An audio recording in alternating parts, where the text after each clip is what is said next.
Halo? Double kill. Tropicana Double Crunch, es krim karamel dengan lapisan coklat yang tebal, crunchy-nya double. Main bareng, makan bareng Tropicana Double Crunch. Double crunchy, level dewa. Rasa ini Gatot kacau. Ih, tombe basah. Bro, move on ke Head and Shoulders. 100% pede, ketombe basah dan gatal Wiped out. dapetin edisi baru Gatot kaca di minimarket terdekat. Head and Shoulders. Ini Gatot, ini kaca. Mas Gatot, benerin kaca.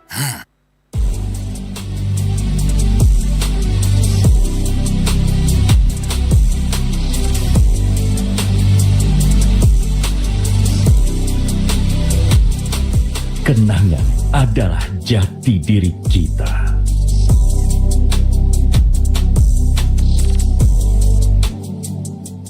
Tak ada hari tanpa mabar. Main ngelek, kerap buat ku tak sabar. Gimana mau main sampai kelar?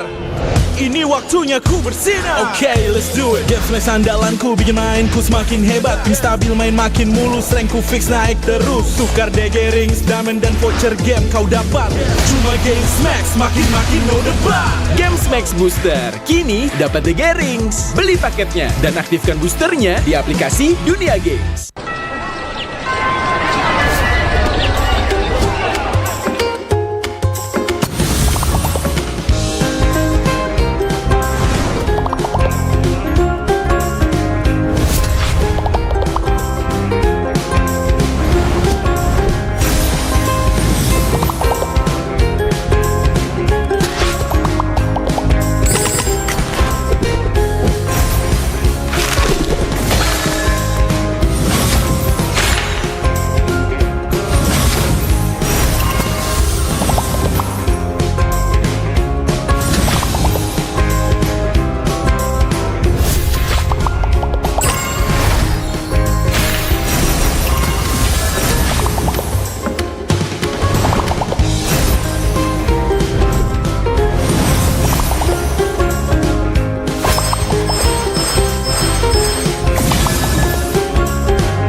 Circle it.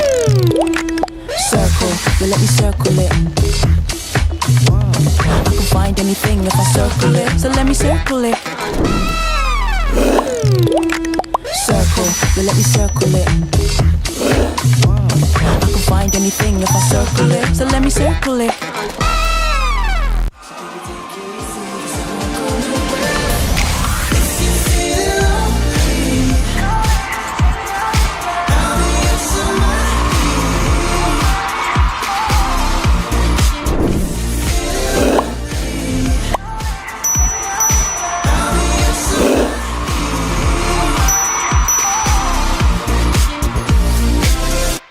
Pakai aplikasi GoPay, dompet andalan gamers. Banyak damage-nya.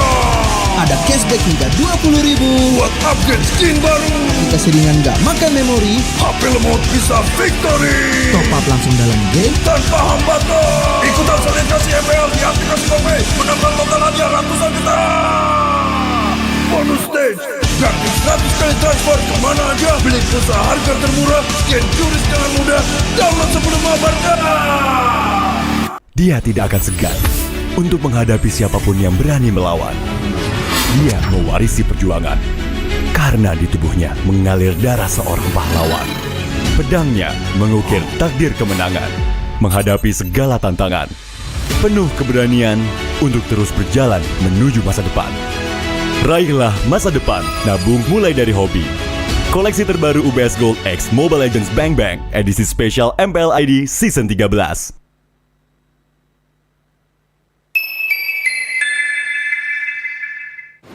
Main Mobile Legends memang seru. Mabar sama temen makin epic. Apalagi kalau double kill.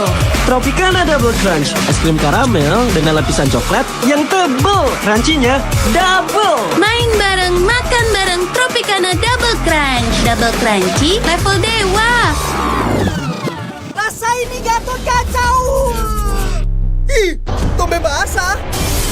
Bro, move on ke Head and Shoulders. 100% pede, ketombe basah dan gatal Wiped out. dapetin edisi baru Gatot kaca di minimarket terdekat. Head and Shoulders. Ini Gatot, ini kaca. Mas Gatot, benerin kaca.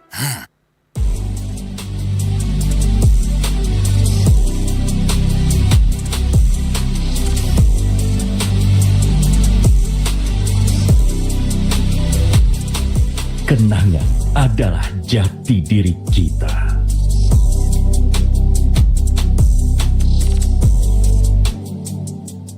Tak ada hari tanpa mabar.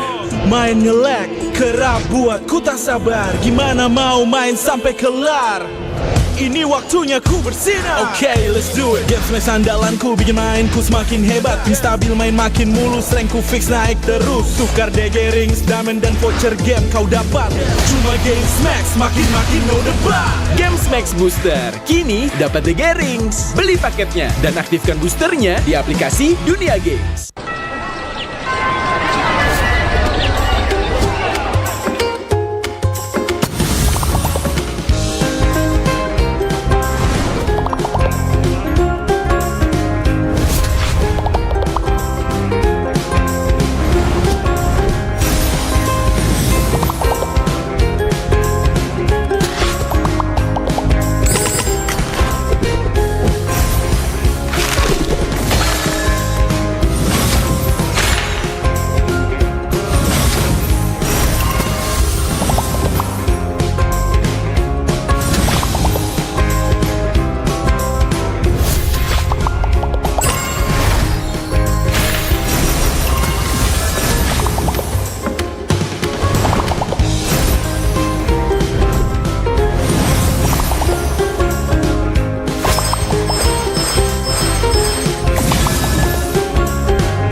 Circle it.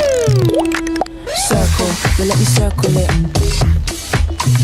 I can find anything if I circle it, so let me circle it. Circle, you let me circle it. I can find anything if I circle it, so let me circle it.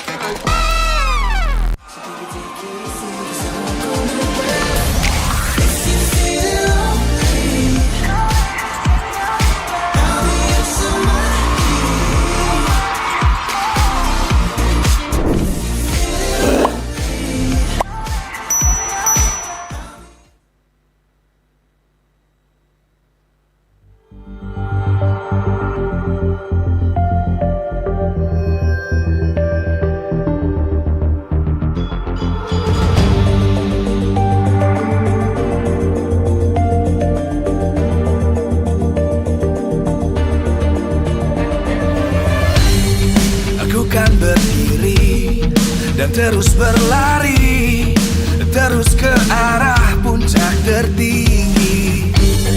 Ku takkan berhenti, hanya sampai di sini.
tertinggi.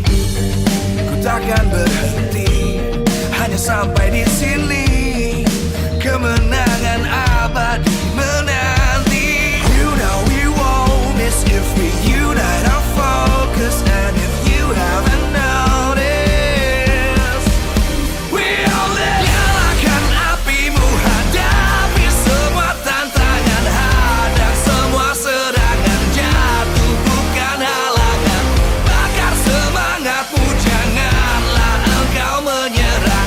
Kita akan buat sejarah. We all this, we won't miss. We all this, we won't miss. Saatnya beraksi, jalani ambisi. Aku kan menyawakan hari ini. You know we won't miss if we unite our focus. And if you haven't noticed, we all live. Nyalakan apimu, hadapi semua tantangan, hadang semua serangan, jatuh bukan halangan. Bakar semangatmu, janganlah engkau menyerah. Kita akan buat sejarah. We all this, we won't miss. We all this, we won't miss. We all this.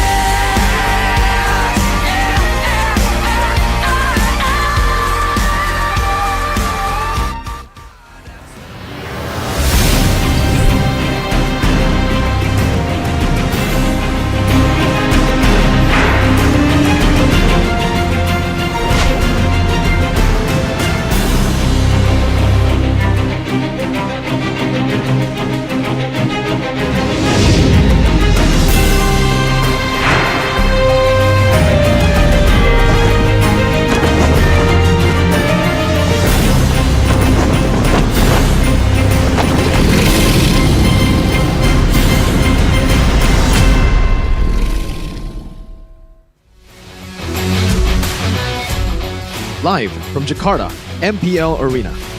MPL Season 14 is powered by Munta.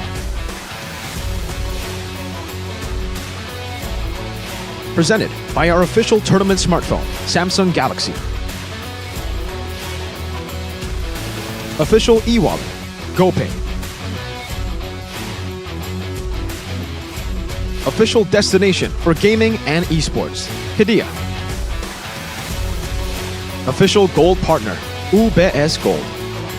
We own this.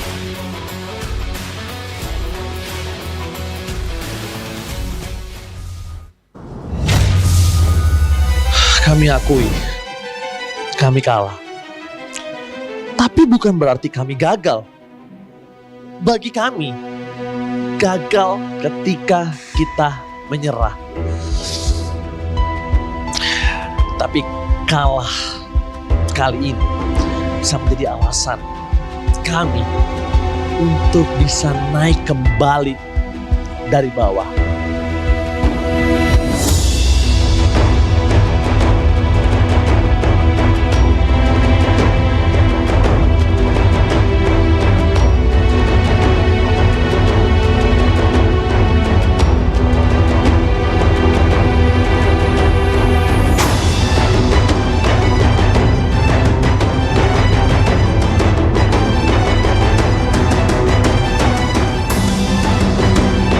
Waktu bersedih telah usai. Disinilah perjuangan akan kembali kami mulai. Kami memang pernah besar, bahkan yang terbesar. Tapi kali ini kita harus kembali belajar agar seluruh ketertinggalan bisa kita kejar, agar sekali lagi 1 dari 9 tim yang ada di sini bisa mendapatkan gelar. Semoga di season 14 seluruh harapan kami semua bisa terbayar.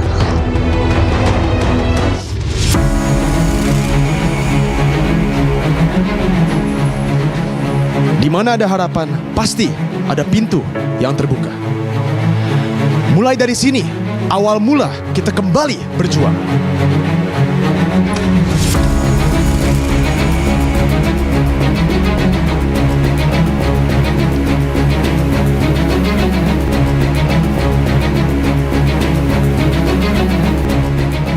Strategi harus kembali dirancang.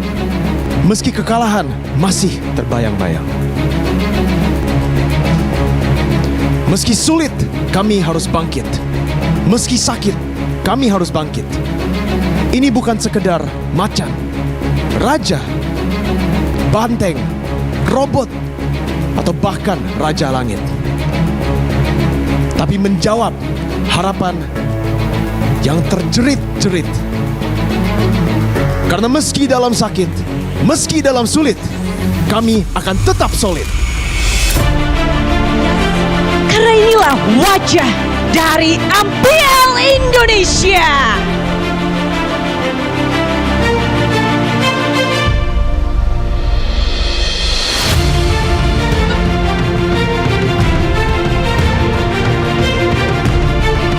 Berbeda-beda, tetapi tetap satu jua. Satu tujuan untuk menjadi yang terbaik. Tak peduli seberapa kali pun kami terjatuh, kami akan mencoba untuk kembali naik. Bersatu dalam perbedaan, dan kita pun akan melangkah beriringan. Kami akan bangkit dengan penuh kebanggaan.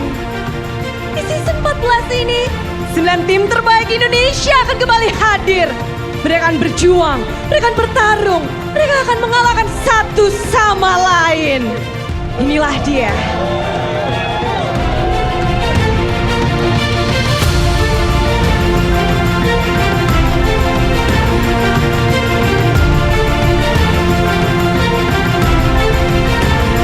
Namun, pada akhirnya, siapapun yang berdiri di panggung ini, nama besar MPL Indonesia akan mereka tanggung.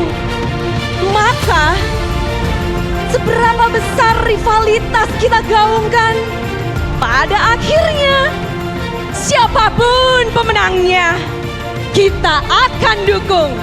Karena MPL Indonesia, we own this!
It's not about losing, it's about mentality. A mentality of infinite struggle and consistency. In this season, they will all prove who will be worthy.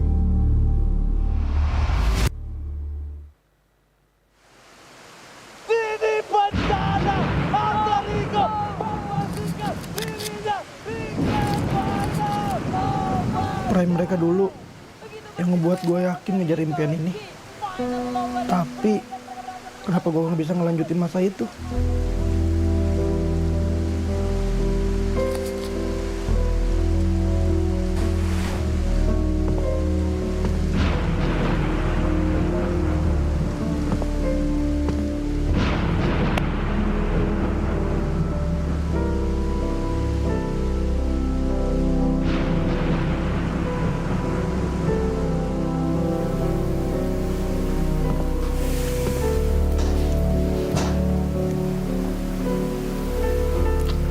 Kita masih belum bisa dapat ya?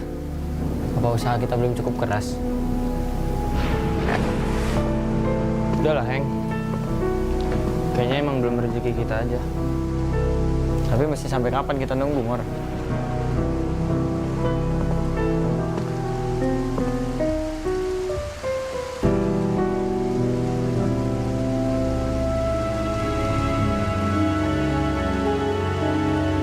Setelah beberapa season ini, kita seperti kehilangan jati diri. Iya sih.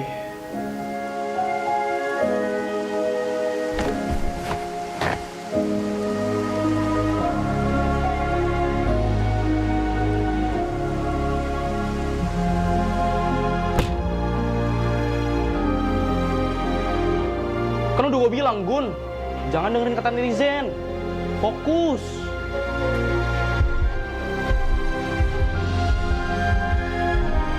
Udah gue bilang, game ini mental. Mental lu harus kuat.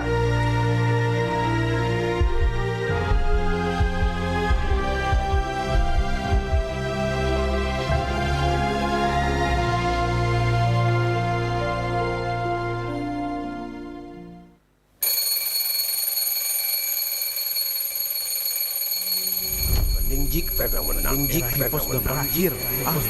Doang. Vivos udah banjir. Jik,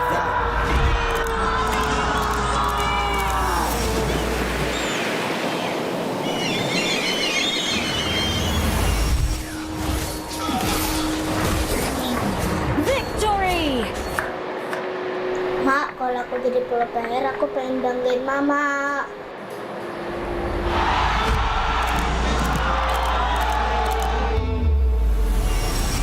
Kita datang sejauh ini tidak sekadar untuk hancur dan kalah. Kekuatan, kepemimpinan, mentalitas, dan kesabaran adalah alasan atas kegigihan kita. Persaingan mungkin memisahkan kita di medan pertempuran. Tetapi di luar itu, kita bersatu sebagai kesatuan. Mari terus saling mendukung dan tumbuh bersama. Dengan kebersamaan, kita akan menjadi kuat. Dengan kebersamaan, kita akan menjadi hebat. We own this.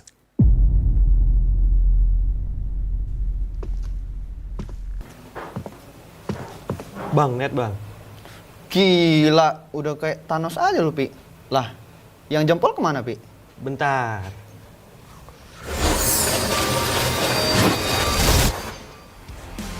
Nih, mau cari Bandung.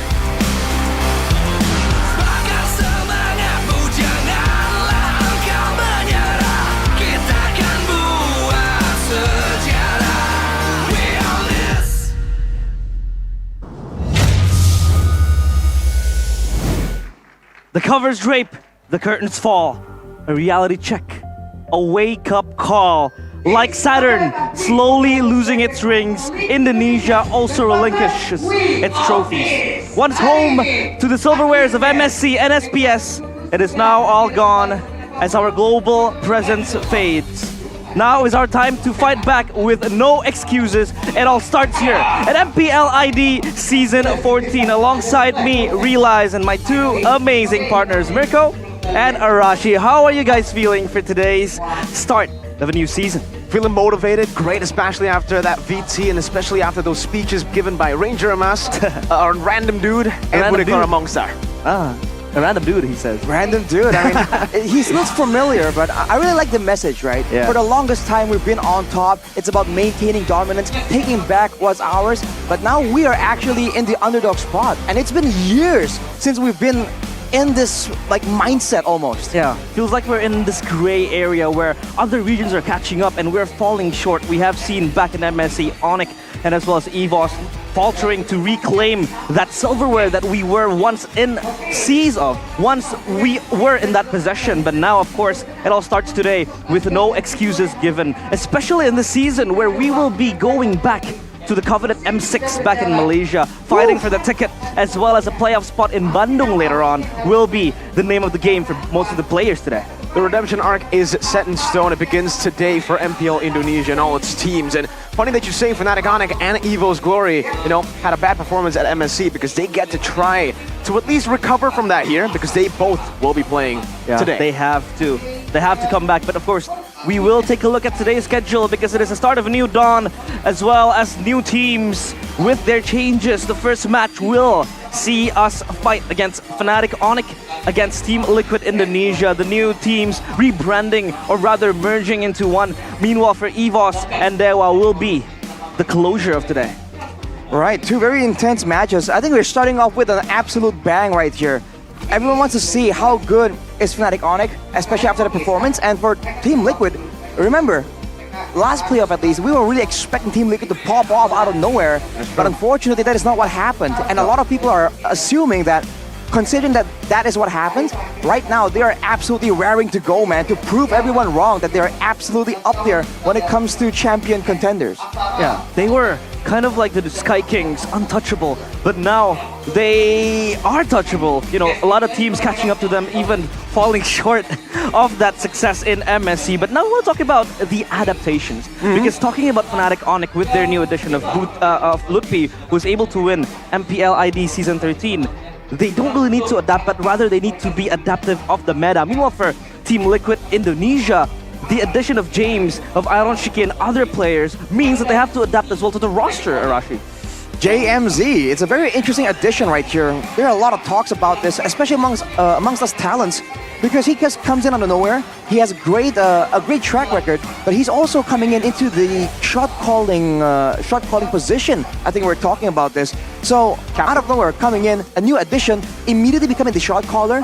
Usually, I feel like there's gonna be a bit of an adaptation period, but with Team Liquid, who knows, right? Maybe they'll pull off the impossible, and today they can just pull off a complete upset against Fnatic Onyx that people are still at least perceiving as one of the best teams in Indonesia. I think that's a great way to make a statement, right? To say that we are not the same as last season. We have changed. Yeah, that changes as well. Kind of bruised against the rivalry, because if we talk about James, this guy was the runner-up of WCG 2023. That was kind of like a year ago, but he was able to show his class as this, XP laner that plays pretty well. Meanwhile, for Lutfi, in his first ever debut in MPL Indonesia, he was able to clinch that trophy. So what does this bring, Mirko, towards your eyes? What kind of fight, a rivalry will we see today? I think the rivalry is going to be great here. Rookie technically up against a rookie as well, because James will be making his debut in the MPL stage here for MPL Indonesia.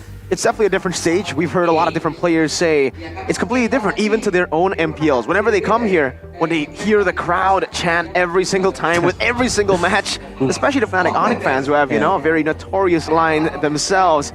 Di atas langit ada Onyx there. Above the skies is where the Sky King lie. That's the whole line there. So with the fan support, I'm going to really be expecting Yawi to already kind of build that mentality for the team here, because he has experience just last season. Kabuki is still here as well, and Gogun, a rookie last season, he's coming in here as more of a veteran compared to James, so he should be able to teach James the ropes as to how to handle the crowd. But really, if I go back to Fnatic Onyx, it's a bit of a rough season, a rough year for them here. Despite them being 4P champions, they were able to start the year really well.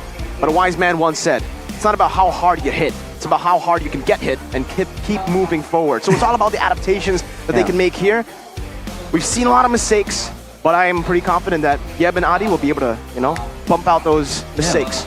And of course, as Captain Boots as well, the guy has been kind of like the mentor for the apprentice, which was, Lutfi. Now he is nowhere to be seen anymore in that Onyx back room. What impact will this bring to Lutfi? Will Lutfi be able to be that independent XP laner that Onyx can rely on? Part of me wants to believe that he's had a season, he's had time already, and by all means at this point, we would say he was a rookie last season, but he has a whole season of experience, and he's been to 3 international tournaments at this point. So, I think mentally he should be prepared already. Yeah. But I think regardless of how prepared he is as a player, as a person, right, as a human being, losing a close friend figure like Boots, a mentor, like you said, Realize, I feel like it has to be a hard blow for anyone. So I think there's definitely going to be some recovery period. But on the other hand, for the coaching staff, I think Coach Jeb and Coach Adi has been very has been speaking up very confidently about what they thought was the issue and how they feel like it's such a what do you call it? It's like such a clear issue that they can fix, right? Coach Adi has mentioned that we can play assassins, but we need to try and incorporate it better to a more solid game plan. It's not just about winning and making mechanical plays on the assassins, because in ranked you can do that. It's about making sure that as a team overall, right, you have a great game plan that can enable that assassin to really start to snowball, to really get those advantages. And I believe with that clear of a vision, I think Onyx is en route to a great improvement. Yeah, and that was the elephant in the room we were talking about, that adaptability, that adaptiveness, versatility. Will they be able to, again, adjust to the meta? But I think the work is even double in the side of Team Liquid Indonesia, because they have to adapt to the new roster, they have to adapt to the new meta that will be, you know, evolving around MPL Indonesia again. But for now, let's talk about James as well, as we take a look at the lineup later on. For James, I feel like this is going to be a huge test of the waters for him, because Aran has been remaining immovable up in that XP lane. Now, what will James bring towards maybe just increasing that competition with Aran, or rather he will be that starting XP laner for Team Liquid? Yeah, I would say for Aran, right? He's a really good XP laner. Again, a lot of potential, but unfortunately, there are a lot of really clear mistakes. Like Arashi was talking about, you know, for Fnatic Onyx, I would say it's the same thing for Liquid too here, especially for Aran, because he will go 6-0 in lane. He'll be able to participate in a lot of the team fights. But then you start to see a decline, a fall off, you could say, in the mid game all the way to the late stage. The decision making definitely could improve for Aran, and having another layer, someone as experienced as James, someone as skilled, and maybe even someone with more potential than Aran in James. I'm actually really looking forward to how James performs, because like Rashi said, he's coming in not just as a new player in the team. We usually see imports come in and, you know, just take their first season a little bit more chill. They're there to learn, they're there to adapt. James is the captain. First season in MPL Indonesia, and he's the captain of the cavalry. Wow, and here we go as we take a look at the team lineup for Team Liquid Indonesia. James will start ahead of Aran in that XP lane. King Gugun, no longer a prince, now a king. And now Richie as well, the new iteration of the mid laner, replacing Yeskiel, Yawi, and Kabuki. Now, how do you kind of rate this lineup, you know, with the naked eye? I think potential is definitely there, but love to see them on the stage right now. Hear the charge of the spotlight.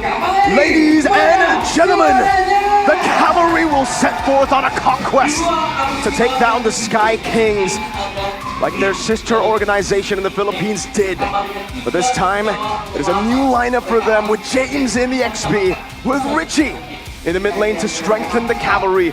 Let's welcome Team Liquid Indonesia. The cavalry is here. Leading the charge is King Gugun, as well as Yawi with him behind him. But of course, they're contenders. With the starting lineup here, Fnatic Onyx, I feel like again, Ludpi, Kyrie, Sansky, Boy CW. We also have the iteration of Steph, but of course, you know, we are yet to see him play. Of course, they will be sticking along with CW as their goal later. He has been very stable in a few regards. I mean, CW, no introduction needed for anyone on this team. Welcoming them to the stage right here, right now. The same lineup for the Sky Kings. They have fallen from grace. But in Indonesia, we only know one king. For the last 4 seasons, the defending champions of Indonesia. It is Fnatic Onyx. The Sky Kings back to reclaim their thrones. Their thrones shook internationally, but now domestically, they will look to defend that throne. It's gonna be a tall order, man, against an all-new roster with a different playstyle potentially. There's a lot to be dealt with by the players, but also for the coaching staff. Walking now to the stage, Coach Yap and Coach Adi with their confident solutions to the problems of last season. But up against them, Facehugger and St. DeLucas, as always, firm, consistent, looking to once again attempt a revolution. A revolution. That is interesting to see, because the coaching staff, I feel like for both teams, you know, for Team Liquid, it has been kind of an up and down draft. You could see sometimes they mispick, sometimes their drafts aren't as solid compared to Onyx. But how would you fare? How would you rate both coaching staffs? Let's just say, you know, SDL, is kind of like that solid coach that they have. But for Coach Jeb and Coach Ari, they have been there since, day one, I feel like, to kind of like draft that solid lineup for Fnatic Onyx. But of course, the rival showdown, the rising hero of MPL ID versus the rising star of MDL PH.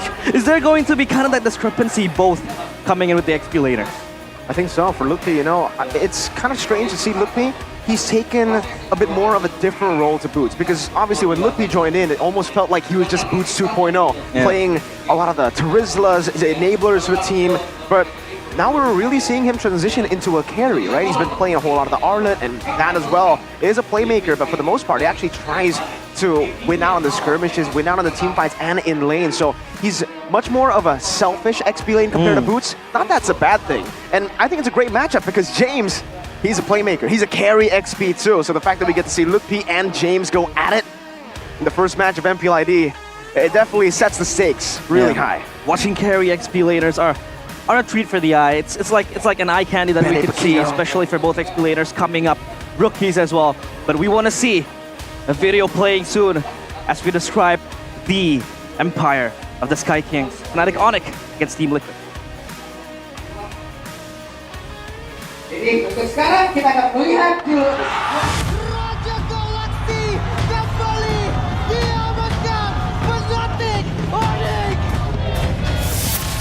Ya mungkin kayak banyak yang bilang kayak mending tim ini, mending tim itu. Ya buktiin aja dulu sih di MPL gitu.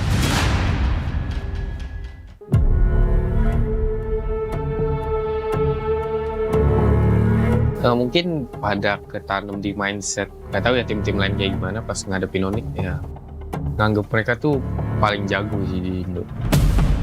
Itu sih sebenarnya buat dia bisa korupit kayak gitu.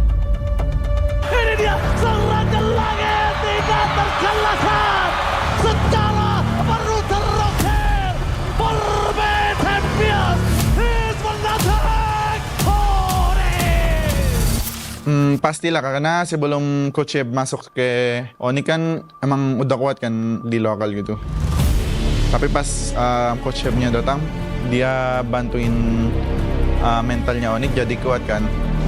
Gua cuman mau pesan game ini kita reset dan gak usah pikirin game tadi.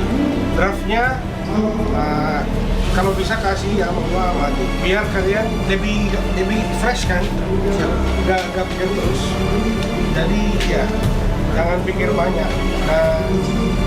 Enjoy guys. Udah Bi, guys. Kalau dari gua ya mungkin mental adalah kayak mental ada berbicara juga, paling experience sih, kayak ya mungkin kita berempat kayak experience-nya udah lumayan banyak.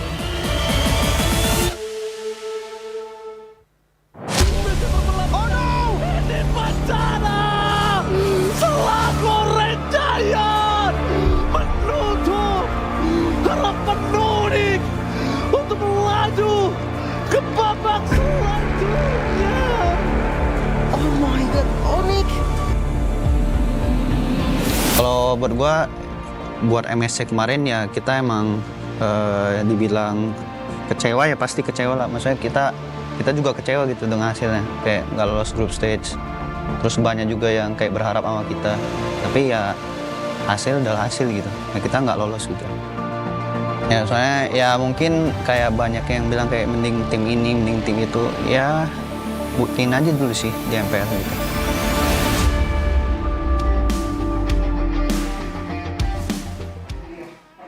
The Sky Kings forced to descend in the international stage. It was such a heartbreaking loss for them. And it feels like we're not watching the same Fnatic Onyx as we used to back a few seasons ago. What was their kind of weaknesses and their disadvantages that they have to kind of conquer now, Arashi? It really just seems like a lot of teams just have the edge over them when it comes to strategizing, to planning ahead. It really seemed like they were doing the right things, just not good enough compared to the rest. And I think that is something that they kind of need to work on. It seems like they're like on the right path, but just not far along enough to really claim the kind of dominance. Which is why a lot of people are saying that they're not bad. They're not a bad team, but they just seem mortal now. And for the longest time, they've been the immortal Sky Kings, just flying, hovering way above us, untouchable. But now they're within reach. And I feel like that's a big problem for Onyx as well, because for a lot of teams, right, when they were asked about, what do you think about Onyx dominance last season? They say, I feel like we're good enough, technically. It seems like there's a mental game here, a mental block when we're up against Onyx. Now I don't think that's the case any longer. So this could either be a make or break moment here for Onyx. Yeah, that's the question now, Mirko, because Onyx has been kind of relinquishing that international dominance again. Will this affect their approach and their performance in the MPL ID Season 14 locally? Definitely, the mentality of being an international champ, they were able to bring that over from MSC last year, from Snapdragon last year.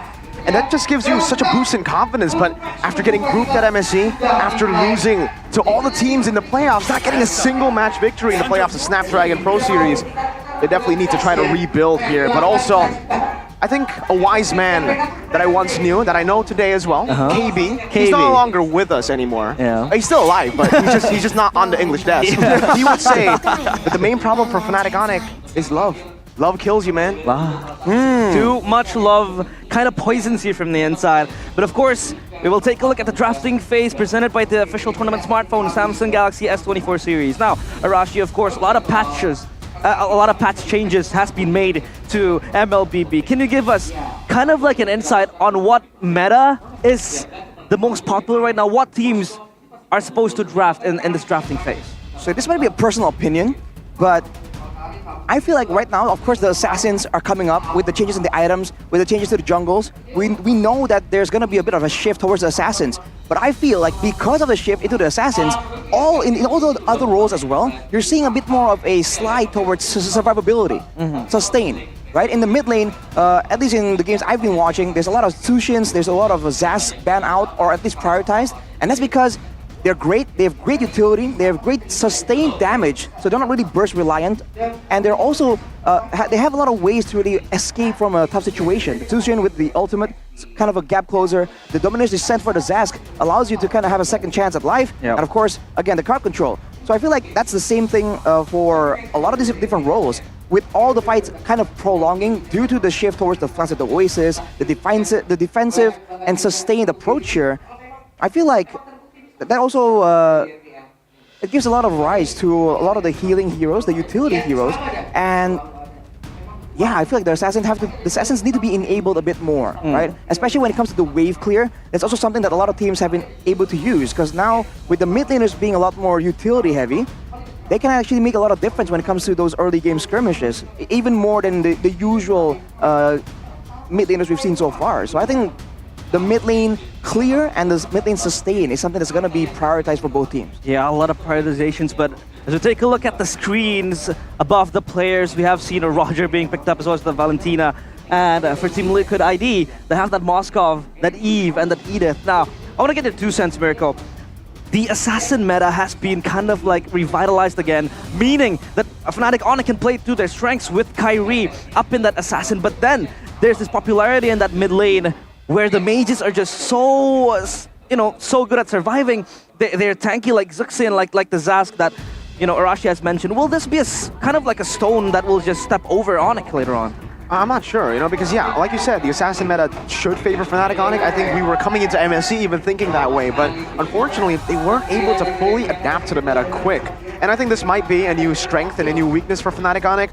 If you give them time, they'll be able to adapt, right? But they're no longer the same team that adapts to patches instantly anymore. Because I remember last year, whenever a patch drops, you just would expect Fnatic Onyx to be first into a lot of these picks. I remember at MSC, they were probably the only team to actually bring out picks like the Melissa as well.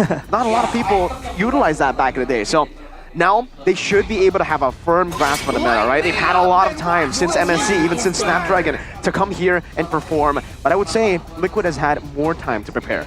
They've been able to watch Fnatic Onyx matches. They've been able to dissect exactly what mistakes they've been making. The miscommunications, the synergy issues. And this is just a fun fact. Yeah. Baldwin Winata. I just want to put it out there, Baldwin Winata. He's entering a new arc. This might be his prime. It might be his prime. Sometimes ball players, they kind of have that buff like Saitama would get. But back to the drafting phase, a few interesting bans now on the second phase, that Joy and that X-Borg taken away. Basically just taking away, back then you would kind of like take away the X-Borg to just kind of deny a runoff of comfort pick, but now they take it away. So will James operate the same as Aran will? I feel like it's possible. I feel like right now for Onyx, they're just looking at burst damage, right? Valentina, Roger, and Arlet. This is a very aggressive setup, and they're trying to eliminate all the frontliners that can kind of allow Team Liquid to try and open up the map and get information. The Hylas and Xborg are notorious for this right now, especially with the, by the way, you have to remember the Thunderbelt has been very prolific right now. Yeah. A lot of people like abusing it, stacking it up all the way from the early game. But for Team Liquid, they're definitely looking for something more of a front-to-back. They have good sources of damage output, magical and physical, technically from the Primal Wrath and Loyi as well. That is DPS still. So they're trying to limit the assassins here from Kyrie. So you're seeing already a different mindset coming in. But Fnatic Onyx bringing up the Cho. They take away the Cho from Yawi. You know, we have been talking about this. The Cho has been a comfort pick for Yawi. He's been very, very solid with this hero, and it kind of like just enables him to make the plays. But I feel like that's not going to only be Yawi's stick. There will be other heroes up for grabs, but of course, a little fact here last season, Team Liquid ID's first pick mid-hero had a win rate of 44.44%. So that's half of what you're supposed to get. I feel like that's kind of low. But we haven't really talked about Richie now. Mirko, what do you think Richie will be able to bring that Gaskill wasn't able to bring? Wait, what? Julian before that. Excuse me. Yeah, Julian and the Minotaur, really good way, by the way, for TLID to actually wrap up their draft. Because I was thinking Fnatic Onyx have definitely kind of outplayed TLID in the first phase of the draft, picking up the Valentina, the Arlet. So they actually have a lot of ways to steal those ultimates. Back to the question that you asked earlier. Richie, I think he brings a lot of stability to TLID, where back in the day, or just last season, Yehezkiel, he's more of a flashy mid laner. He's a mid laner that actually tries to look to carry the team. But with a team like this, full of all-stars, full of teams, full of players that actually want to make plays, you really need a stable mid sometimes, right? And Richie, I think, brings that to the table for TLID. Just a bit of stability in the mid lane, especially now considering you got James too, and another playmaker. You need someone that just sits down, plays mid, someone like Arashi. Who goes 0-7. Hey, wait, hey, hang on a minute. Oh, shout out to KB for right there was a violation. Shout out KB for that violation. But yeah, rounding out the draft, your thoughts, Arashi? Again, Fnatic Onyx going for burst damage right here. And for Team Liquid, I thought that the Minotaur was going to come up personally, so not too surprised there. The Julian, I think, is a great option here. You can be aggressive, you're technically an assassin as well. You can help with the wave clear, which is so important in the active tempo gaming. And when you look at the Empowered Chain as a card control tool, there are a lot of ways for Team Liquid to stop and stall out the attempts for Fnatic Onyx right here. So it comes down not to execution. For Team Liquid, it's all about playing the team fight, using that diversion. For Fnatic Onyx, it's about being aggressive. They have to be aggressive, and they have to do it now. The Sky Kings against the Cavalry as the opening match of MPL ID Season 14. Into the Line of Dawn we go. Welcome, ladies and gentlemen, to the first match of MPL Indonesia Season 14. And just from the crowd alone, maybe even from Papulung's voice, you know exactly the stakes at play here. The pressure that a lot of these players, especially for James, I wonder how he's going to actually survive this pressure, at least for their first game. His first game ever in MPL Indo. Yeah. Is he fully prepared for what's to come? The preparation is something that is going to be very important because James, this stage is going to be very, very huge for him to make a statement, especially up against, you know, Lutpi, who has been able to prove himself in MPL ID Season 13. Of course, statement needs to be made by James. For sure. Right now, of course, Fnatic Onyx with the stronger early game power spikes, they're going aggressive, but look at the gold lane, OCW. Oh, Spear of Misery too. Gungan will just walk down and pick up the pick. But the CW is way too aggressive. Loses his Purify too, and that's also the gold crab. So a lot of gold for TLID in the beginning of the game. Overestimation there coming in from CW, and he gets punished for that. And here is now, of course, you want it to be kind of like Snowball because it is a lane bully, especially against a Moskov who doesn't really have the range but has that escape mechanism. Kyrie though, gonna be caught there just a bit of damage with what Wolf usually calls the vacuum. That's a yin-yang reaction. Right. Again, the emblems earlier though, you saw that there was a basic emblem actually used by Kabuki here. He wants to sustain, he knows the lane can be difficult against Harith, so that's the option he went for. And for Team Liquid as well, Yawi went for the firmness and tenacity combo. So he's just purely looking to be more of a bit of a frontliner to ensure his team can make plays. But look at that. James gonna be caught like it. Pounce coming down. Kyrie picking up the kill down below to make it all but even again, right as a turtle spawns in the game. Oh, this turtle will be up for the taking for Fnatic Onyx, especially James now having to walk back to his lane to defend this turtle. Will TLID, the Team Liquid Indonesia, just relinquish this, or will they fight for this? I feel like it's going to be very close now. Keyboy. Oh, trying to go for the steal on the orange buff, forces Goku to use the red tree. Now they're going to go for the invade. Keyboy still has the ult. Look, final slapping and James back into the way of the dragon. Not able to pop in the primal rat. The Minute's Fury gets popped down, but it only knocks Lutpi up. Now with another knock up down, Lutpi still able to escape with the vengeance. Split back in with the vengeance, getting the sustain. Goku unable to get the kill, and TLID get completely outplayed by Fnatic Onyx. My goodness, Lutpi, Houdini, and Richie now under pressure as well. Keyboy just trying to make up even more space, zoning out that Luo Yi. A good turtle take coming in, and Lutpi just survives for so long. I mean, he just made a play again and again, man, with the vengeance. That's Arlott gameplay for you. I think for Team Liquid, they gotta be a bit more careful about this. You're seeing the way Fnatic Onyx is playing the fights, man. They're going in and out, and they're very annoying with how they're positioning some of their heroes on the sides, right? Keyboy was just taking away so much attention that by the time Team Liquid can go for a play, they were the ones who were engaged on by Lutpi, even though they were the ones who originally were the ones walking towards the fight to begin with. With a 1.6k gold advantage right here, it's gonna be a bit difficult for Team Liquid to try and pull ahead.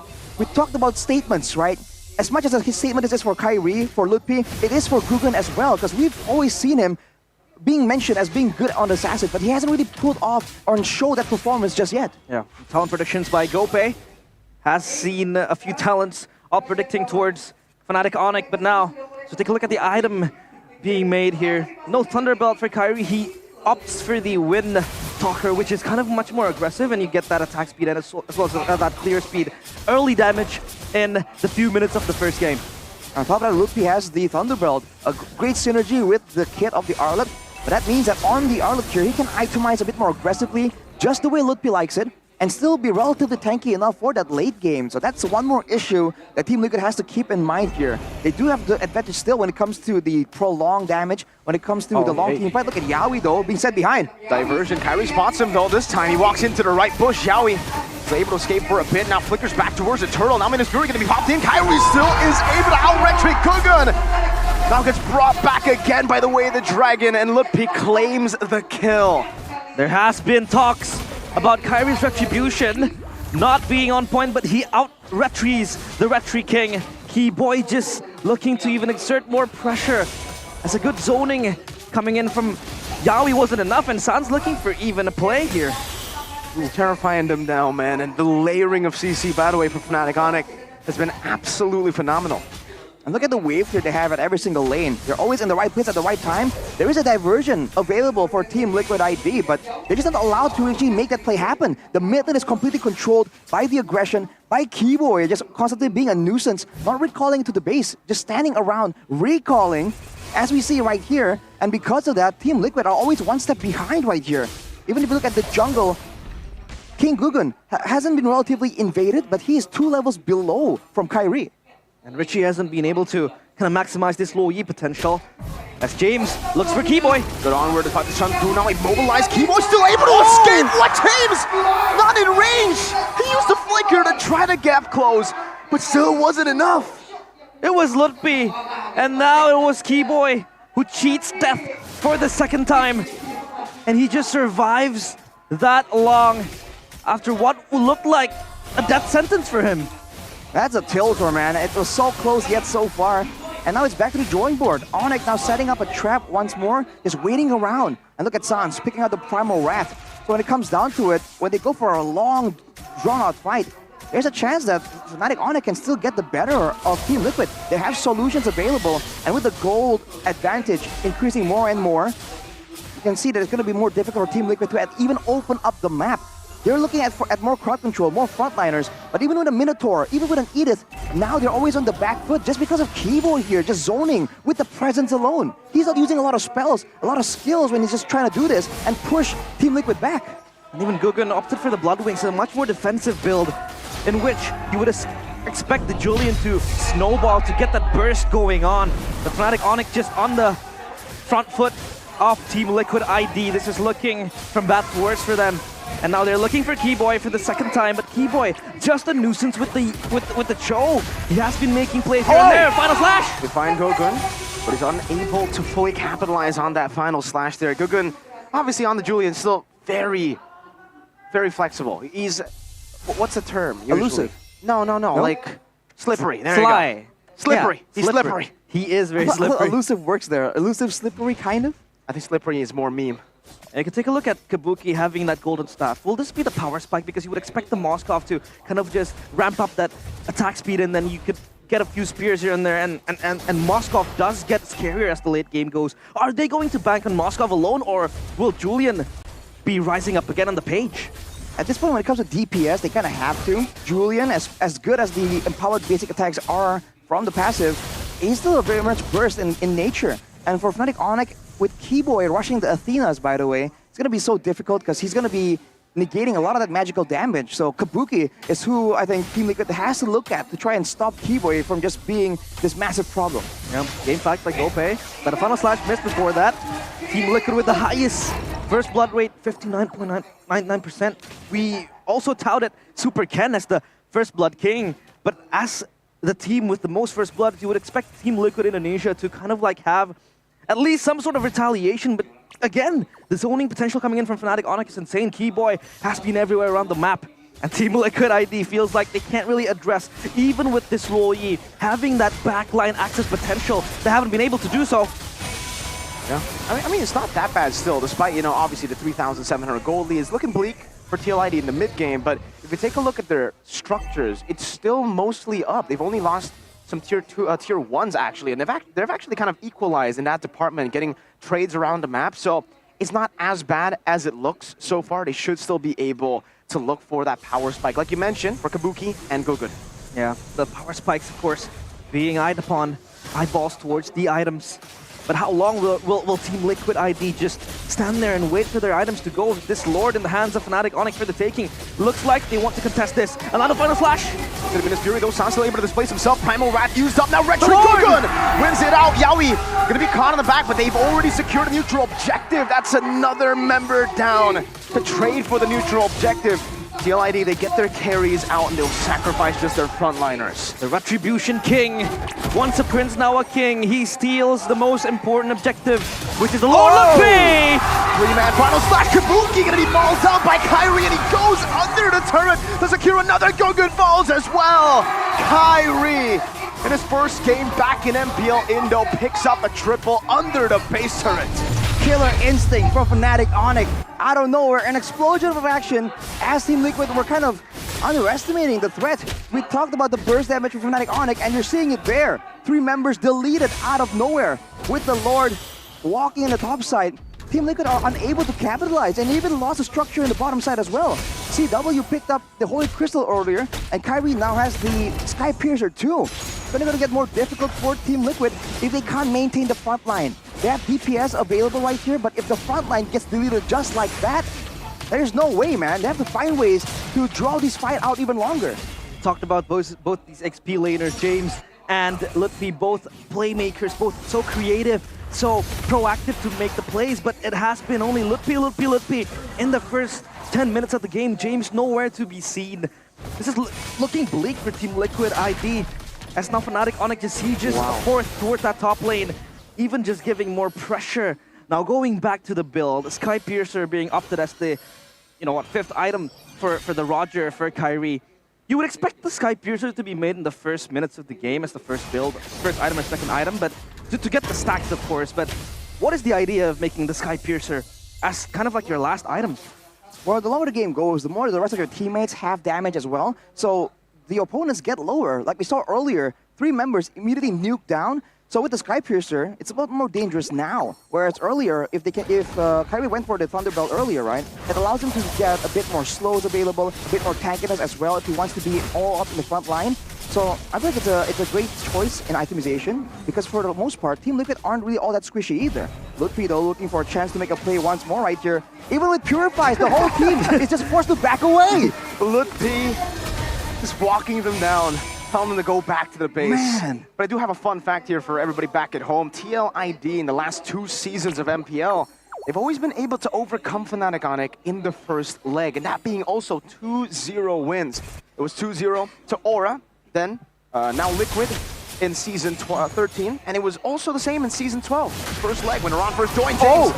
The Communist Fury still there, locking up Kyrie. They're still going to be able to displace themselves. King Gugun! The Communist Fury traded upon them again by Sans. Kyrie's still able to escape. Kabuki! Spear of Destruction to the back. Sans still able to escape for a bit. Goes for the win of ground, and Lumpy tries to go for the trade. Does it in style. Kabuki claims a double still, though, and it's a win for TLID for now. 3 members taken down right as the fun fact comes around.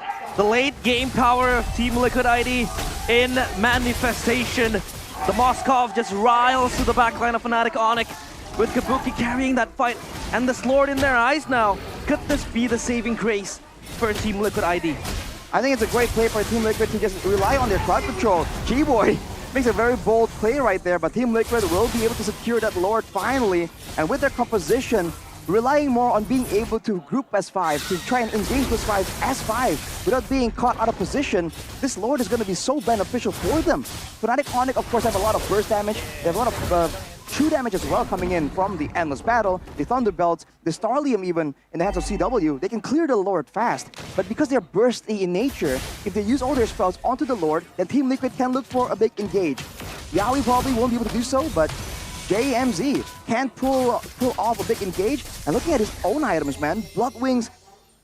Actually, no, that's King Gugun. Actually, my mistake. Thunderbelt got a bit too hype, but yes, Thunderbelt with the full tankiness, he is doing a lot of damage right there, and the game has been going on long enough that those Thunderbelt procs have been kind of stacked up. We gotta talk about that bounty, man, because they were ahead by 7,000 gold Fnatic on it. The fact that Kyrie died gave the shutdown away, but gave the shutdown to the worst possible member you could give it to. Yeah. Kabuki got it off the Moscow, the late game power for TLID. He just gets online so much quicker now.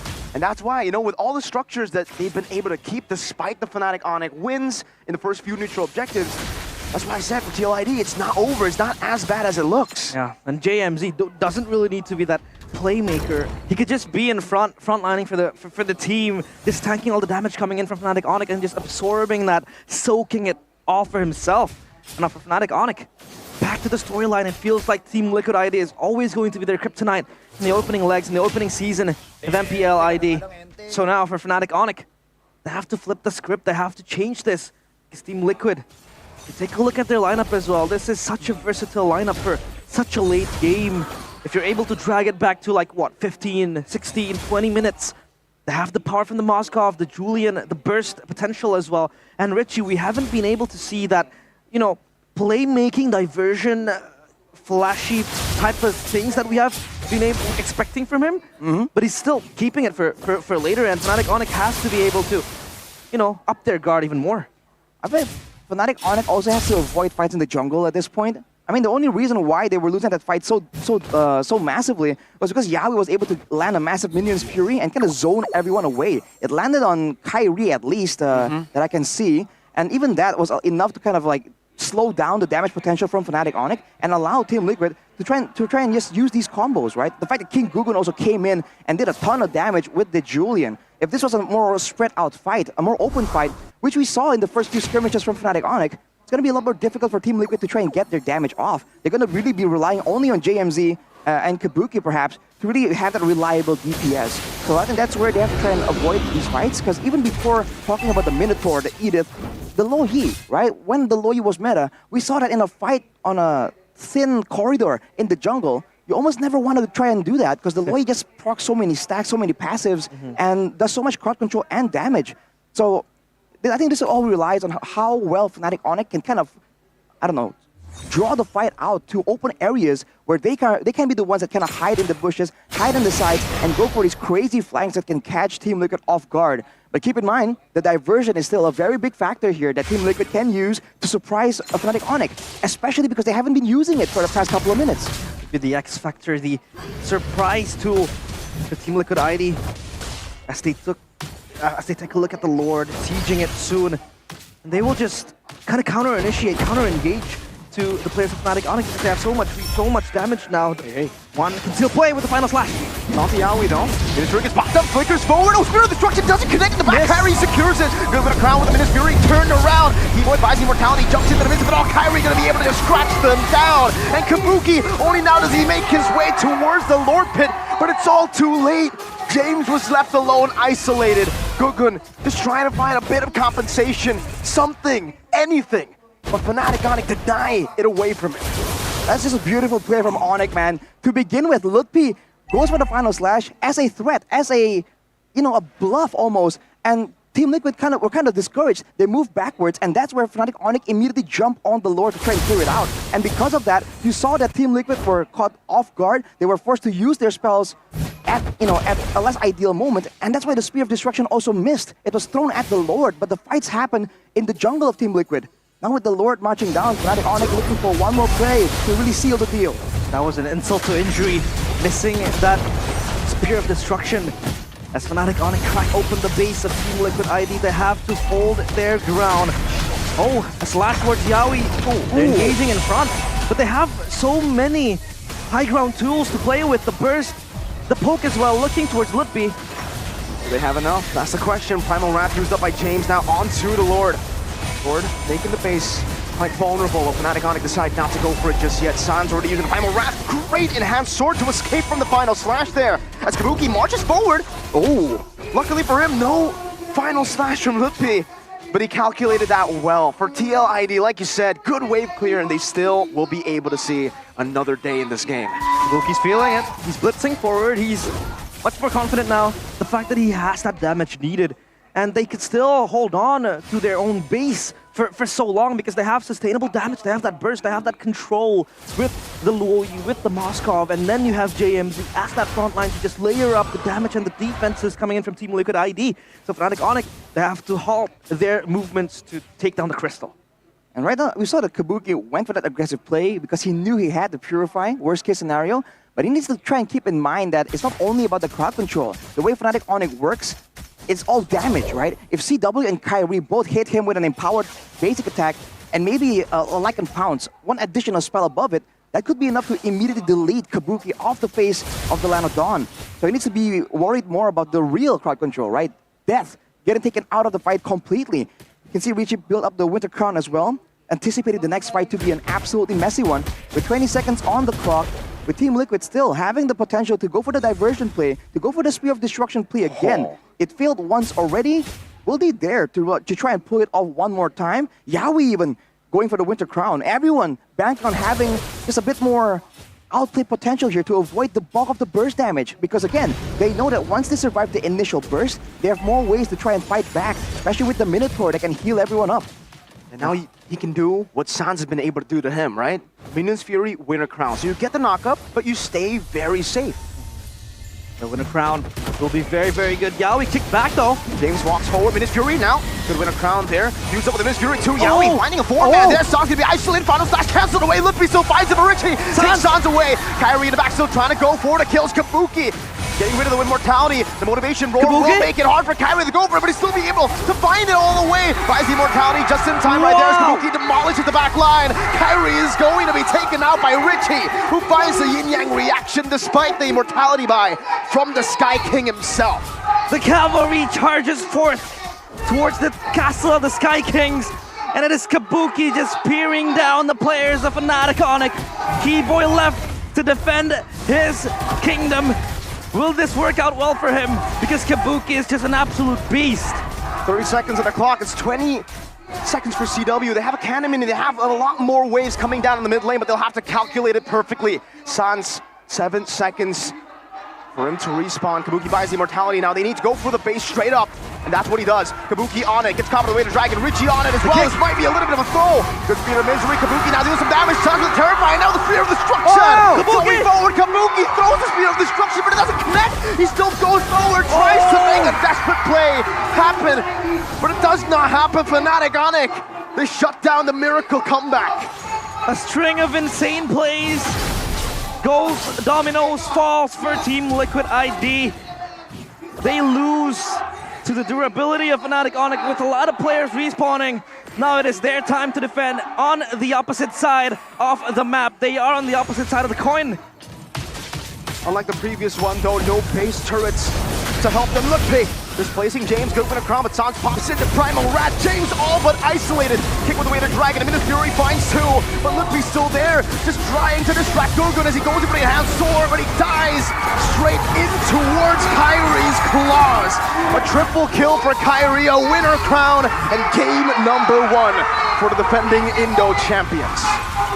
The cavalry were charging forth, and it turns out their swords were broken. The Sky Kings, divine intervention, they deny Team Liquid ID of that first win and a comeback in game number 1. It was so close yet so far, man. Fnatic Onyx were staring defeat in the eyes and they said, not today.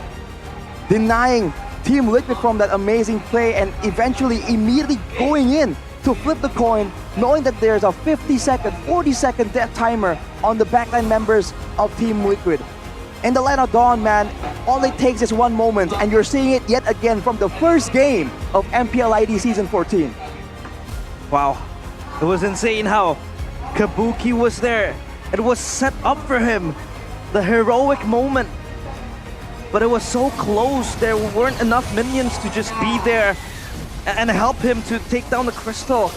But from the very first start of the game, Lutfi was just everywhere. He was making plays left, right, and center, just controlling and dictating the engages and the initiations coming in from Fnatic Onyx. The Lord was up for grabs, man. And yet TLID decided to go for the risky play, and I guess that's why they call it high risk, high reward. Very high risk, almost getting it, but the death timers. And the fact that Keyboy was still there, Kabuki, if he had the Purifier, I think that would have been much less of a risk, but it was still on cooldown from the fight prior to that siege. And man, you really got to think back, calculation-wise. Was the Lord not just the better play there? High risk. I feel like it was. Yeah, it was. But like you said, high risk, high reward. This time, it's high risk, no reward. They had to kind of swallow that hard pill because Kabuki was online. I feel like he overestimated his damage and the fact that he had that possibility to just end the game with the attack speed and the damage. But yeah, again, you kind of have to take a look at the bigger picture. Take a helicopter view. The fact that the Lord was there, it could help them siege and tone down the pressure of Fnatic Onyx that were respawning. To be fair, right, when Fnatic Onyx, you never really know. When the game really feels like, oh, it's a done deal, it's all about getting this Lord, and then, you know, we win the next fight. Sometimes with Fnatic Onyx, it's just not that simple, right? You get this feeling that they're gonna pull something off, kind of find ways to make it work. And again, with Fnatic Onyx being the team with a lot of burst damage, there's a lot more risk in the heads of Team Liquid, right? If they get the Lord, who's to say that they won't be caught in the fight and then Kabuki gets taken out completely? Like, without Kabuki, even in the late game, they still lack that damage, right? Yeah. That's why their composition is better as 5, but at the same time, there's more dynamic playmaking available for the side of Fnatic Onyx. Even we saw earlier, Sans could just adjust which ultimate he takes to try and swing the fight in their favor. You can see Keyboy can change who he targets as well. So that is what makes it so difficult for Team Liquid to get a read on whether or not the next fight is just that guarantee. Oh, that was so close. For a second, I thought that, you know, Team Liquid ID can get the comeback again. The Kryptonites of Fnatic Onyx, they are kind of like, you know, the Achilles heel for the Sky Kings because they're able to just tremble down, especially in the opening legs of MPL ID. But again, this is still the first game. You know, there is still a second game to look at. But if we're talking about the conclusions coming in, Richie and James were, to be honest, nowhere to be seen. They were mostly banking on Kabuki, and the Moskov late game was coming to fruition. The fruits of his labor was there to save Team Liquid ID, but you can't just keep banking on him again and again. Sure, their winning conditions, one of them are through Kabuki, but of course you would expect for Richie, for James, sure, they are rookies, but again, you would kind of want that light to come in from them. Yeah, I think it's still their first game ever on stage here for MPL Indonesia, so you can give them the benefit of the doubt, can give them some more ways to improve. But we were talking about the rivalry earlier before the game, from James to Lutfi, and I guess in game 1, it's very clear who got the dub. I think it's most definitely Lutfi, man. Basic Emblem Arlet with the Thunderbelt. and then straight into a full tank build. This is a very annoying Arlet that does a respectable amount of damage. We saw that earlier. I believe the fight was kind of won for Team Liquid. Then Luffy comes in and he just got his eyes on Kabuki. Like, come here, man. If we're gonna lose the fight, at least I'm taking you down with me. And there are moments like that where, again, this is supposed to be the enabler, the tank, the initiator, right? Who goes with the final slash, and yet he's able to actually secure the kill onto the Moskov. It's moments like this that makes it so difficult. And on the flip side, for JMZ, he's on an Edith, and he's trying to maybe counter-engage, but the final slash comes in from such a far distance that the onward, that the Earth Shatter can't really be used to cancel it. And in fact, several times we saw that JMZ is the one trying to make an engage happen, trying to make a crowd control play, and he gets hit with the final slash instead. So the range here is something that I think Lutpi calculated so well, and his synergy with Keyboy, you gotta give a shout out to Keyboy as well, because Lutpi's initiations would not have been so impactful if Keyboy wasn't the one kind of waiting in the wings, kind of almost corralling everyone to the same point just for Lutpi to get a massive 3-man, 4-man final slash. I think it's a combo that works together very, very well. Keyboy was just sweeping around for enemies, for foes, for Team Liquid ID, and the fact that he was able to build a relatively tanky build but still dealt so much damage was just insanity. And the fact that Final Slash wasn't kind of used in kind of like an aggressive way to initiate. He was using it mostly for a bluff, for setting up the Fnatic Onyx towards success. Mostly it was just the Arlet that was able to open up the spaces and the initiations coming in. But yeah, for Lutpi, such a great game with the Arlet. Does this kind of call a ban towards his Arlet in the next game? And I would actually want to bring it back to the itemization there, right? Because Lutpi bought the Encourage later on in the game, so he definitely got, you know, a little bit more of the value from the roam items as well. He played as the frontliner, but also his build was very heavily targeted towards the magic damage of Liquid, and I think that's why Kabuki was such a threat to them in the later stage. No one could really tank up Kabuki's damage. And it's, you know, a great adjustment. I mean, we saw even Keyboy, right, rush the Athenas instead of any kind of physical defense items because they know that the Moskov, yes, it's a Moskov with Purify, with outplay potential, but in the grand scheme of things, you can still do enough damage to kind of zone the Moskov away. And look at what happens in these fights, man. Even in the backline, the fact that there's so much mobility available for the side of Fnatic Onyx, Kyrie, CW, Keyboy, everyone can dive in the backline, and even with the Purifies, you can see that Kabuki and Richie, once Onyx kind of finds the mark onto them, it's not so difficult. This fight really only went their way, I would say, because of that Winter Crown play. I don't think Fnatic Onyx were expecting 3 Winter Crowns out of nowhere, and we talked about the burst damage reliance, right, for the side of Fnatic Onyx. The Winter Crown kind of forced them to kind of switch targets multiple times without securing the deal, and that's the opportunity that Team Liquid has right there. But unfortunately, they went for their risky play, they tried to go for the end, and in the end, with 50 seconds on Kabuki, there was just so much time available for the sides of Fnatic Onyx to just immediately push down. And again, even if you want to try and clear the waves the same way that Fnatic Onyx did, look at the burst damage, man. These are the frontliners that are immediately like destroyed. Retrospectively as well. And the basic emblem, which also allows him to kind of stay around the map a lot more often. The fact that he was the main frontline and Keyboy was the kind of... Usually the Cho becomes the frontline, but he's not really good at doing so. But the fact that the Arlet, right, with AoE card control is the frontline, and Keyboy is that hidden factor here that can play defensively or aggressively, it kind of really played well into the composition of Fnatic Onyx. And the basic emblem just allows Arlet, the Arlet on Lutpi, to just stay in the map. Several times we saw him get low, get to the half HP, and he just sticks around because he doesn't really have, he doesn't really need to be forced to just go back there. And for Kyrie on the Roger, we talked about how initially he went for all these, all the utility items, the War Axe, the Thunderbelt. Afterwards, he kept the Endless Battle, the Sky Piercer, and then as a final measure, he went for the Great Dragon Spear, which I guess in a sense is a big factor here, ensuring that whenever Fnatic Onyx really want to jump on the back line, the fact that Kabuki can maybe kite back, can maybe use the Abyss Walker to get out of danger. The same thing can't be said for Richie on the low Yi. He's forced to stand there, try and throw out the damage again and again. But even with the passive, even with the procs of the yin-yang effect, like you said, it's just not enough to just tank the damage coming in from the Harith and the Roger, man. It's way too much. And really, usually we expect the low Yi pick to make a lot of crazy plays in the mid game, especially the late game, but it was not existent. I honestly have to say that. Yeah. Richie, low Yi, felt like a Yeve. It really felt like someone that was just standing there in the mid lane, standing there in the compositions, utilizing the yin-yang reaction. And if that was the game plan, if that was what Richie wanted to do, I think the coaches should just give him something like a Lilia, should give him something like a Yvier or Vexana. Did you see a single, like, amazing diversion? I don't remember one. There was one attempt with sending Yaoi. Yep. And even then failed. That failed. Yes, agreed.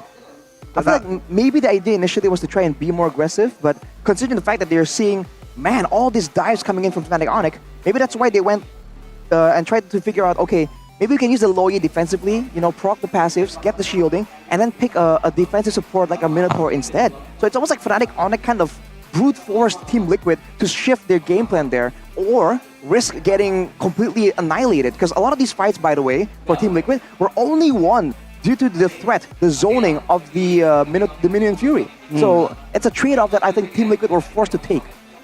Yeah, we didn't really see that diversion plays. You would expect, a TP down the rush towards the jungle, or maybe create some sort of play, but it was non-existent. Maybe with almost Gugun, for Richie. But yeah, again, I mean, you would expect that the Luoyi could just deal a lot of damage. It did. Create a lot of burst damage, but again, so can passive. all the other mid laners Exactly. in the game, right? That's why, and for the fact that sometimes the Minion Free was the saving grace for TLID. Again, Sans was there with the IMU, a lot of copy ultimates that was just there to neutralize all the burst potential, all the kill threats of Team Liquid ID.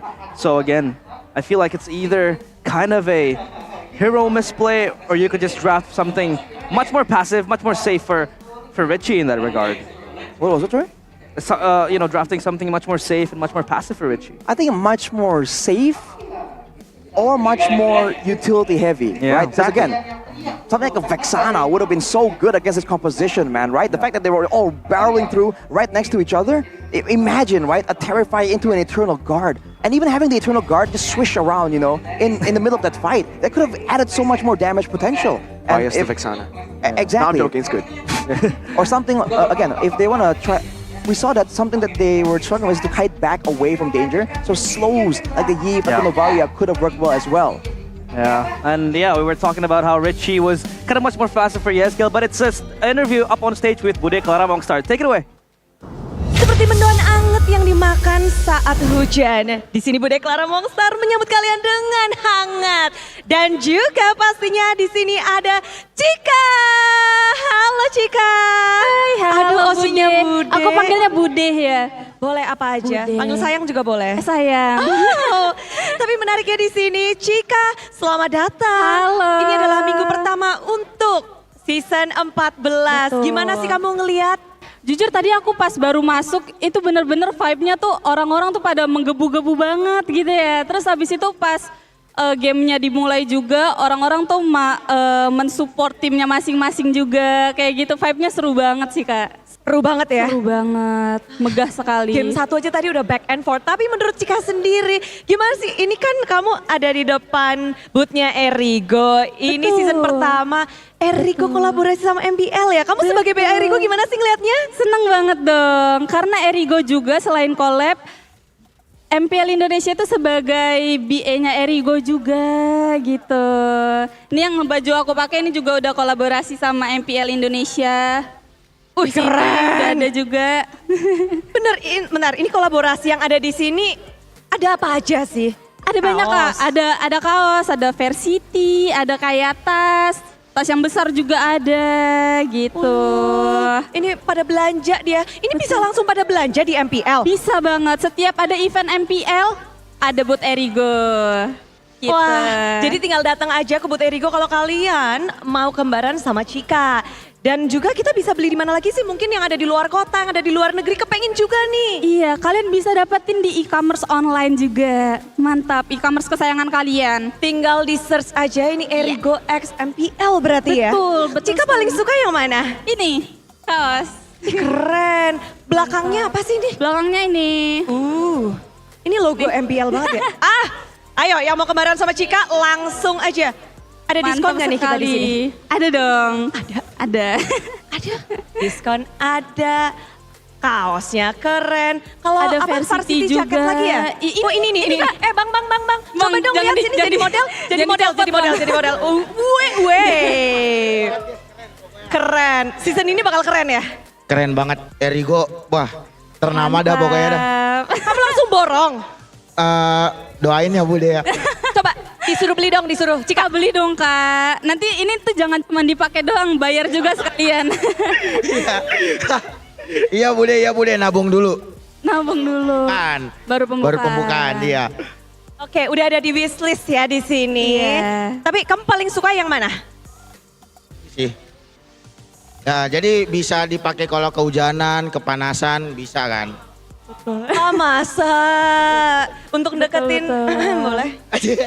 Biar tambah keren kan? Iya boleh ya. Ya boleh. Nambah semangat juga. Tapi Cika, semuanya masih berteman. Silahkan belanja lagi, pilih-pilih dulu. Kawasan kembar sama Cika juga boleh. Tapi Cika, ada yang mau kamu sampaikan nggak sih? Mungkin untuk semua penggemar MPL, semua super fans, dan juga tentunya untuk MPL. Aku pengen nyampein buat kalian semua. Numpung lagi ada eventnya MPL, kalian jangan lupa mampir ke booth-nya Erigo. Pasti dong. Thank you banget Cika. Terima kasih banyak Bude. Dan langsung aja kita akan lemparkan kepada caster untuk melanjutkan game yang kedua.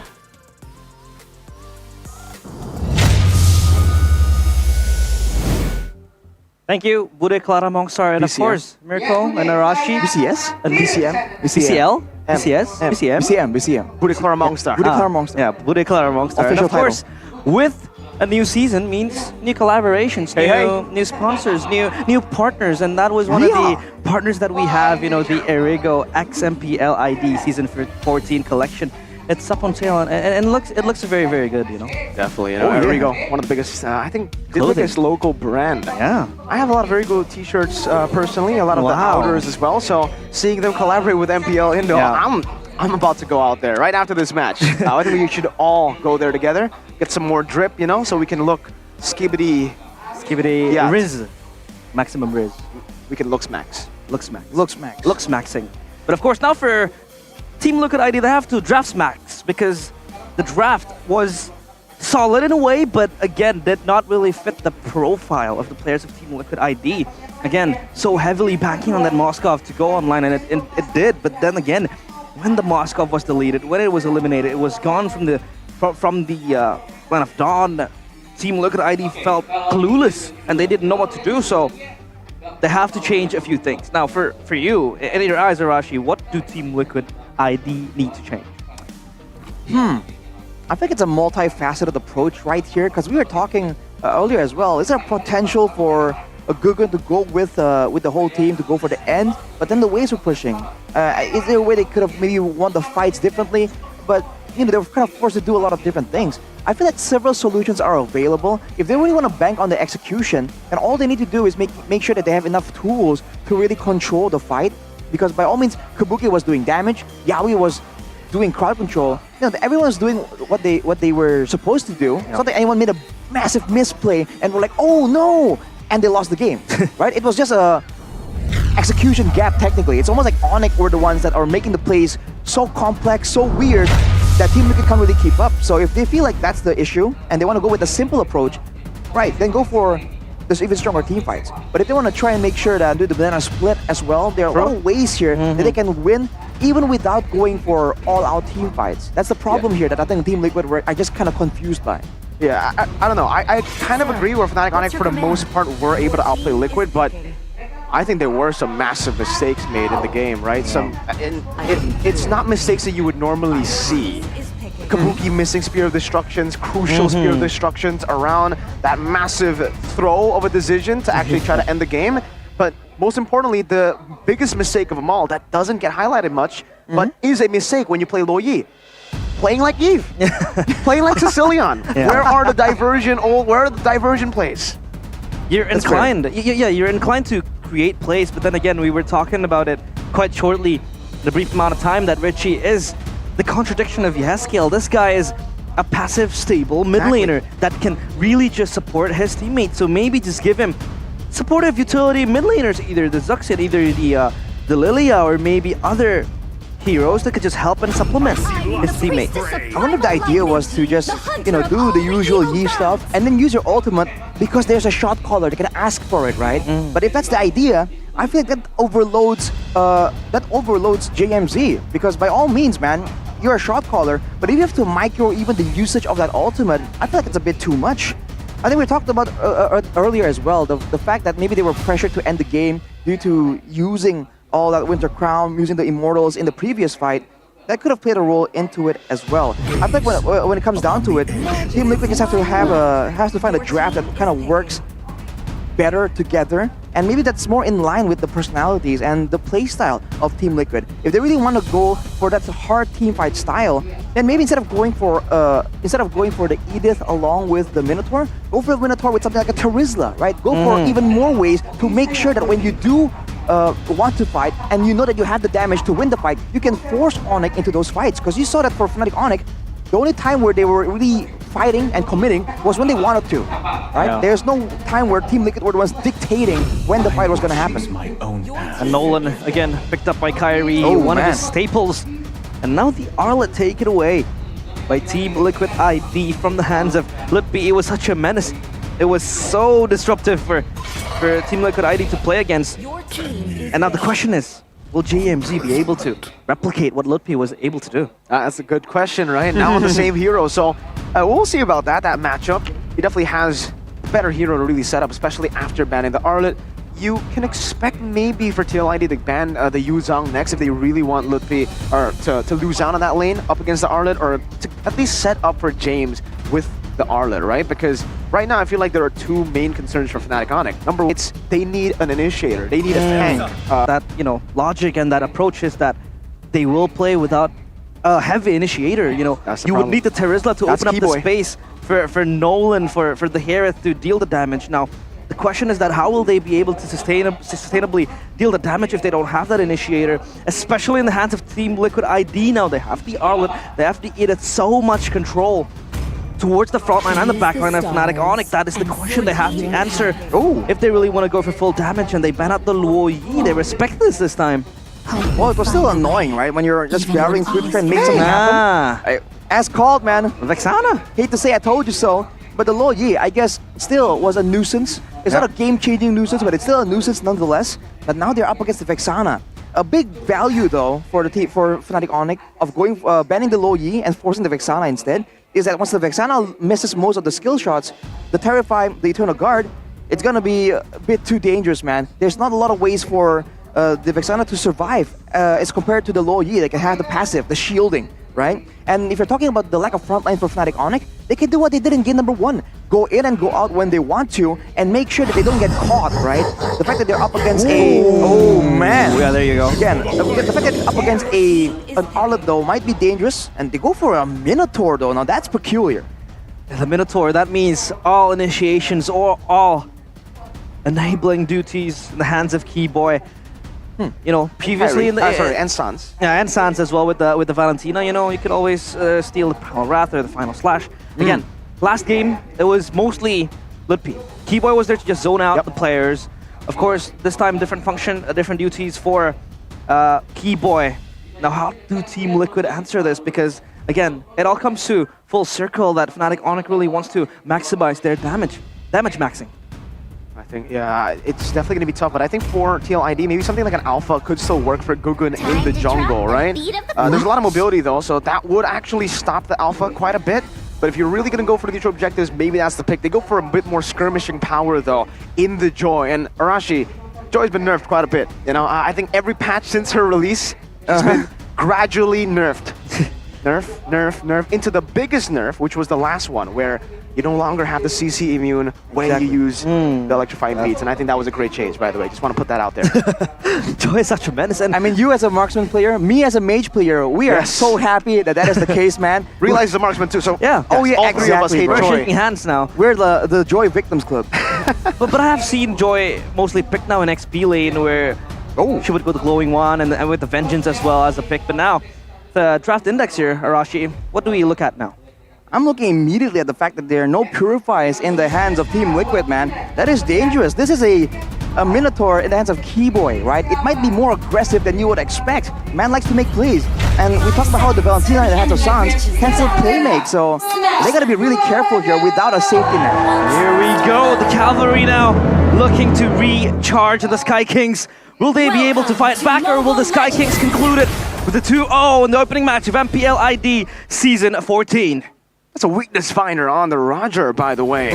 Let's see, ladies and gentlemen, if King Gugun on the Joy can try to equalize this. Now we have another Assassin versus Assassin jungle matchup. Last time it was a marksman earlier in game number 1. So Kabuki, weakness finder, by the way, yeah? Going for the weakness finder instead of the QC that we see a lot from as well.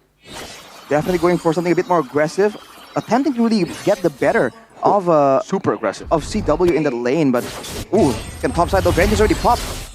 Which vengeance? Lutpi's vengeance or James's vengeance? Nobody knows, man. Yeah. I mean, Richie also recognizes the danger though. Going for the tenacity, even though he's on the mage, I think it's a wise move. I do that myself when I'm playing mages against a Harith, against a Nolan. More importantly, I think Kyrie on the Nolan here will have a lot of free reign to go up around, because who can really stop him right here? Maybe the stun from James, maybe?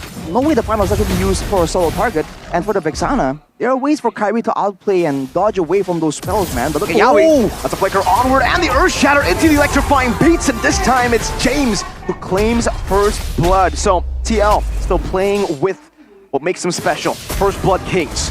Clean execution coming there from Team Liquid ID, reclaiming that first blood back to their own pockets, but Kyrie fishing for something for himself. Meanwhile, JMZ is able to just neutralize the lane and play in according to himself. As Yaoi is just everywhere around the map now, just supplementing his ways. Final flash, but misses. Turtle now going to be very important for Team Liquid ID. Great damage, amazing zoning from James now, doing so much, and Lippy isn't even level 4 yet, so there's not going to be any contest for Fnatic. Onic, a Team Liquid lead with the first turtle, but down below, this is the strong side for Fnatic. Onic at this point of the game with CW on the Harith. You have to look at the emblems as well for Lutpi. He has that the war cry to try and augment the damage, and later on he'll be able to actually proc that on multiple people. But I guess in a way it also lowers his laning prowess, right? Compared to something a bit more direct, like a Brave Smite to win out in the 1v1s. That may be why he seems to be a bit less YOLO as of right now. The ganks though, for the side of Team Liquid, is definitely something they have to try and keep in mind, because with the Earth Shatter and the Curse Blast combo in the mid lane for Team Liquid, they can immediately clear the lane in a single second, and you're seeing Yaoi being a lot more active because of it. Ooh. Hans though under pressure, good looking for a play, and this could be another collapse coming in from Fnatic Onic and Team Liquid ID. Oh, able to escape. Yaoi still has a Primal Wrath, decides to pop at Lutpi. Still in the midst of it all, gets caught in the Curse Blast. Now James walking forward, another Vengeance there, but is Fury gonna knock him up? No! He flickers out to safety. Kyrie with a fracture. It's not enough to take him down. King Gugun now walking down in towards the enemy jungle. Kyrie zones him away, and both teams decide to disengage for now. But now Gugun enters the enemy jungle again to steal that creep away from Kai. This time around, Team Liquid ID, they have a lot of disengage tools, you know, the Vengeance coming in from JMZ as well, and they are much more tanky compared to Fnatic Onic. So Kyrie so far hasn't been able to just assassinate the players of Team Liquid ID. More tanky this time. Oh no, Zamon force placed into the wrong direction. Still though, CW gets out. Ooh, luckily, this is a nerf joy. And it's still doing that much damage, man. And for Gugun here, showing up on the Assassin once more. I think for Kyrie, the problem is, again, the only real target he has right here is Richie. Everyone else on his team can't really set up with a big amount of crowd control to guarantee the fracture. And even the gold lane, right? It's a Roger and Kabuki, so he's a lot tankier than you would expect from the usual mid laners. So I think his potential here, his threat, is kind of nerfed a bit by the drafts. But when it comes to clear speed, he still has a bit more of an advantage. But Gugun is keeping up really, really well. Yeah. Now, could be a total take for both teams. It's Fnatic Onic. This time around, they have enough damage, but looking for a play is Yaoi. Earth Shatter onward, and now they combo together with the final snatch and Eternal Guard. Tate CC. Keyboy taken down. Gugun still winning the retry battle despite it all. Good vengeance by Lutpi, soaking in damage right now as Kabuki jumps in with the Lycan Pounce, steals damage and takes Lutpi out, but now gets caught all alone. Tries to go with the Lycan Pounce. CW gets rid of him. Gugun re-engaging, and Richie trying to get that Terrify down. It's a winning fight for Fnatic Onic, and now they go on Richie. Fracture Not enough to take him down, not just yet. Gugun forcing Kyrie to back away. Fight for Fnatic Onyx, objective for Liquid. Gugun is relentless, and so is Kabuki, but Kabuki in too deep with that pounce, and he gets punished for that. And if you let your guard down this time around, Fnatic Onyx could just burst you down with the damage that they have all in their lane. And Gugun already has the Starlium at this point, so even more burst available. There's a game fact by our applicating GoPay though, but wait a minute. But Wolf doesn't have the vengeance. It's gonna be okay. Yeah, it's gonna be okay. But a game fact by the new application GoPay, this is the debut of Thamus in MPL ID Season 14 before last being used by Lanaya in MPL ID Season 12. Now talking about Thamus though, the main idea of this XP laner is to use damage, but wait a minute. Yeah, stole Eternal Guard, Yowie! Everything in the kitchen sink thrown! That is 4 ultimates! You can count it as 5, you know, you can kind of cheat, but after the Eternal Guard catching him! Kiwi gonna be taken down, Fnatic Onyx! They got a good pick there, but they stayed so long! This is layering that Team Liquid ID should be doing since game number 1. You have JMZ as the main initiator, and then you have Richie coming in with the Eternal Guard. So, you know, you have that utility, you have that CC layered upon Fnatic Onyx. They can't even move, and you get a pick. This is how Team Liquid ID, you know, are inclined to play. And right now you can see from the items, growing 1 rush for Richie here. Gonna lower get some more damage, but also lower the regeneration coming in from the side of Fnatic Onyx. Especially they're against, because they're up against a Thamus and a Minotaur, and a Harriet technically, and a Valentina. There's a lot of value for this growing 1 pick. But that means that Richie needs to be a bit more careful with the mana management, right? Only relying on the Impure Rage here to try and get some mana sustained. Onyx make a play for the turtle once more. I think this time they have more of an edge. They're pushing Team Liquid back. They've taken back control of the game. It's a 1,000 gold lead. Good wave push here. A shove in the mid lane from Kabuki as they set up for the neutral objective.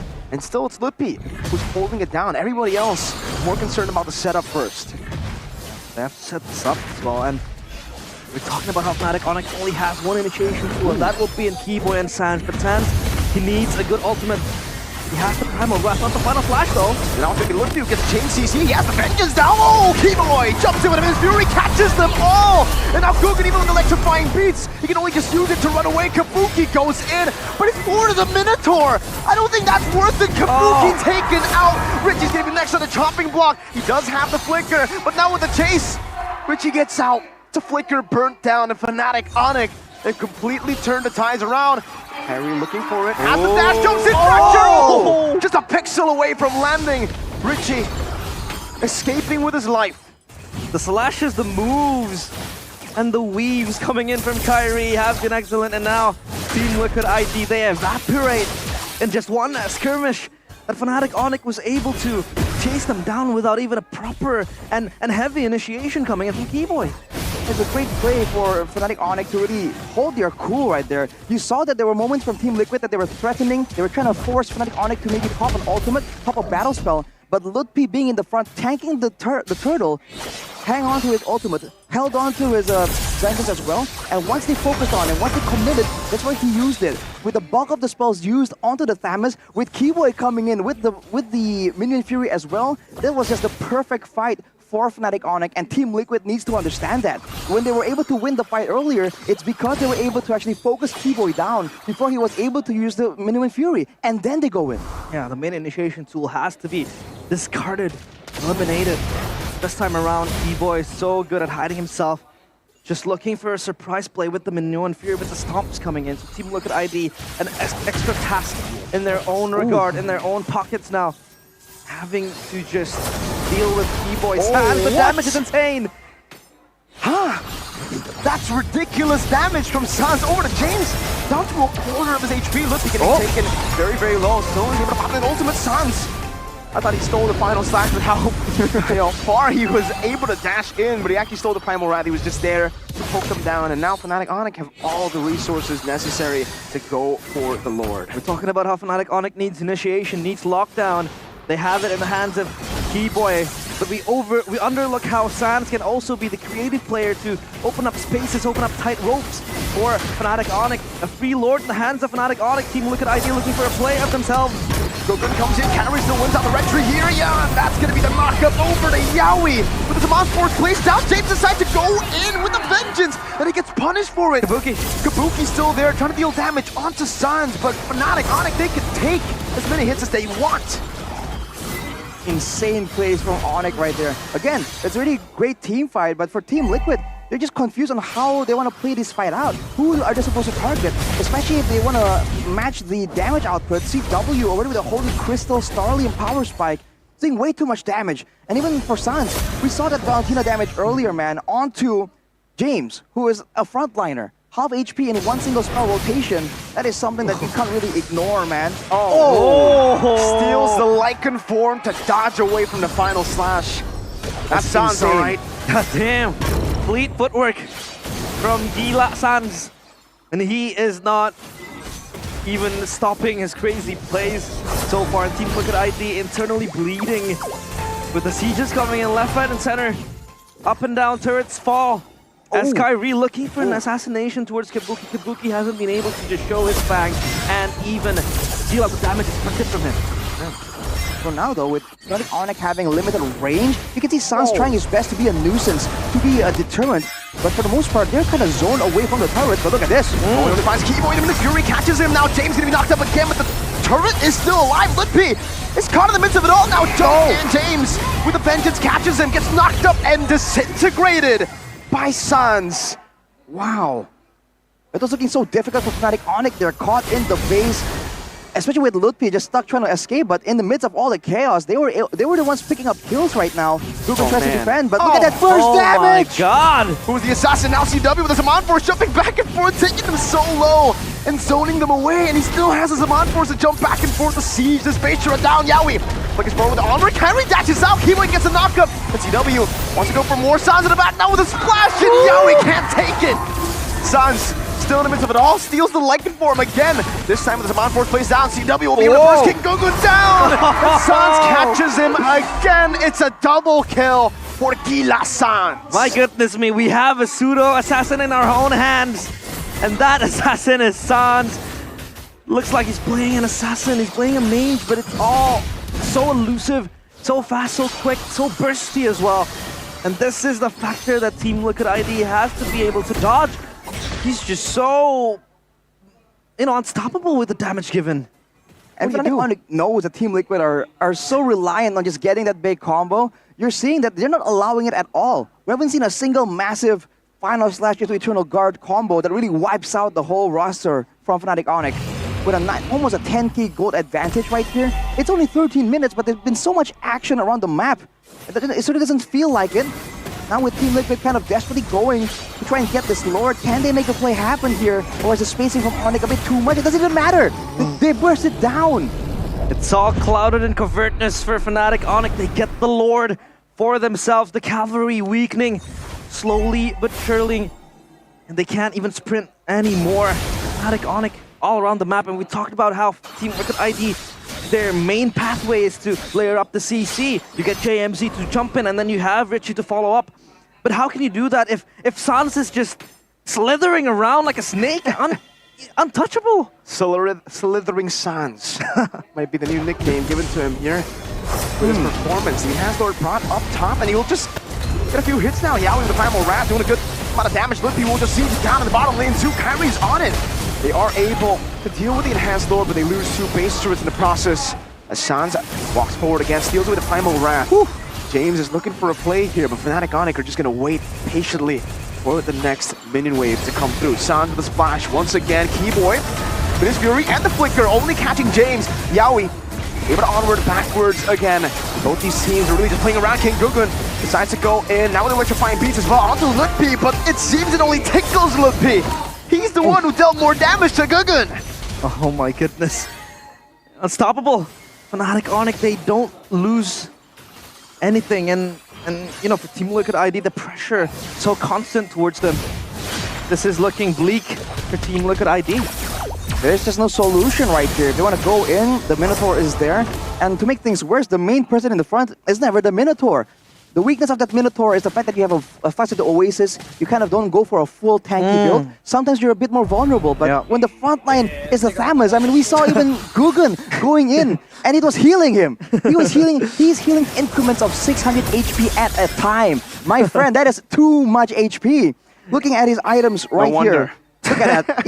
Even the Queen's Wings, man. Oh my Even if he was isolated, there's just so much reduction and built-in sustain. And on top of that, look at it. Oh man, it's full item builds for everyone. With the Sky Piercer for Kyrie, with the Divine Glaive on top of the Holy Crystal for CW on the Harith, man. It's just so much damage. And the main frontline for the side of Team Liquid, I believe it's just, I guess it's the Arlet and the Edith, but it's just not enough at this point. Sans is 3,500 gold ahead of Richie. Yikes. He's richer than Richie. Wow. Well, he's not Richie rich. He's not. Not yet. Not yet. But you can take a look as well. He's Richie middle class. Yo! Right now, it almost feels like Richie, no items. Richie, no items. Richie, no items. From rags to richies. But yeah, for Lutpi now, I feel like that healing that he has isn't even supplemented by the Oracle. Usually you would go for the Oracle for that extra healing. And he doesn't even need it to get that maximum healing. Now I feel like this is going to be such a late question to ask. But how do they stop Lutpi and Sans here? Oh, I don't know. How do you stop Sans there? Oh! Like in 4 months ago, forces the Retry to be used defensively, and Sans just looks at them. He stands there menacingly, he walks to the wall! Sans is playing around with his food! Wow! And today he's gonna have horse meat! That is not them okay, down. bro. That is just not okay. Sans, what is this man up to, man? Team Liquid. That is some demoralizing stuff. He's still doing it. He does not care. He was walking to the wall. He didn't even have a destination. He was cosplaying as a disconnected player. It's his controller disconnected. It's just a walk in the park for Sans. What is a horse to a wolf, and is able to just feast down on the players of Team Liquid ID. This is just passive pressure now. Passive dominance coming in from Fnatic Onyx. Team Liquid ID clueless on what they have to do to neutralize the threat coming in from Fnatic Onyx. A fight down bottom. Oh, Kabuki flickering back to safety. Carry still chasing, going for Fracture, forcing Kabuki to go all the way to the fountain. Good Eternal God with the final side, displacing him. Keyboy now pops him in his fury! Oh! Keyboy finds 5! All 5 of the cavalry! Insanity all around. And the Sky Kings still asserting their dominance locally. This time around, a good start to open up the match in MPL ID Season 14. They take the 2-0 against Team Liquid ID. Man, Keyboy goes where he pleases. Keyboy smash! 5 members up in the air. How do you deal with that? He even built the fleeting time, by the way, towards the end. That man wants some action. You thought this was a defensive Minotaur? Think again, man. You're a cavalry? How do you run when you're up in the air, bro? The Sky Kings, take them out. Mid-air, airborne, airtime. You can nay, but what can you do up against a moon? They can't even mate properly. Usually you would expect that they would come running with the horsepower that they have, but it felt like they weren't even activating that horsepower. All the power was in the hands of Sans, in the hands of Fnatic Onyx. Oh, wow, that is so sweet. Sweet, sweet sugar from Keyboy with that initiation. Technically, they didn't take 5 because James is already dead. Well, he was there in spirit. He was knocked up in spirit. Yeah, it's like he's looking up there, up in the skies towards, you know, the players down there. He was also in the air. Yeah, he was also in the air, flying, floating. So he knocked them up all the way. Keyboy sent everyone else to join him up there, bro. The floating spirit of what a generous god, Keyboy. Yeah, he is. They were having flashbacks to when they were kids playing on jumping on the bed, bro. Like, boom, wow. Yeah. I guess it's over. Yeah, but this time around, their heads are banged by Fnatic Onyx. That's brutal, man. That's so brutal. Hang on a minute, bro. They were jumping and they're like, oops, the roof is Fnatic Onyx. This time around, so high. Ceilings up top. And of course, you want to hear a few words from the winners of this match. Fnatic Onyx up on stage alongside Bude, Clara, Mongstar with the winners interview. Take it away.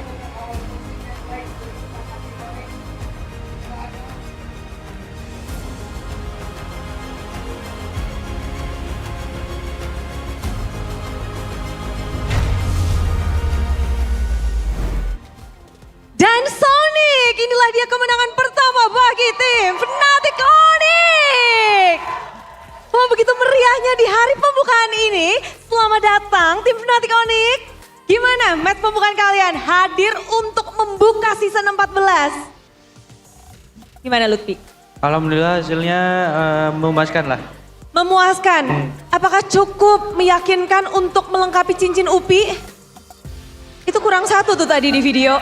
Gimana? Apakah cukup meyakinkan match kalian yang pertama ini langkah pertama untuk mendapatkan cincin kelima? Yakin dong. Yakin dong. Aduh. Tapi di sini pasti semuanya pada senang banget ya ngeliat wajah yang sama dari Fnatic Onyx. Budi penasaran apakah itu menjadi salah satu keunggulan kalian nih dengan 5 player yang masih sama plek keciplek dibandingkan mungkin kita tahu ada 2 tim yang gak berganti line up dan kalian salah satunya. Gimana tuh? Dengan wajah yang sama, apakah itu menjadi keunggulan kalian? Sans? Kita percaya proses aja sih bahwa roster ini masih bisa dan masih kuat. Masih bisa dan masih kuat. Ini masih bisa untuk nyabet semuanya Kak Sans? Asal konsisten insya Allah bisa. Insya Allah bisa, amin. Tapi kan ini ada kutipan menarik ya dari coach kalian. Coach Adi mengatakan bahwa saat MSC kalian memang belum bisa untuk memaksimalkan gameplay dengan assassinnya. Apakah sekarang sudah bisa? Gameplaynya sudah matang. Mungkin Kairi, you can answer this. Are you more comfortable, udah lebih nyaman dengan gameplay Assassin Hero di MPL season 14 ini? Kalau kata Adi di MSC itu masih agak kesulitan. Oh sorry? Adi say that. You have you guys, Fnatic Onyx, yes, with gameplay. Ya lebih enak. Terus biar bisa dapat kill juga. Soalnya udah bosan sama tank kemarin. Tapi apakah sudah matang? Sorry? Is it ready? Is Fnatic Onyx ready for this MPL Indonesia season 14? With the meta, the current gameplay. Oh siap, ready. Sudah siap berarti ya? Oh kayaknya buat gameplay kita hari ini belum full potensial. Masih berproses. Masih ada banyak. Masih ada banyak dan masih berproses rupanya. Dan one of your fellow friends from Filipinos, James, is here. You face him. He's only one Filipinos that is playing and coming to this season. New Filipinos. How do you see him playing? Menurut gua masih bisa improve. Masih bisa improve. Ya soalnya di match ini kelihatan banget Lutfi jagoan. Lutfi jagoan, apakah butuh waktu untuk beradaptasi, adaptation in this MPL ID? Does he need to adapt more in this MPL ID? Ya mungkin. Mungkin dengan crowd yang begitu ramai di sini. Tapi Lutfi katanya lebih jagoan kamu. Kamu merasa seperti itu gak sih tadi Lutfi di lane? Jago. Jago UPI? Jago. Yang jago-jago itu UPI apa James? UPI? Sama-sama jago. Sama-sama jago. Tapi apakah kamu ekspektasi bahwa Aran digantikan di match pembukaan ini? James yang bermain, bukan Aran. Gak tahu sih. Siapa aja lah yang main. Siapa aja yang main. Namun kalau ngeliat permainan dari Fnatic Onyx, mungkin Kiboy bisa jawab. Kiboy, Bude penasaran apakah ini Fnatic Onyx yang udah ready banget nih, gas aja Bude. Atau di sini malah tim Liquid ID yang belum siap untuk melawan kalian. Ya yang pertama mungkin kita juga belajar lah dari kekalahannya lumayan banyak lah. Jadi kita mau comeback stronger banget lah ini sekarang. Terus juga emang dari Liquid masih berproses banget lah. Hitungannya masih baru semua, player-player baru juga. Udah sih, paling sisanya cewek mau nambahin. Apa tuh We? Kalau itu semuanya nungguin sih cewek nambahannya apa nih? Ya, kapten kita sekarang. Widih. Kali ini kan kalian kehilangan sosok kapten kalian yang dulu-dulu. Boots sudah nggak ada di sini. Tapi gimana? Cewek sekarang jadi kapten? Menanggung beban berat kah? Enggak sih, cuman itu doang, submit. Hah? Cuman submit gitu doang sih. Oh, masa weh. Tapi ketika di submit itu, apa nih yang berbeda ketika kamu mendapatkan title kapten? Gak ada yang berbeda sih, kayak ya maksudnya kita sama-sama aja, cuman ya kita ada Lutfi kan sekarang. Ya, kita harus bimbing dia lah. Widih. Sekarang tugasnya cewek yang bimbing. Sekarang tugas cewek yang bimbing Upi. Enggak lah, kita semua lah. Kita semua. Upi. Sekarang dibimbing mereka semua. Lebih berat? Sama aja sih. Boleh kedip 2 kali kok. Boleh kasih sinyal? Katanya Lutfi mau kasih satu kata tadi. Oke, satu kata untuk hari ini. Untuk penutupan match kalian. 2-0 dengan sangat meriah. Luar biasa. Dan inilah dia Raja Langit. Silakan kata-kata dari Fnatic Onyx. Untuk Sonic mungkin? Atau untuk siapa nih? Gak mau dan. Tuh kan berantem kan? Baru menang lo udah berantem nih. Apa? Ayo. Apa tadi pertanyaannya? Silakan kata-kata untuk Sonic atau mungkin siapa? Sama di kamu. Terima kasih buat Sonic yang udah dateng, terus udah dukung kita. Ya jangan lupa dukung kita terus sampai kita ke playoff dan seterusnya. Seterusnya dan kasih tepuk tangan buat Sonic untuk Fnatic Onyx. Dan itulah dia caster kemenangan perdana yang begitu meyakinkan.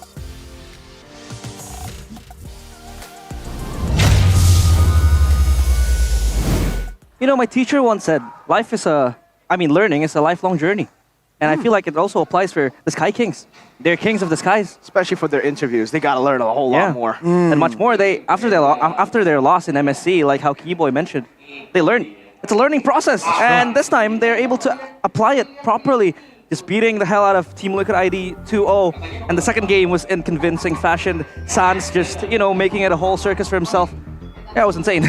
It almost like, Onyx were bullied by TLPH, and they were like, you know what?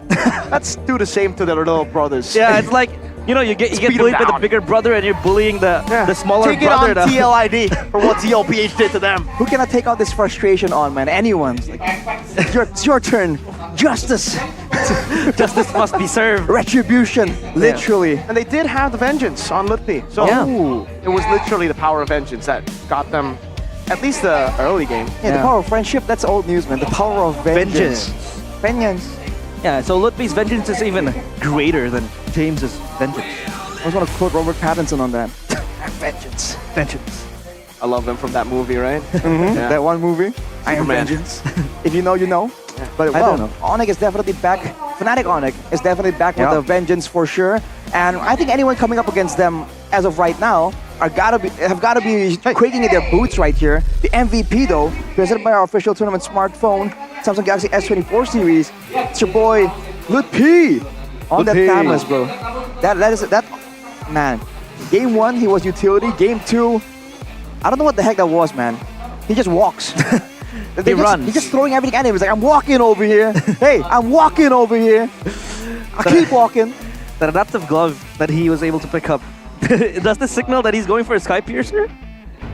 I don't know about all that. I think Thunderbell, right? Yeah. Logically, it should be Thunderbell over Skypiercer, but hey, who knows? They were so far ahead. They were dominating so much. Winter Crown. Yeah, Winter Crown. He could have gone Winter Crown. I mean, true. He didn't even need the Oracle to get that extra healing from the photo. I mean, look at that. Look at the highlights, man. There. This is the highlights presented to you by our official gold partner, UBS Gold. And man, you can see that there's just so much beefiness built in for Onyx. And by the time they're done dealing with Keyboy or Lutfi, it's just too late. They have used way too much. And they are forced to use so much on one person. Look at that. You can see that Yaoi and Gugun, they were trying to adjust. They're trying to adapt and try and find ways to maybe skip Lutfi, press the skip button, get behind him. But Lutfi is just so good at it, man. The screening. He just puts himself between you and his team and makes it a difficult choice. And even when Yaoi or Gugun can go in the back, that's only them, right? Kabuki is a bit too squishy, a bit too easy to focus. Richie, for sure, can't really go in. And with everyone jumping forward to try and maybe get a pick-off, get a trade-off, I think Real I said it best. Richie seemed like he wasn't allowed to play the game at all. I think also, right, something that I definitely want to nitpick is the fact that, by the way, again, props to Keyboy for the third time here for landing that massive Minions Fury. to send them all trampolining up. But yeah, Kabuki, weakness finder. I get it. When you are in a good matchup, right? When you are in a winning matchup, going for the weakness finder up against a carry, a Claude, let's say, great, because you have more aggression. But up against a Harith, I really feel like sustain would have helped him much more than the weakness finder. And even if he wanted to play with the weakness finder, it doesn't seem like the team played around him. Doesn't feel like the team tried to get him out of the laning phase. So in the end, I really didn't see any use of the weakness finder. That was the issue, right? I mean, if we pick a Roger towards a Harith, the Roger does not do, like, it can't really outlane, but it just survives. It does good to survive, and you would expect him to pick up the QC for that extra sustainability, for that extra health, for that extra movement speed to just bob and weave to the Harith to survive at least the first few minutes of the laning phase. But going for the weakness finder means you have to kind of fight through the Harith, get the kill, and eliminate that Harith.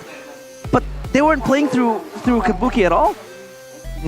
They went for the loopy gank, and then they just never got around to the gold lane. And this is a Roger without a Purify, by the way, so he's also so limited when it comes to moving forward aggressively. So a lot of, I think, combination problems coming in from Team Liquid.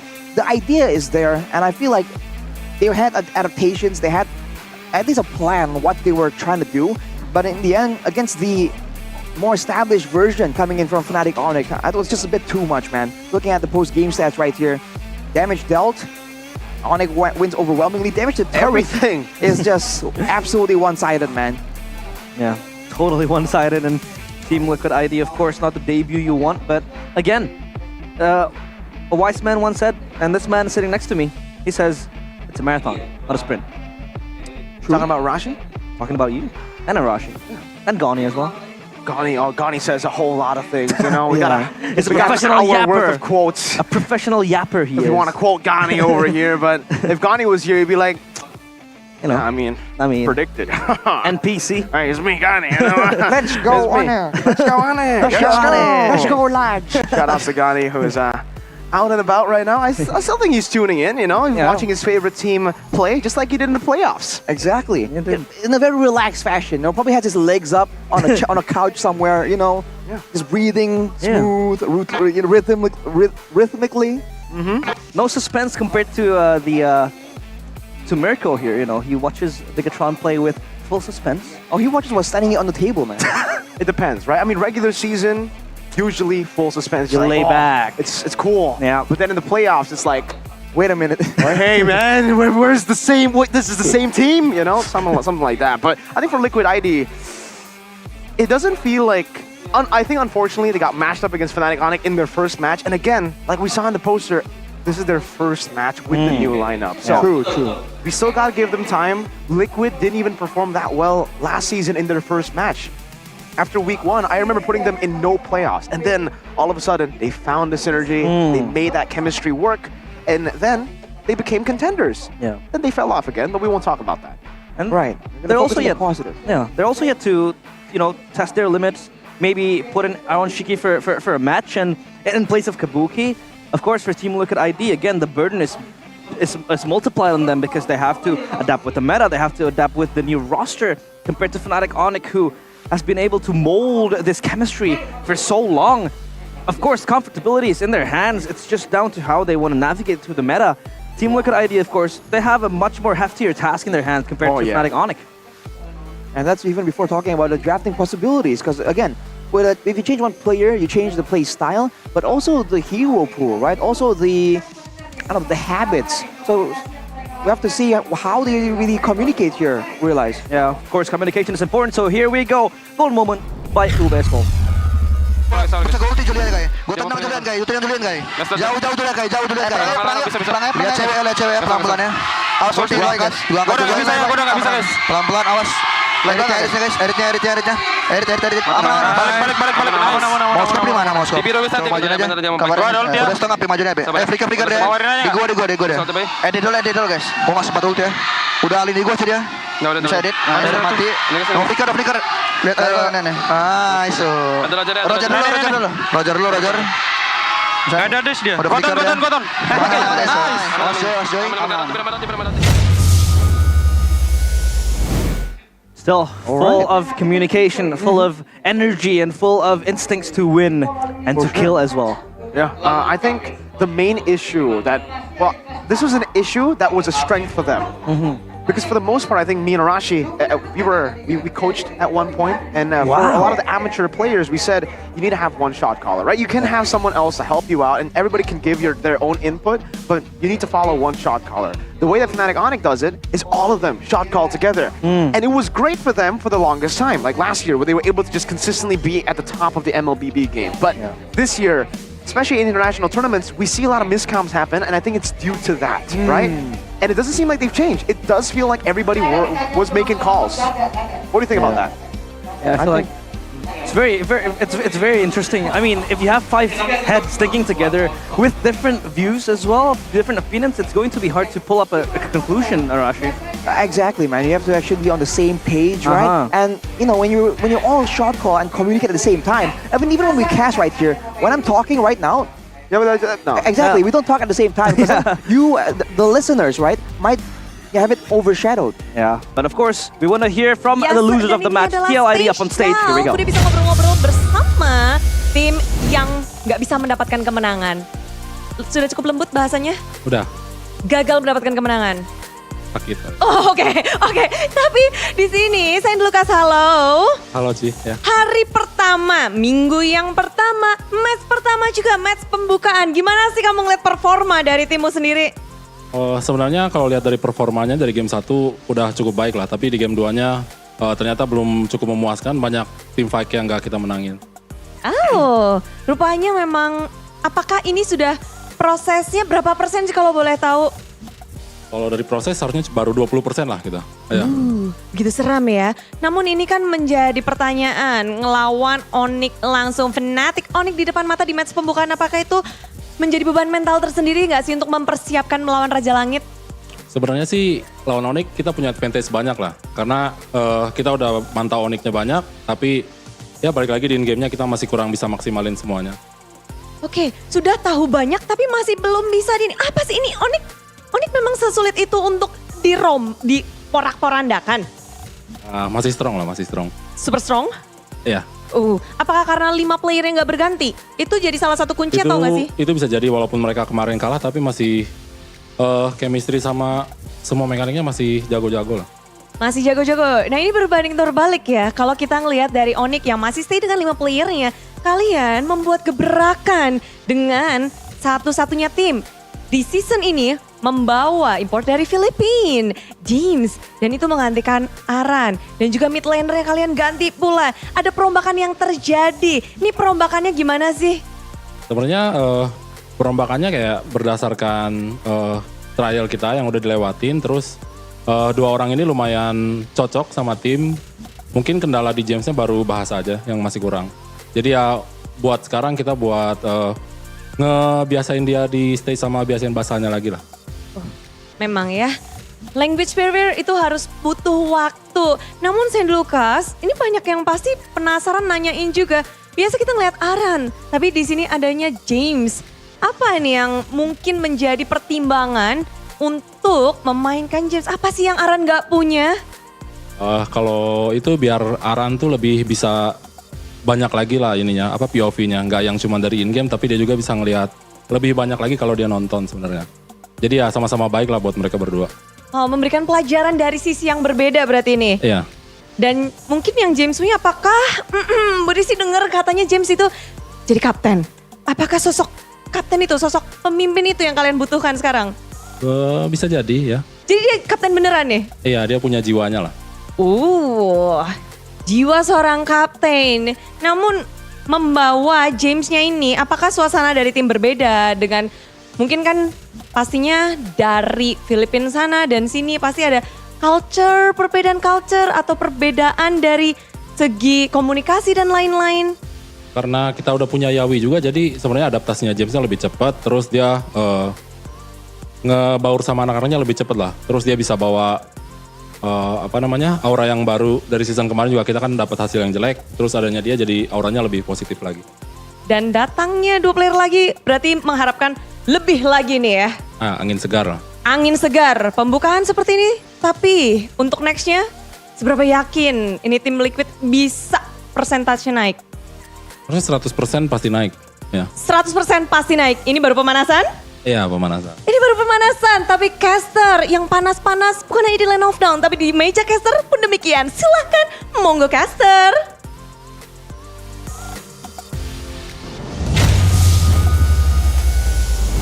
A new interesting segment, the losers interview. Of course, we want to hear what goes on in the heads of the ones who loses the matches. Yeah, and if you guys didn't catch it, because if you don't speak Indonesian, Saint Lucas said that was just a warm-up, right? Because obviously it's their first match, and they will get better, 100%. He's very confident in that, and I'll have to say I think all of us are also very confident in Liquid's ways to actually improve in the middle of the season, because we've actually already seen this many times before. Yeah, it feels like it's rinse and repeat for Team Liquid ID back then last season when they were still Aura Esports. They were still kind of like trying to grasp on what goes well with their synergy, especially now they have two rookies coming in. For JMZ, he hasn't been able to show his full potential, but then again, like you said, we have to give them the benefit of the doubt because they have that extra burden to kind of just mesh and glue themselves into this new roster that they are trying to create. Especially because the best way of dealing with that issue is time, right? Time will, in theory, allow them to have that synergy, that communication, and in some ways, even the team fights, right? We saw that sometimes in their team fights, when it gets messy, they kind of get overwhelmed. I think it's fair to say that, right? We saw some of their players literally just, whoa, where now? Like, on it just everywhere, right? So I feel like with time, right? If you play with those same guys with time, eventually even in those team fights, you're gonna build that kind of peace of mind, that kind of calmness that you really need. Because remember, for Fnatic Onyx, part of why they were able to get such a dominant position is because Lutpi in the front, we said he was a rookie, right? We said he has experience now because of time. He was up there getting chunked to half HP. No sweat, no ultimate pop, no vengeance pop. He knows exactly when to do it because he's calm with it, right? And if Team Liquid can develop the same kind of calmness, I feel like that could be a dangerous version of Team Liquid. Maturity is the name of the game, especially for most of the players. So interesting to see. But of course, what is much more interesting is the Galaxy S24 series from Samsung, because the Galaxy AI as well is here. You could purchase this right beautiful phone right here. We want to grab it, but we can't because this is for the show. And Arashi will punish me if I kind of run away with this phone, especially with the features it has, the Galaxy AI. You can be a winner of the game with the Samsung Galaxy S24 series with epic gaming performance. Including the Snapdragon 8 Generation 3 for Galaxy processor that keeps your phone lag-free. And a large vapor chamber to prevent overheating, because you don't want to play on an overheating phone. Of course not. You have to get the right phone so you can sharpen your gaming skills to a pro level. And plus, the AI now translates to Korean immediately. And there are many more other features powered by the Galaxy AI. I mean, look at this, right? See this? Okay, I see it. I see it. Technology. Wait, technology. Are you going to translate what you're going to say to a different language? Well, let's see if we can get it working here. Well, why are you talking about we? We don't have the phone. You have the phone. It's a group effort. Come here. Lean in over here real quick. You know where it is? Because this is brand new. I got you, brother. We have to navigate. I got you. They want to show you the best, the real deal, what you're gonna get. Yeah. This is brand new, man. They got it just for you guys. So we gotta Here it is. Try it. Here we go. Speak into it in Indonesian, and then we do the usual. You just tap it, right? You tap it and tap it again once you're done. Saya suka main game. Put it on the mic. Wait. You gotta max out the volume, Arashi. Yeah, the volume. It's just so advanced. It's so advanced. It's so brand new that Arashi's still trying to figure out, because the sound waves, bro. He's used to toy phones. Yeah. This time, this is the real deal. Exactly. This is the real phone. Oh yeah, we give it a crack, bro. Yeah. Give it a try. So Me? You press that, say something, and then boom. Sure. Let's give it to Mirko. I think Mirko knows better. It's a group effort, guys. Kalian bisa mendapatkan promosi. It's not coming out. The audio's not coming out. It's okay, but you guys can go and check it out with the cashbacks there. It still works. It just the audio didn't come out because the volume was muted actually. Yeah. It's too advanced, bro. Rashi skipped it. But of course, talking about cashbacks is the new application by GoPay. You can download the GoPay app, the new GoPay app, the gamer's wallet that packs a punch. With GoPay, you can vote for the winner of each MPL Season 14 match and guarantees you to get GoPay coins on your first vote and 1 token with every vote. With every vote, 1 token? 1 whole token. That's a lot of tokens, man. You can One collect those and exchange this for free goodies perks coming in. in the app, man. So Yeah, make sure you exactly. just take full advantage of it. Because why not? We know you use it. Yeah. Why not, bro? What are you doing, right? And while you're on that app, you can also go and buy some skins because, hey, there's going to be a lot of cool collaborations coming in very, very soon in this month. And you guys can all get it for very, very low prices with the GoPay app. Yeah, and with the GoPay app as well, you can make 100 transfers, which most of them are free transfers you can create. You can also buy skins, like how Mirko mentioned, because there has been a lot of skins going out, as well as the aspirants. Gacha. I've been trying to get the Ruby skin. That Ruby skin is so I got fire. it. Really? Yeah. Unfair. I got all 4. Wow. I think I'm only lacking 1 more. I forgot which one. Life is so unfair. But of course, to It make can be things fair. fair, Use GoPay. yeah, you can use GoPay to make it even more fair. It's the equalizer. Equalizer. And you should also be fair with your friends when you split the bills. Oh, and you man, can do no. that with the GoPay app. Oh, It's can you? easier We and should start faster. doing that, bro. Because we spend so much time after doing something like, Yeah. So how much is my order? How much is my hot pot? This is my tactic, right? You still pay with GoPay, but I can just be like, thank you, realize. Wow. A trickery. But of course, we welcome you to Kiria, the official destination of gaming and esports. For more information, you can drop into the Kiria Discord for all things gaming, and also at the URL fandx.io/Kiria. Now we play at Kiria Games. Take Right a look there. at this, man. I mean, Right there. the first ever. It really feels like just a city Yeah. built for esports, Wow. for gaming. Yep. And we've never seen anything of this scope before for gaming and esports, so it's really, really cool that we get to see Kadia. We technically got to see like a little bit of it at EWC. Yeah. Right? But that wasn't even Kadia, but we got to see at least a place where it was just all games, all esports, multiple titles. It almost felt like a multiverse of esports. Yeah, feels like it's a dreamland for most of the esports fans. But of course, another dream is to win the epic collaboration limited series UBS Gold X MPL Season 14, available at ubslifestyle.com and UBS Lifestyle e-commerce as well. You can get a free skin with every purchase of the limited edition of the UBS Gold X MPL ID Season 14 collaboration. I mean, you get the ring. Yeah, you can get the mythic warrior ring and the Benedetta katana with the Electro katana. I kind of want this. I like how subtle it is, though. Because Yeah. you think it's gonna be massive, right? It's gonna hang down Oh, like yeah. a tie, Yeah. like that big. No, it kind of hangs right there subtly. And if you don't really take a closer look, you don't even know that it's a katana. Yeah. And I feel like it's kind of nice. It is It's very nice. nice. And I got to see it firsthand because Moreno, Oh. most improved player Yeah. and also second team, he got the award. I mean, he got the award and also the gift. I saw it. It's really cool. Like you said, subtle, cool, and you're a Benedetta fan, W. I need that. But of course, next up is EVOS against Dewa United. They need the W's, and the W's will come right after the break. So stay tuned. An MPL ID Season 14.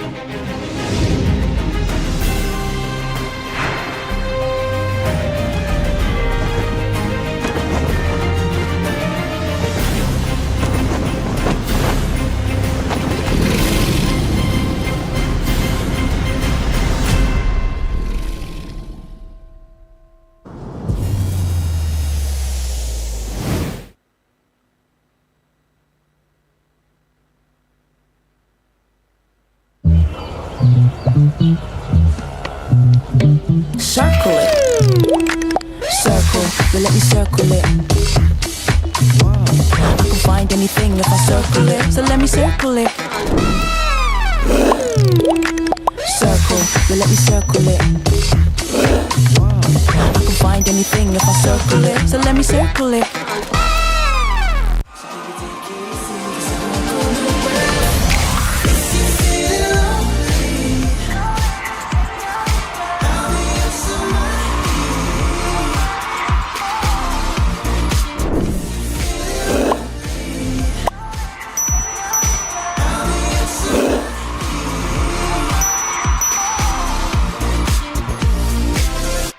Pakai aplikasi GoPay, dompet andalan gamers. Banyak damage-nya.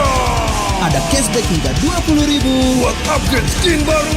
Dikasih ringan gak makan memori. HP lemot bisa victory. Top up langsung dalam game tanpa hambatan. Ikutan selebrasi MPL di aplikasi GoPay. Menambah total hadiah ratusan juta. Bonus stage. Gratis 100 kali transfer kemana aja. Beli pulsa harga termurah. Scan juris dengan mudah. Download sebelum mabarkan. Dia tidak akan segan untuk menghadapi siapapun yang berani melawan. Dia mewarisi perjuangan karena di tubuhnya mengalir darah seorang pahlawan. Pedangnya mengukir takdir kemenangan, menghadapi segala tantangan. Penuh keberanian untuk terus berjalan menuju masa depan. Raihlah masa depan, nabung mulai dari hobi. Koleksi terbaru UBS Gold X Mobile Legends Bang Bang edisi spesial MPL ID Season 13.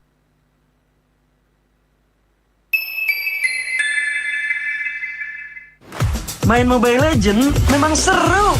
Mabar sama temen makin epic. Apalagi kalau double kill. Tropicana Double Crunch, es krim karamel dengan lapisan coklat yang tebal. Crunchy-nya double. Main bareng, makan bareng Tropicana Double Crunch. Double crunchy level dewa. Rasa ini Gatot kacau. Ih, tombe basah. Bro, move on ke Head and Shoulders. 100% pede, ketombe basah dan gatal Wiped out. Dapetin edisi baru Gatot Kaca di minimarket terdekat. Head and Shoulders. Ini Gatot, ini kaca. Mas Gatot, benerin kaca.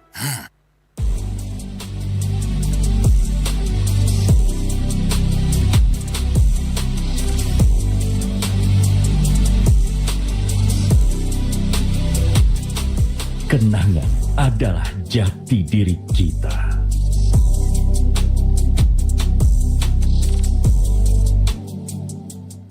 Tak ada hari tanpa mabar.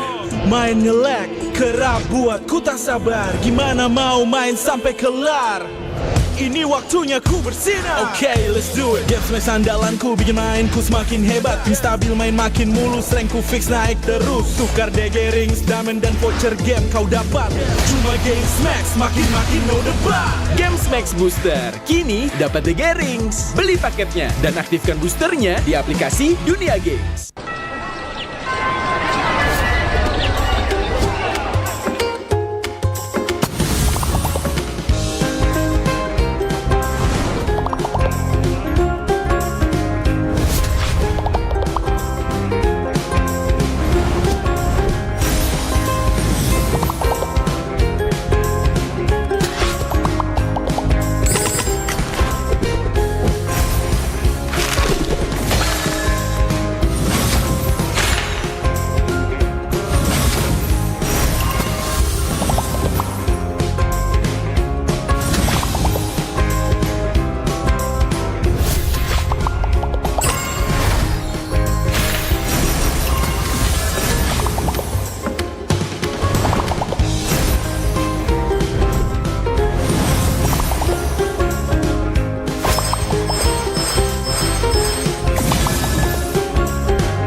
Circle it. Circle, you let me circle it. I can find anything if I circle it, so let me circle it. Circle, you let me circle it. I can find anything if I circle it, so let me circle it.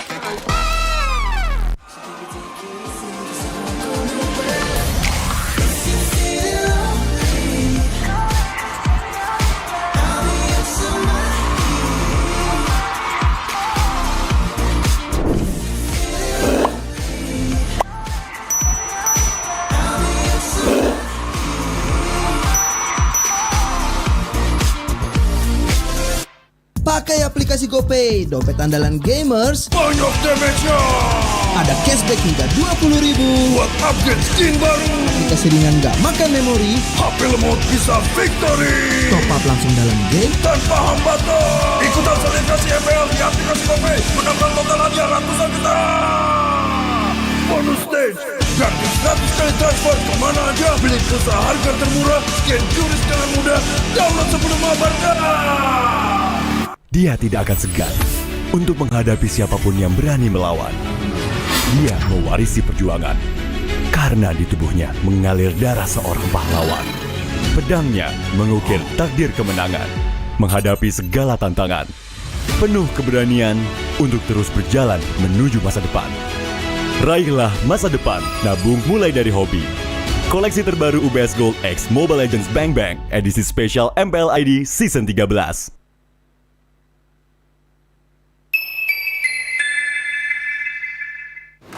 Main Mobile Legends memang seru. Mabar sama temen makin epic. Apalagi kalau double kill. Tropicana Double Crunch, es krim karamel dengan lapisan coklat yang tebal. Crunchy-nya double. Main bareng, makan bareng Tropicana Double Crunch. Double crunchy level dewa. Rasa ini Gatot kacau. Ih, tombe basah. Bro, move on ke Head and Shoulders. 100% pede, ketombe basah dan gatal Wiped out. dapetin edisi baru Gatot Kaca di minimarket terdekat. Head and Shoulders. Ini Gatot, ini kaca. Mas Gatot, benerin kaca.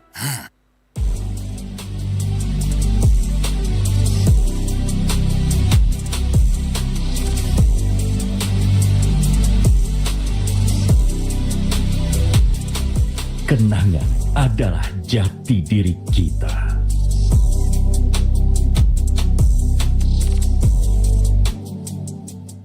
Tak ada hari tanpa mabar. Main nge-lag, kerap buatku tak sabar. Gimana mau main sampai kelar? Ini waktunya ku bersinar. Okay, let's do it. Game smash andalanku bikin mainku semakin hebat. Pin stabil main makin mulus, rankku fix naik terus. Tukar DG rings, diamond dan voucher game kau dapat. Cuma Game Max makin no debat. Game Max Booster, kini dapat DG Rings. Beli paketnya dan aktifkan boosternya di aplikasi Dunia Games.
Circle it. Circle, you let me circle it. I can find anything if I circle it, so let me circle it. Circle, you let me circle it.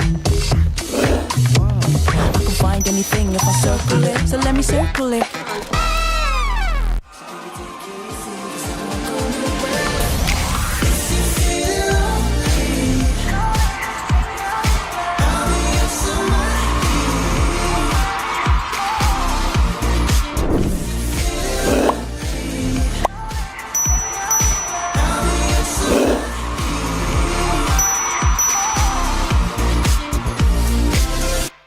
Pakai aplikasi GoPay, dompet andalan gamers. Banyak damage-nya.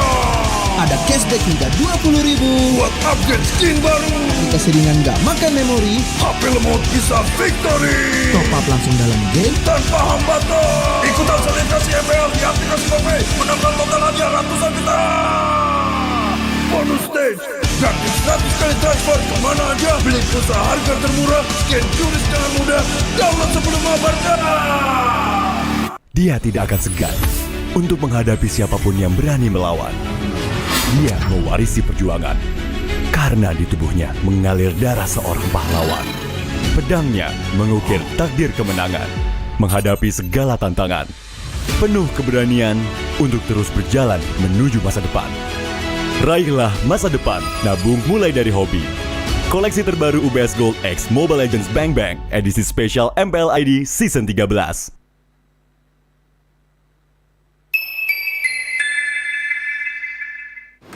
Main Mobile Legends memang seru. Mabar sama temen makin epic. Apalagi kalau double kill.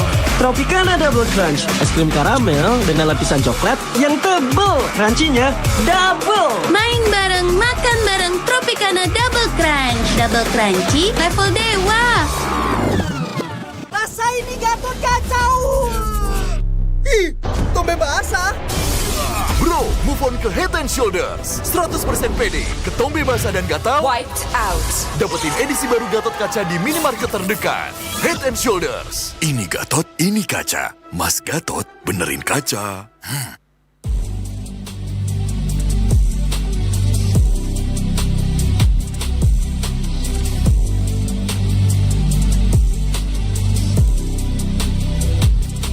Kenangan adalah jati diri kita.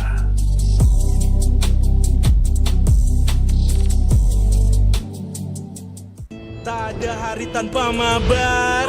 Main nge-lag, kerap buat ku tak sabar. Gimana mau main sampai kelar? Ini waktunya ku bersinar. Okay, let's do it. Game smash andalanku bikin mainku semakin hebat. Pin stabil main makin mulus, rankku fix naik terus. Tukar DG rings, diamond dan voucher game kau dapat. Cuma Game Max makin no debat. Game Max Booster, kini dapat DG Rings. Beli paketnya dan aktifkan boosternya di aplikasi Dunia Games.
Circle it. Circle, well, let me circle it. I can find anything if I circle it, so let me circle it. Circle, well, let me circle it. I can find anything if I circle it, so let me circle it.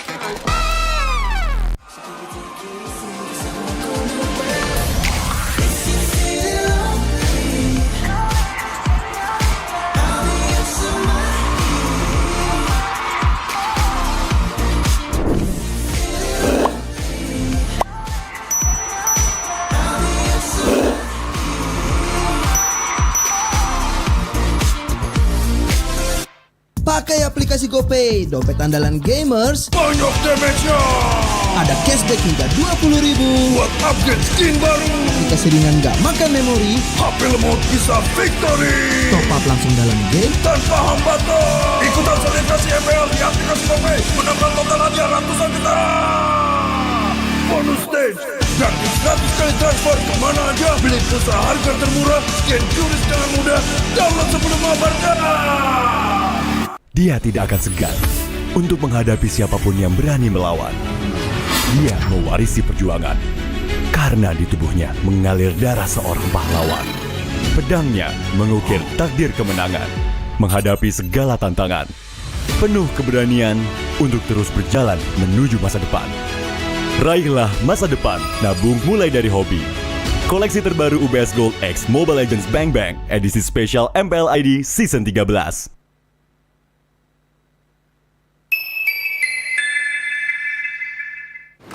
Main Mobile Legends memang seru. Mabar sama temen makin epic. Apalagi kalau double kill. Tropicana Double Crunch, es krim karamel dengan lapisan coklat yang tebal. Crunchy-nya double. Main bareng, makan bareng Tropicana Double Crunch. Double crunchy level dewa. Rasa ini Gatot kacau. Ih, tombe basah. Bro, move on ke Head and Shoulders. 100% pede, ketombe basah dan gatal Wiped out. dapetin edisi baru Gatot Kaca di minimarket terdekat. Head and Shoulders. Ini Gatot, ini kaca. Mas Gatot, benerin kaca.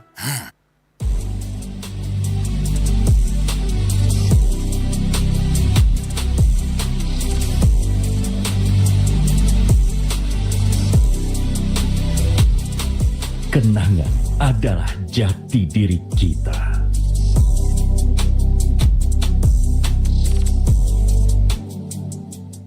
Tak ada hari tanpa mabar. Main nge-lag, kerap buat ku tak sabar. Gimana mau main sampai kelar? Ini waktunya ku bersinar. Okay, let's do it. Game smash andalanku bikin mainku semakin hebat. Tim stabil main makin mulus, rankku fix naik terus. Tukar DG rings, diamond dan voucher game kau dapat. Cuma Game Max makin no debat. Game Max Booster, kini dapat DG Rings. Beli paketnya dan aktifkan boosternya di aplikasi Dunia Games.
Circle it.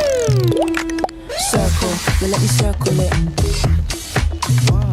can find anything if I circle it, so let me circle it. Circle, you let me circle it. I can find anything if I circle it, so let me circle it.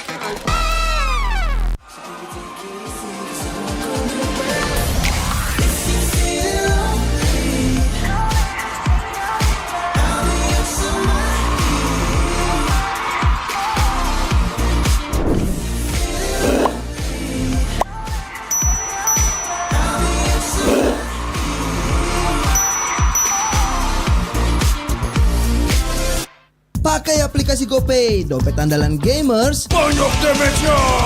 Ada cashback hingga 20.000 buat upgrade skin baru. Aplikasi ringan gak makan memori. HP lemot bisa victory. Top up langsung dalam game tanpa hambatan. Ikutan selebrasi MPL di aplikasi GoPay. Menambah total hadiah ratusan juta. Bonus stage. Gratis 100 kali transfer kemana aja. Beli pulsa harga termurah. Scan QRIS dengan mudah. Download sebelum mabarkan. Dia tidak akan segan untuk menghadapi siapapun yang berani melawan. Dia mewarisi perjuangan karena di tubuhnya mengalir darah seorang pahlawan. Pedangnya mengukir takdir kemenangan, menghadapi segala tantangan. Penuh keberanian untuk terus berjalan menuju masa depan. Raihlah masa depan, nabung mulai dari hobi. Koleksi terbaru UBS Gold X Mobile Legends Bang Bang edisi spesial MPL ID Season 13.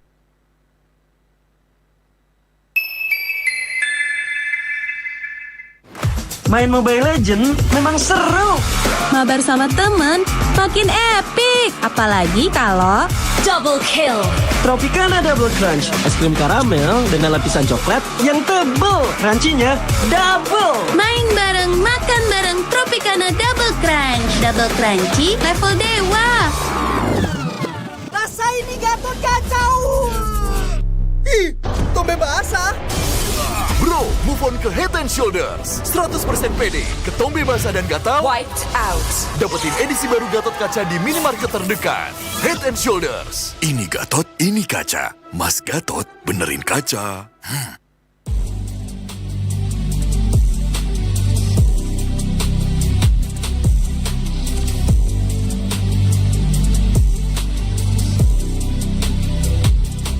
Kenangan adalah jati diri kita.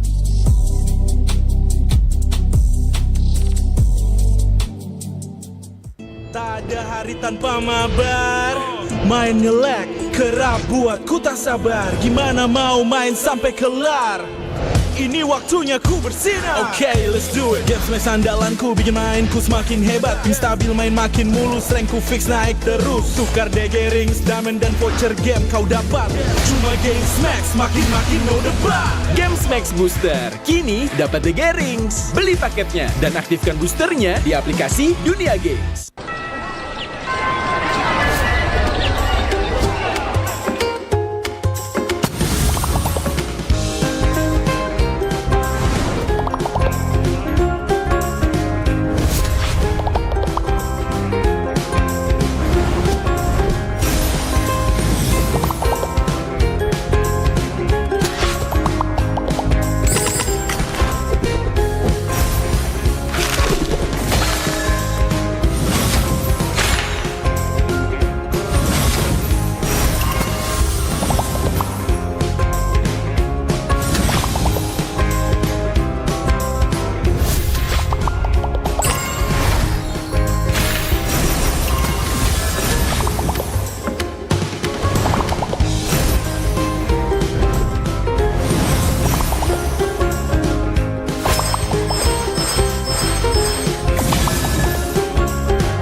Circle it.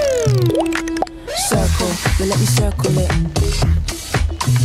I can find anything if I circle it, so let me circle it. Circle, you let me circle it. I can find anything if I circle it, so let me circle it.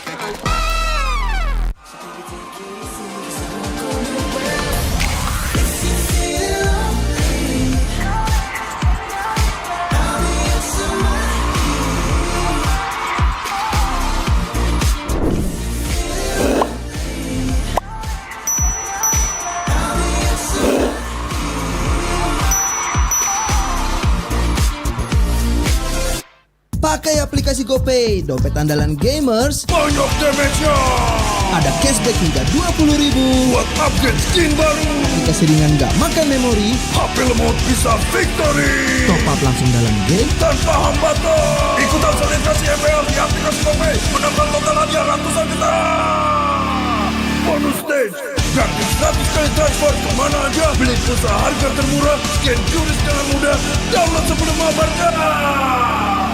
Dia tidak akan segan untuk menghadapi siapapun yang berani melawan.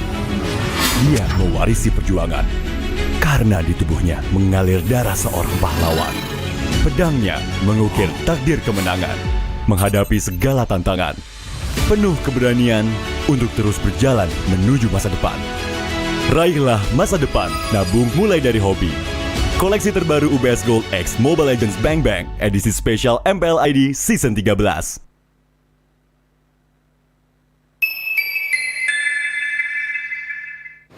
Main Mobile Legends memang seru. Mabar sama temen makin epic. Apalagi kalau double kill. Tropicana Double Crunch, es krim karamel dengan lapisan coklat yang tebal. Crunchy-nya double. Main bareng, makan bareng Tropicana Double Crunch. Double crunchy level dewa. Rasa ini Gatot kacau. Ih, tombe basah. Bro, move on ke Head and Shoulders. 100% pede, ketombe basah dan gatal Wiped out. dapetin edisi baru Gatot Kaca di minimarket terdekat. Head and Shoulders. Ini Gatot, ini kaca. Mas Gatot, benerin kaca.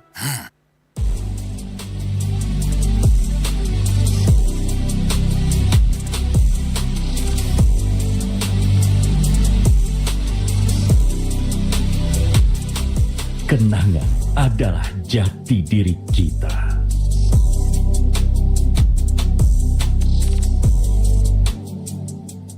Tak ada hari tanpa mabar. Main nge-lag, kerap buatku tak sabar. Gimana mau main sampai kelar? Ini waktunya ku bersinar. Okay, let's do it. Game smash andalanku bikin mainku semakin hebat. Ping stabil main makin mulus, rankku fix naik terus. Tukar DG rings, diamond dan voucher game kau dapat. Cuma Game Smash makin no debat. Game Max Booster, kini dapat The Rings. Beli paketnya dan aktifkan boosternya di aplikasi Dunia Games.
Circle it.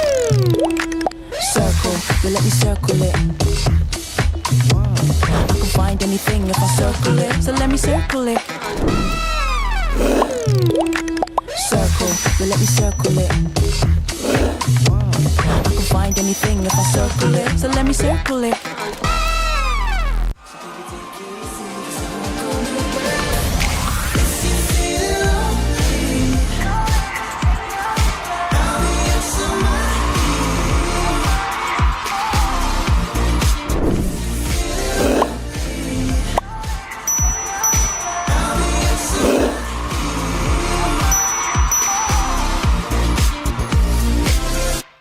Pakai aplikasi GoPay, dompet andalan gamers. Banyak damage-nya. Ada cashback hingga 20.000 buat upgrade skin baru. Jika seringan nggak makan memori, HP lemot bisa victory. top up langsung dalam game tanpa hambatan. Ikutan selebrasi MPL di aplikasi GoPay. Menambah total hadiah ratusan juta. Bonus stage. Gratis 100 kali transfer kemana aja. Beli pulsa harga termurah. Scan QRIS dengan mudah. Download sebelum mabarkan. Dia tidak akan segan untuk menghadapi siapapun yang berani melawan. Dia mewarisi perjuangan karena di tubuhnya mengalir darah seorang pahlawan. Pedangnya mengukir takdir kemenangan, menghadapi segala tantangan. Penuh keberanian untuk terus berjalan menuju masa depan. Raihlah masa depan, nabung mulai dari hobi.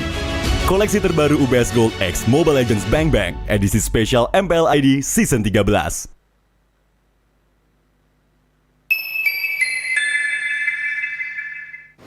Main Mobile Legends memang seru.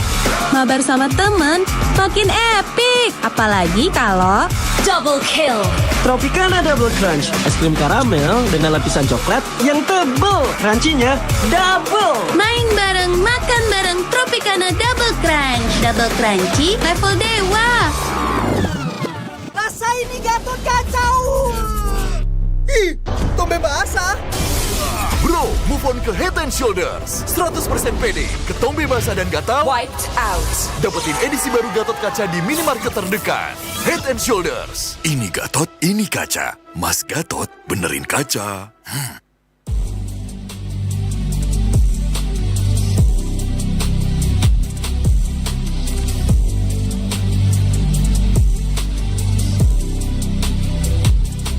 Kenangan adalah jati diri kita.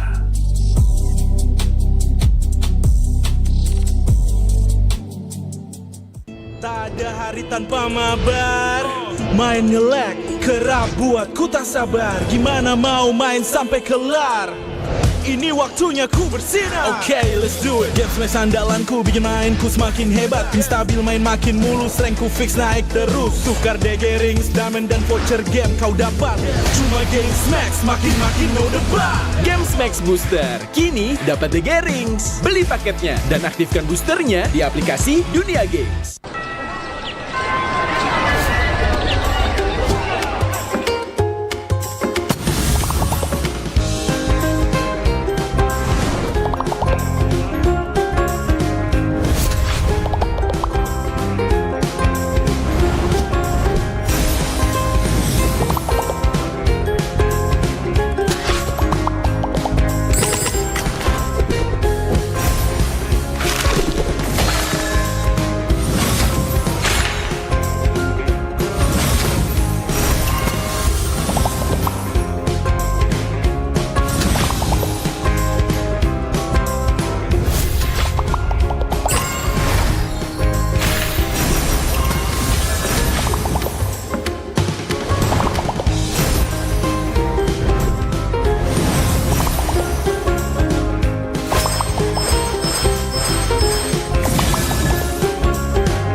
Circle it. Circle, you let me circle it. I can find anything if I circle it, so let me circle it. Circle, you let me circle it. I can find anything if I circle it, so let me circle it.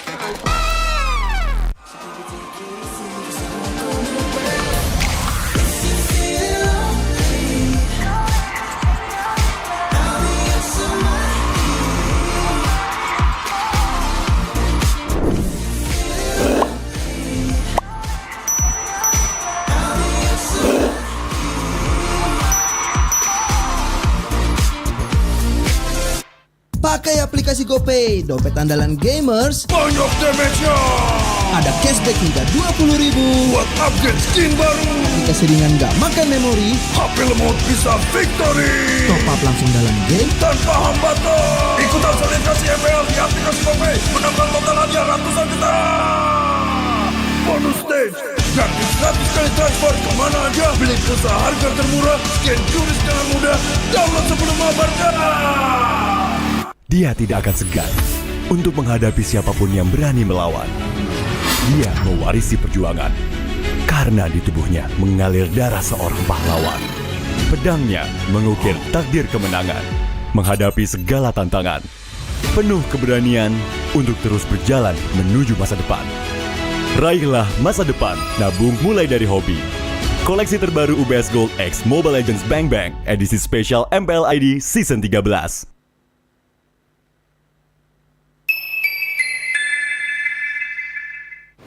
Main Mobile Legends memang seru. Mabar sama teman makin epic. Apalagi kalau double kill. Tropicana Double Crunch, es krim karamel dengan lapisan coklat yang tebal. Crunchy-nya double. Main bareng, makan bareng Tropicana Double Crunch. Double crunchy level dewa. Rasa ini Gatot kacau. Ih, tombe basah. Bro, move on ke Head and Shoulders. 100% pede, ketombe basah dan gatal Wiped out. dapetin edisi baru Gatot kaca di minimarket terdekat. Head and Shoulders. Ini Gatot, ini kaca. Mas Gatot, benerin kaca.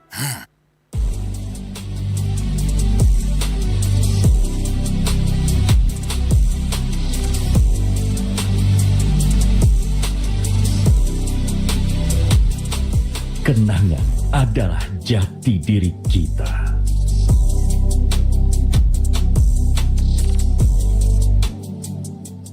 Tak ada hari tanpa mabar. Main nge-lag, kerap buat ku tak sabar. Gimana mau main sampai kelar?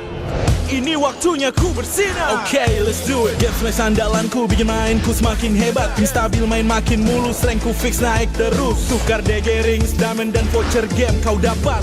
Cuma Games Max makin no debat. Games Max Booster, kini dapat DG Rings. Beli paketnya dan aktifkan boosternya di aplikasi Dunia Games.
Circle it. Circle, you let me circle it. I can find anything if I circle it, so let me circle it. Circle, you let me circle it. I can find anything if I circle it, so let me circle it.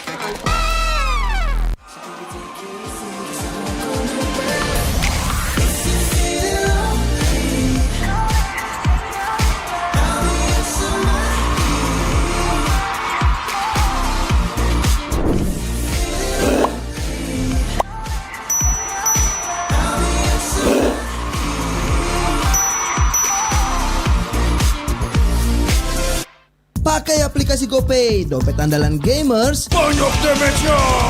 Ada cashback hingga 20.000 buat upgrade skin baru. Aplikasi ringan gak makan memori. HP lemot bisa victory. Top up langsung dalam game tanpa hambatan. Ikutan selebrasi MPL di aplikasi GoPay. Menangkan total hadiah ratusan juta.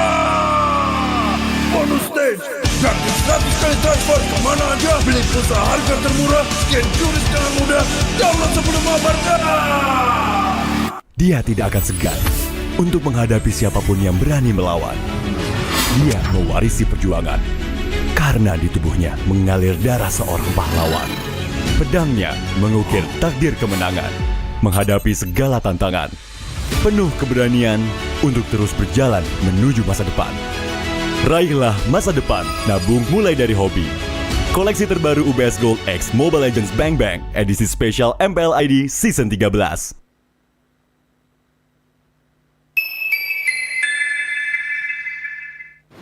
Main Mobile Legends memang seru. Mabar sama temen makin epic. Apalagi kalau double kill. Tropicana Double Crunch, es krim karamel dengan lapisan coklat yang tebal. Crunchy-nya double. Main bareng, makan bareng Tropicana Double Crunch. Double crunchy level dewa. Rasa ini Gatot kacau. Ih, tombe basah. Bro, move on ke Head and Shoulders. 100% pede, ketombe basah dan gatal Wiped out. dapetin edisi baru Gatot kaca di minimarket terdekat. Head and Shoulders. Ini Gatot, ini kaca. Mas Gatot benerin kaca.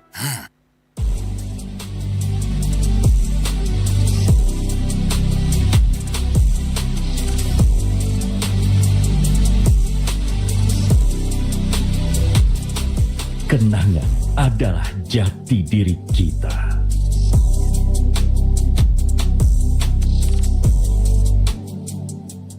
Tak ada hari tanpa mabar. Main nge-lag, kerap buatku tak sabar. Gimana mau main sampai kelar? Ini waktunya ku bersinar. Okay, let's do it. Game smash andalanku bikin mainku semakin hebat. Pin stabil main makin mulus, rankku fix naik terus. Tukar DG rings, diamond dan voucher game kau dapat.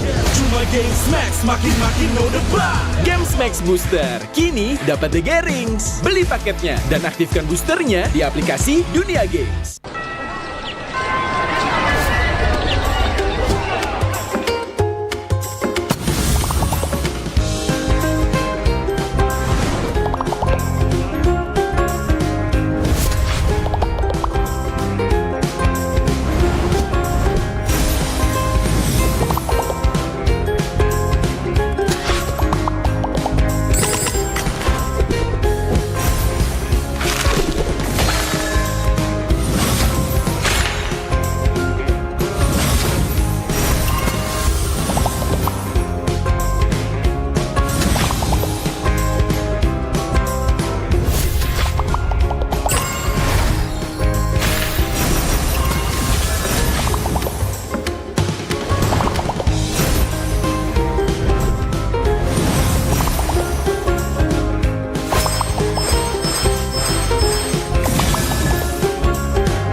terus berlari, terus ke arah puncak tertinggi.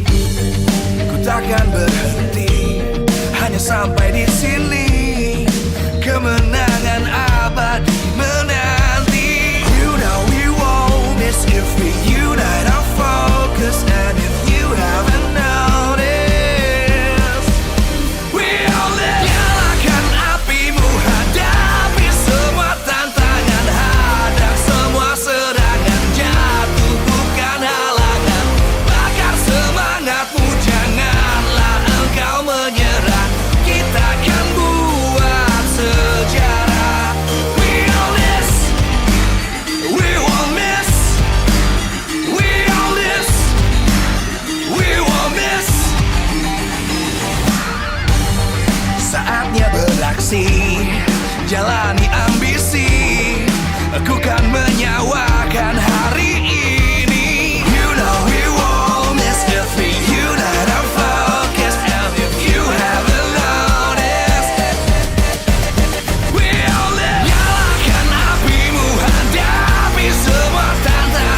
terus berlari, terus ke arah puncak tertinggi. Ku takkan berhenti, hanya sampai di sini.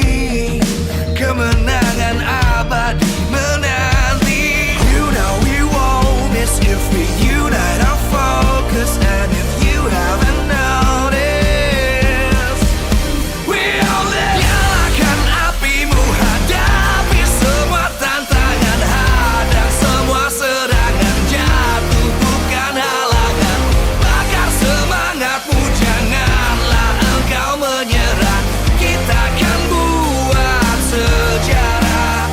We all this, we won't miss. We all this, we won't miss. Saatnya beraksi, jalani ambisi. Aku kan menyawakan hari ini. You know we won't miss if we unite our focus. And if you haven't noticed, we all live. Nyalakan apimu, hadapi semua tantangan, hadang semua serangan, jatuh bukan halangan. Bakar semangatmu, janganlah engkau menyerah. Kita akan buat sejarah. We all this, we won't miss. We all this, we won't miss. We all this.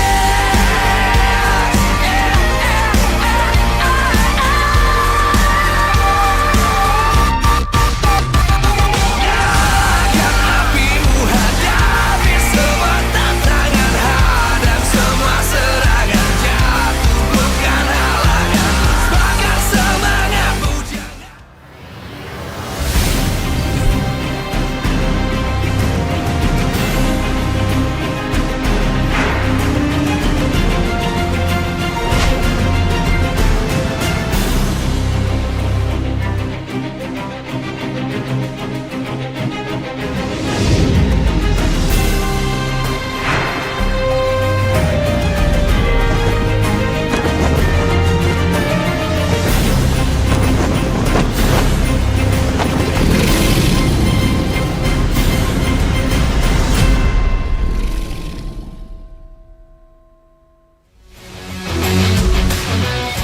Live from Jakarta, MPL Arena.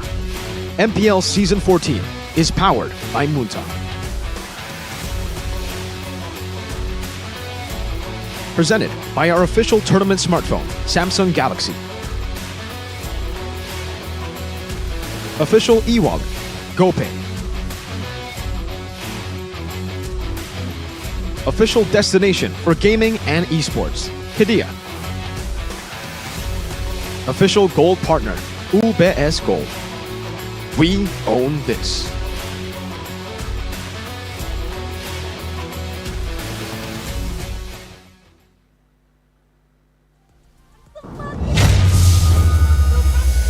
Akan berseru.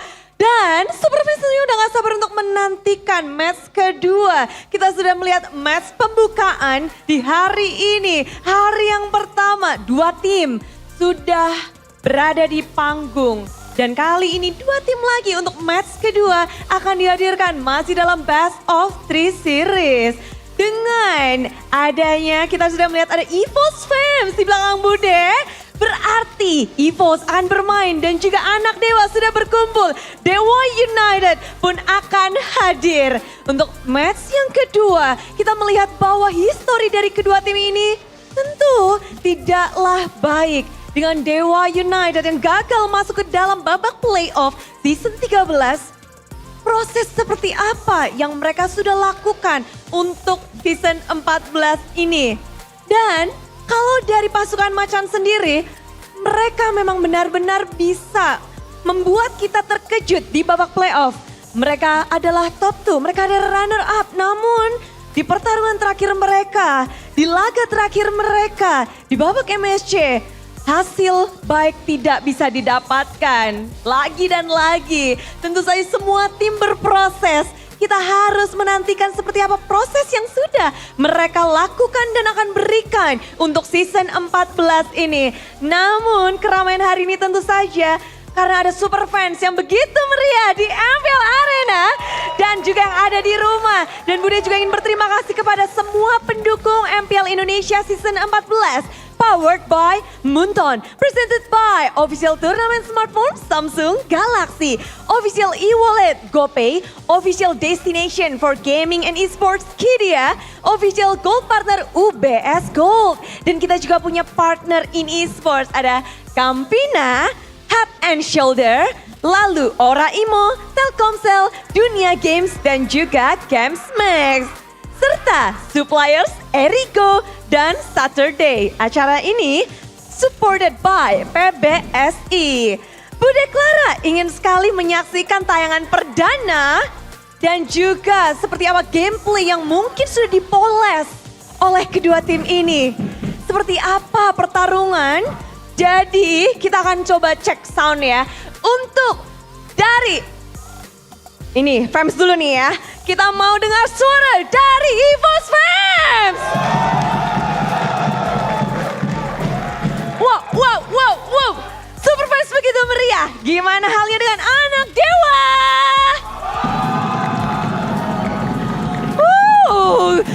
Genderum sudah siap. Semua sudah bersorak-sorai. Saatnya caster, silahkan.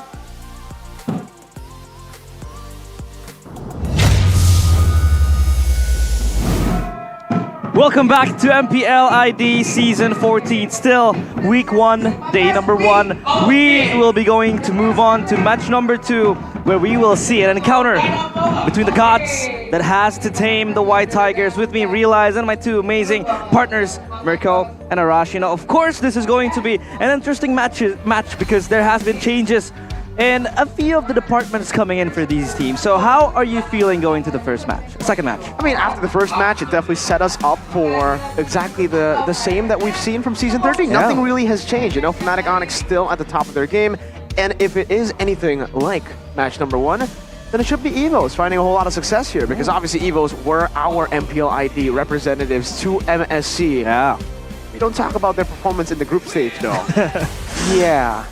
We don't talk about that. You gotta focus on the positives, right? Exactly. Positive energy, positive vibes here on the desk. No excuses, of course. Just say it. But I think you have to keep in mind that aside from the same data, there's no change. Who's to say that both teams haven't had their own developments, haven't developed new strategies that can swing tides in their favor? What's for sure is that our fan base is still very, very loud. I don't know if I'm yelling at you guys right now. I can barely hear you. They're banging the drums, and it feels like it's a call to war. The war song or war cry for these fans. Of course, they're expecting higher ceilings for EVOS Esports, or rather EVOS Glory, because back in the Velodrome, they were creating that emotional comeback against GeekFam. That was one of the best matches that I have been able to cast, and I cried at that scenario. So of course, they are expecting EVOS Glory to even reach higher heights. But as we take a look at today's schedule, we have seen Team Liquid falter to the hands of Fnatic Onyx still. The Sky Kings reign supreme. Now, second match, EVOS Glory against Dewa United. We want to expect new things, new creations coming in from both teams, especially when their game plans has to change coming into the new season. I think they've had changes in their roster as well. So I think that's the most interesting part of this, because we saw that even for a team as promising as Team Liquid ID, a change in roster can just make such a big difference right here. And considering that EVOS is at least a bit more, I don't know, a bit more same from last season, I would say there's a lot more. The deck is kind of stacked in favor of EVOS for sure. Yeah, and as we take a look at the standings already, in which we have seen Fnatic Onyx grab that win. So of course they're up in the skies already this time, but yeah, still the first match to be played in MPL ID Season 14, and we will get a second team that will trail them from behind if one of these teams pick up a win, either EVOS Glory or Dewa United Esports. Last season it was Alter Ego and Dewa who were actually up top together with Fnatic Onyx, and then Big Turn Alpha obviously as well. But for Team Liquid, it's unfortunate that we get to see them at 9th place. Again, their first match was Fnatic Onyx. with a new roster that they kind of needed to adapt with as well. And we saw in the losers interview with St. Lucas that this is just a warm-up. This is still just a glimpse of what's to come for Liquid ID, because obviously new lineup comes with a whole lot of problems and a lot of the players still adapting together. And if you give them time, I have no doubt that they were probably going to perform the way they did last season. After a horrible first week, they came back and they were actually able to get all the way to almost number 1. Yeah, and now we shift our focus to the new EVOS Glory lineup, of course, with the addition of Panzer and Doma as well into the lineup. They need a new game plan, but sometimes people say, if it ain't broke, don't fix it. But what makes EVOS needs a new game plan, in your opinion, Arashi? I think it's because they don't really adapt that well. They usually have a very straightforward composition, but at the same time, you need more than just that if you're to compete on the highest level.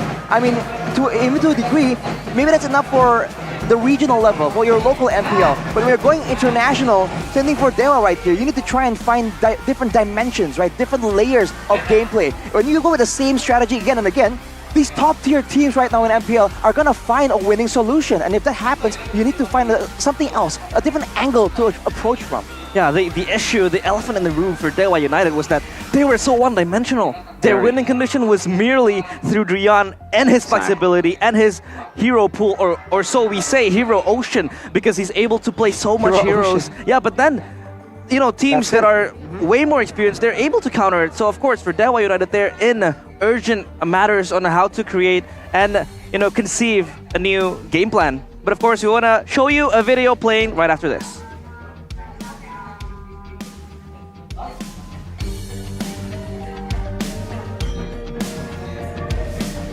It does seem like we're going to have to wait on that here. We're just going to take a look at the players. Ah, they're this is the ping check. Ah, it's a ping check. Okay, so yeah, this is a video. Of course, literally is a video, but yeah, so take a look at the players just marching out. I mean, for Dewa United, aside from that one-dimensional approach that they have to the games, of course, now with the addition of Mueza as well in the roster, does this mean they won't be funneling through that Drian type of play again anymore, maybe? Yeah, there's no way they'll still utilize that, right, with Drian out of the roster. And with I would say, a normal roamer now in the midst. Because as good as Drian was, he was not a normal roamer. He was Drian. The way he played, it's something you don't see from any other roamer in MPL Indonesia, right? Yeah. He's a guy that can play the Masha, Valentina role.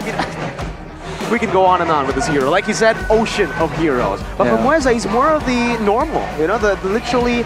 I think when you think of roamer, you think of Mueza's picks. You know, with the Edith, the Minotaur, also the Kufras, and he has been phenomenal in the MPL. He was part of the roster for GeekFam Jr. that actually reverse swept RRQ Senna. 3-0 it was for RRQ in the grand finals, and then for some reason, Mueza and all the others that we will see in GeekFam later said, nah, I'd win. Nah, they would prefer to win, of course, but now for the prodigies coming in, we can talk about Doma as well, who has arrived in EVOS. That's Miracle's boy. Miracle has been glazing on Doma. Yes, you know, will he be able to give extra competition for Brandt? Because I feel like Brandt was kind of the key player to lock in EVOS, that MSC spot, with that clutch play, with the Claude, kind of just rattling through the backline of GeekFam in that final fight we saw.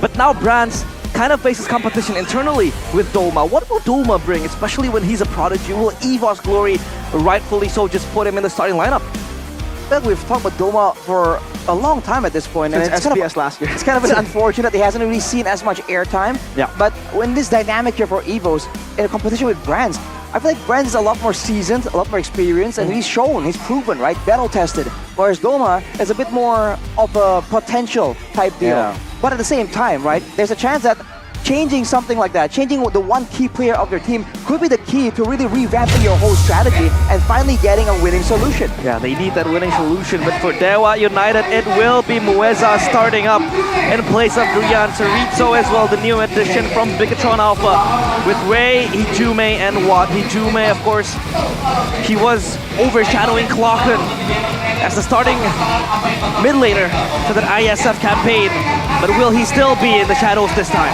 The Dewas look new, but don't be fooled. Only Mueza is a new player. Only he is the rookie. Chorizo from Bigatron, Ray from his conquest with Geek, Watts the ever so bright veteran, and a man himself who was part of the team that they will be facing off against. Hijume is back in MPL. Ladies and gentlemen, let's welcome Dewa United Esports. The gods that have bled so much in Season 13 didn't make the cut towards playoff, but this time they're looking to even revamp their roster further. And this time for EVOS, Fluffy, NFL Clock and Pans here, and Doma, no dreams, no brands. Will this be a new chapter for EVOS Glory? A new combination there, potentially the gold lane. Panther and Doma out of nowhere here, replacing the iconic season members of EVOS. They've been relying on that coin flip. Is it going to be Mr. Fantastic or Bombastic is the question you ask every single game when EVOS plays. But today, we won't see dreams, we won't see brands. What we will see is a new form of EVOS Glory. With Panzer and Doma, it's EVOS Glory! The White Tigers looking to sharpen their fangs and even quicken their claws, with Klokken standing, looking at his former shadow in place, which was Hijume. He was overshadowed by Hijume, and now he was one of the key factors for EVOS Glory on reclaiming that MSC spot. This is going to be a battle of the ages, Hijume against Klokken. But of course, the coaching staff from both respective teams, Strategy and Naito Miya, up at Berlin alongside. That's going with against Ryzen here. A bit of a new face. We were caught off guard ourselves seeing him. But man, we have to see if he can stand up to Strategy, because for the longest time, EVOS weren't finding a lot of success. But with the arrival of Coach Strategy, we've seen that they've been able to improve so much. It's literally called Strateg, right? So we have to see if Ryzen can find a winning strategy to try and take Strategy down. Yeah, of course, the rival showdown, we have been talking about this, Klokken and Hijume, battle of the blue-blooded mid laners again. One is a former shadow of the past self, ISF WEC 2022 champion, but Klokken wasn't really playing that much. Hijume was taking the spotlight, but it feels like there has been a kind of like a swap of fates. Klokken making it so far with EVOS Glory with the playoffs and then going to MSC. How will the battle look like this time? I think it'll be a lot different to what we expect before, right? I mean, in 2022, Hijume was on top of the Mobile Legends World, at least in Indonesia, winning ISF WEC 2022, and everybody was talking about Hijume being the next big thing. But the man who sat in the shadows of Hijume, the man who also won with the same EVOS lineup, with the Indonesian lineup at ISF WEC 2022, never got any spotlight. It continued even this year, or actually last year, with EVOS Holy winning WCG. Klokken was a sub, that was Krite in. Yet, now we see Klokken, I would say, overshadowing and taking the spotlight away from Hijume and even Krite. Well, their kids a victory here by the Samsung Galaxy S24 series is a new game plan. Give Dome a winning matchup potentially. Let him show what he's got in that lane. Don't let him get pressured down by power picks and getting locked down and playing defensively. You want to see the man show his potential, make those crazy aggressive moves. Whereas on the other side, for Dewa, move on from the gold-centric play and allow Hijume, the new X Factor here, to try and play dynamically. Make the plays happen, start the rotations, make the team as a whole active, and give Sorizo comfort heroes to enable the team.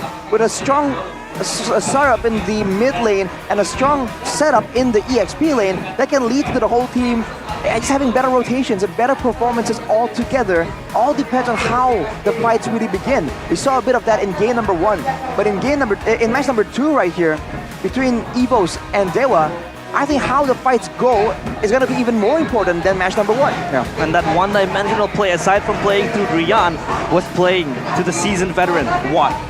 They were showcasing gold-centric plays through Watt, and this time they have to shift their focus. Now, of course, for the side of Dewa United, they have that experienced player in the hands of Watt. Now for EVOS Glory, Doma, this is the prodigy up and coming that has to kind of fill in the shoes of Brands and face that tall giant, which is Watt. How will he be able to fare against Watt in the lane later on? I think for Doma, it's all about just understanding and adapting to the pressure. Because the first time he joined MPL, yes, he wasn't able to get a victory, but in the end, it's all about adaptation. He was also not given enough time to adapt.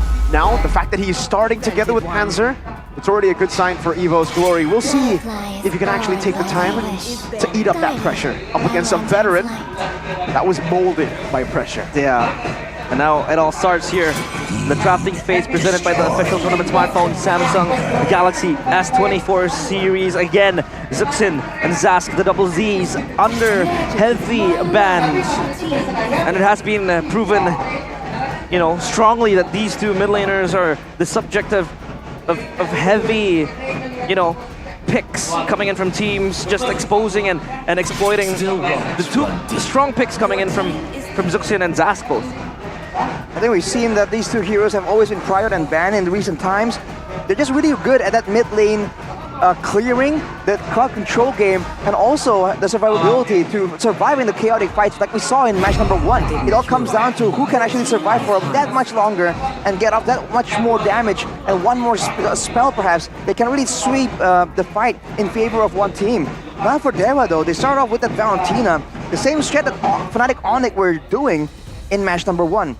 They're trying to be more adaptive right here. So far in history, it hasn't really been their strong suit, but maybe this is the change that they need to really come up against Evos. And we've seen this many times, you know, when you get picked up by a team and you're up against your ex-team, there's obviously going to be that fire that burns deep in yourself. And I think for Hijume, we get to see that fire here. Already very excited to face off against his old team that demoted him to MDL. So, all right, maybe some personal vendettas here going on as well from Hijume towards Evos. Yeah, vendettas and vengeance. But this time around, they pick up the Kufra and the Moscow. Wow, now we didn't really talk about the Valentina, and if we talk about the Valentina, this has been a hero that is so much finessed by both Hijume and Klokken.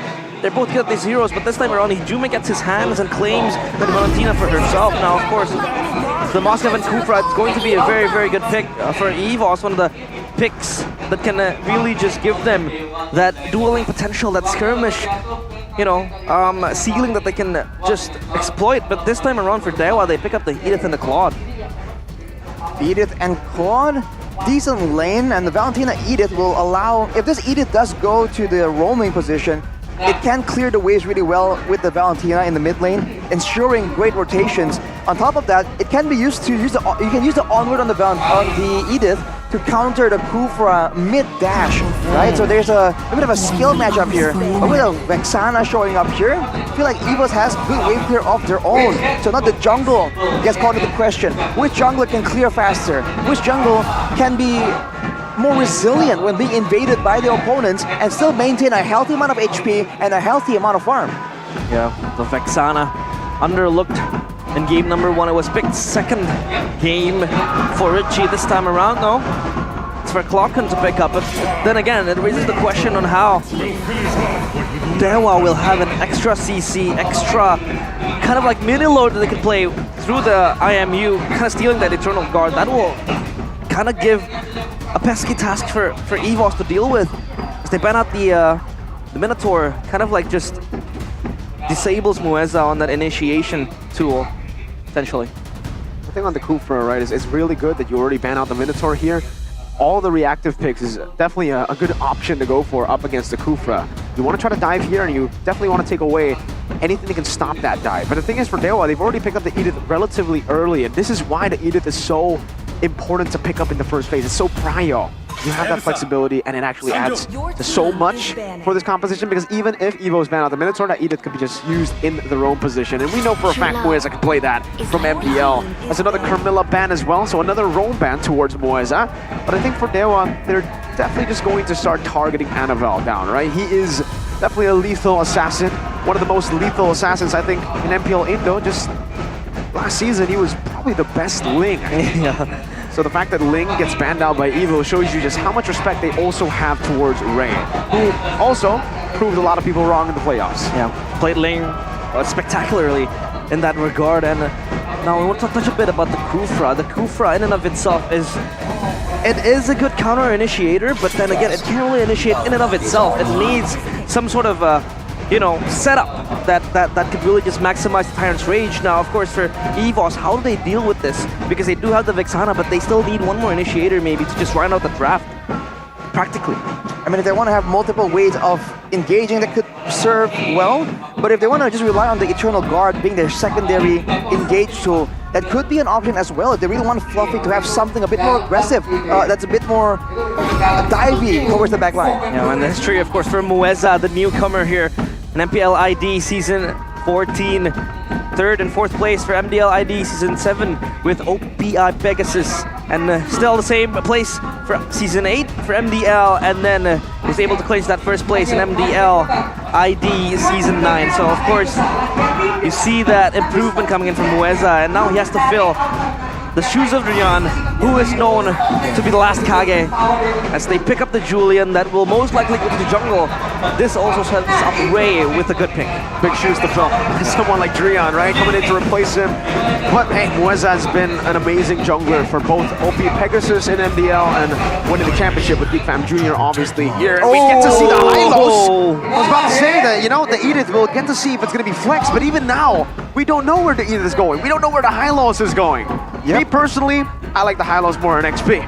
Shout out to White Horse, or otherwise known as White Chicken, because he has been playing a whole lot of the Horseman himself. Yeah.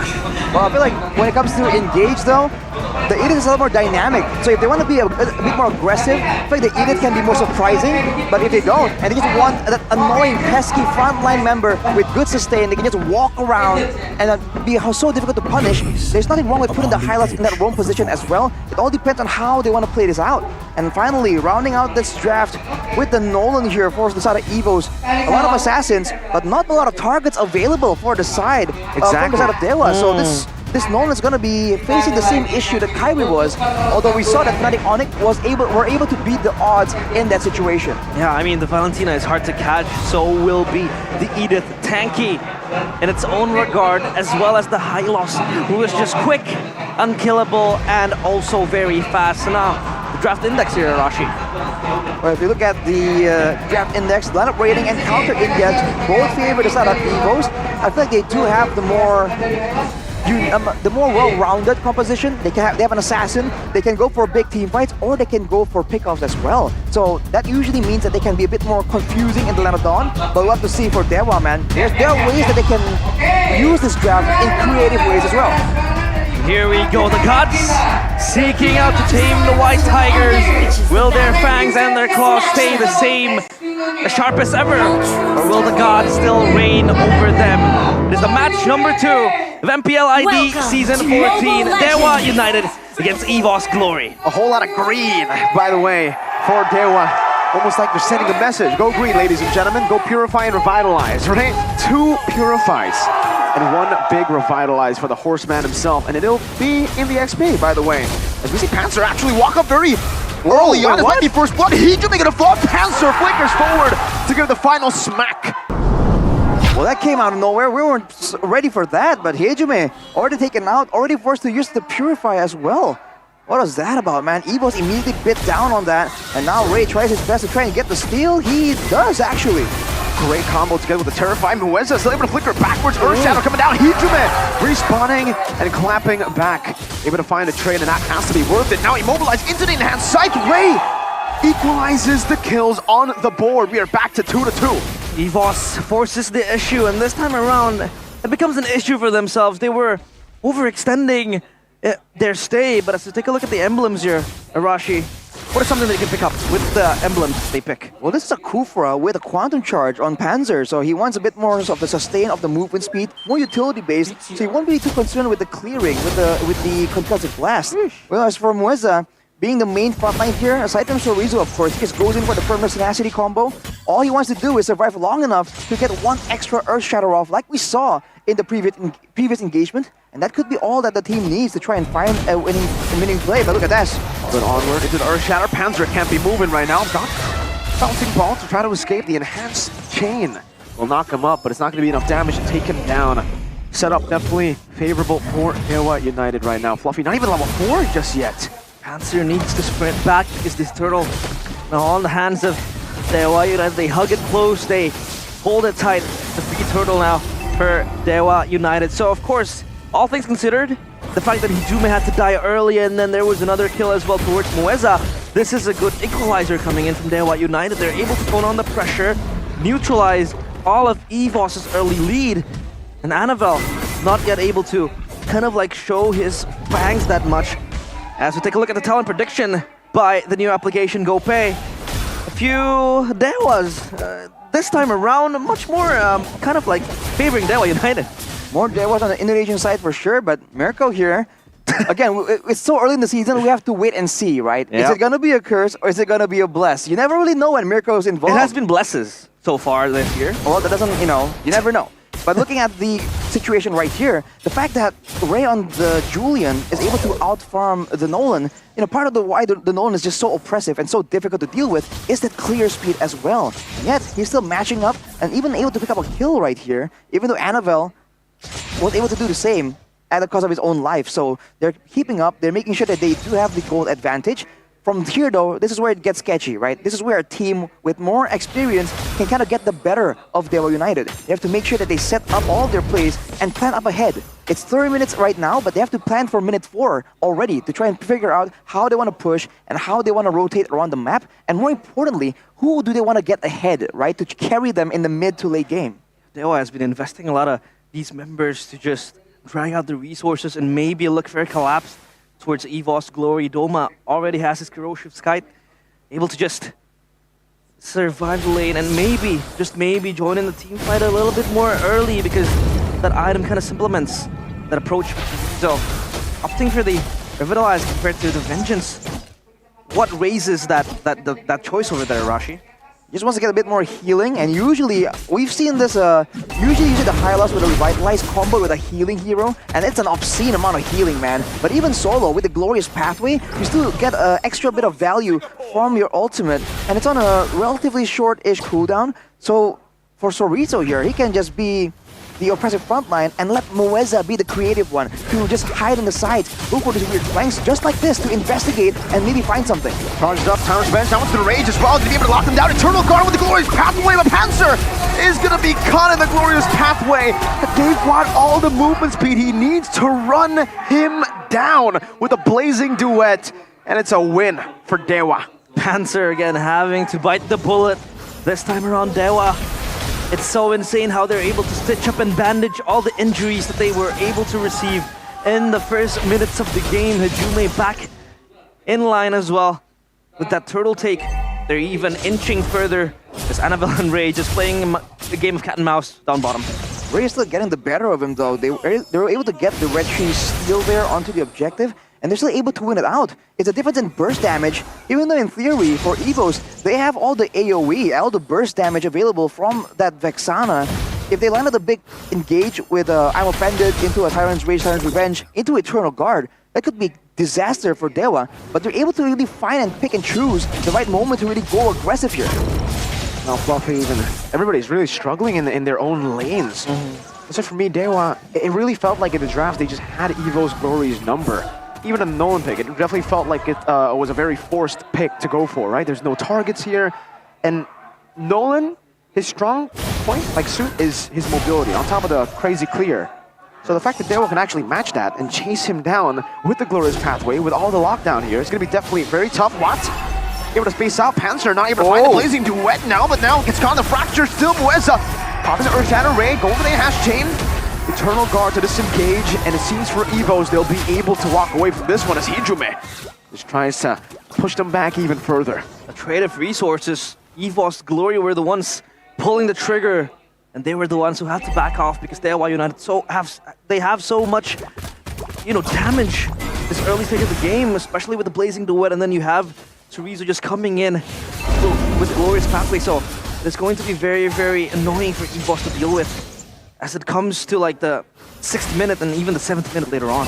It's a great move for EVOs there. They know that right now Sorizo is just way too tanky to be taken out in the lane. They send him to just cut the wave and get the prio to really go for that neutral objective. So they get the turtle, but they also get the turret on the bottom side. That's where Annabelle is trying to equalize. But look at the play already for the side of Dewa.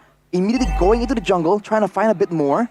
I think they're really planning on letting go of this bottom turret, which is acceptable because they're going to trade on top side too. They're zoning EVOs from even getting to their structures. Yeah, Annabelle looking for a cross-map play, but what matches it as well. So all in all, it's such a profitable margin for Dewa United to pull up against. Meanwhile, for EVOS Glory, they're still yet caged in their own jungle, in their own areas. Not able to maximize the use of this Kufra with the Tyrant's Rage. Again, you need someone who can really set up the Kufra to get the stuns. And you can't really bank up with the Eternal Guard. You can't really, you know, hope Clockun will be the main initiator again. So for Kufra, it'll kind of get harder as the game progresses. That's the problem of first picking the Kufra and then not picking a secondary or the real initiator, because the Kufra is a secondary initiator. You can't be the one engaging on the Kufra. You need someone to engage, and then in the midst of a fight, you find a capitalization. At least that's the optimal route for a Kufra to make plays. And here, Panzer is forced to make initiations all the time. Yeah, and he will just throw away most of the time. An ultimate coming from Chorizo. Walking him down right now. Spirit Destruction thrown away. What? Wait. Finds a kill and has chain as well. Doma's gonna be taken down too. Both the carries, the backliners, have been found in the front lines of battle. Doma taken out and down. The Moskov you would expect to be so mobile.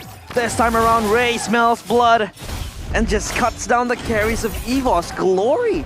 It's a crazy bait and switch right there. They saw the glorious pathway and they're like, wow, the advance is coming. But before they know it, it's a bait, right? The danger comes from the side lanes. And this is what's so difficult right here for EVOS. Usually, like you said, you want your roamer to have the freedom to just hide around and go for the big pickoff, the big engages on the right members. But the fact that they have Fluffy on a Ruby that's, you know, sustainable, but not exactly tanky for the burst damage coming in from the side of Dewa, now they're just forced to kind of use Panzer to be that main front line because they can't lose Fluffy and have him fall behind. So for now, Panzer's going to take the brunt of the aggression, and Fluffy immediately goes for the Radiant Armor because he knows that the Julian damage, that the Edith damage, and the Valentina damage as well, all are it's the exact factor that's allowing Dewa to be a lot more fearsome when it comes to the pick-off game. Yeah, Fluffy hasn't even been existent in most of the skirmishes and the collapses coming in from EVOS Glory. It could be the kind of like the main engager, the main initiator, but then again, Fluffy has to really deal with the damage coming in from Ray, from Hijume again, like how Arashi mentioned. So for EVOS Glory, it's going from bad to worse. Dewa is able to rack up a 5k gold lead as the Lord marches up top. EVOS, they're playing a defensive game this time around. Again, that I'm offended, trying to go for the catch, but Panzer wasn't ready to really go for it. Annabelle walks up the fracture. Hijume takes it up, doesn't care about that damage, and they take a tier 2. As EVOS, it's really getting frustrating, definitely for them. They can't really look for anything around the map, and Doma at this point, he's just going to try to clear out the waves, but even then, what? Can still siege the tier 2 down. That's a 6,000 gold lead. All of the tier 2s. Yeah, we talked about game plans as well, pre-game. But this time around, EVOS looks like they're kind of lost in their own draft. So how do they kind of call back against Dewa United? They have to make for a big engage. Not on Mueza though, but they go for it. 2 ultimate 2s already. So I'm offended now. Panzer's all alone. Mueza with the Primal Wrath. Pushing some damage back. Panzer able to escape still. And for Dewa, I like that decision. Shows you that they're actually just really, really disciplined too, despite, you know, obviously having those issues in the past. They have a 6,000 gold lead. They could have definitely forced the fight, but they said, nah, why?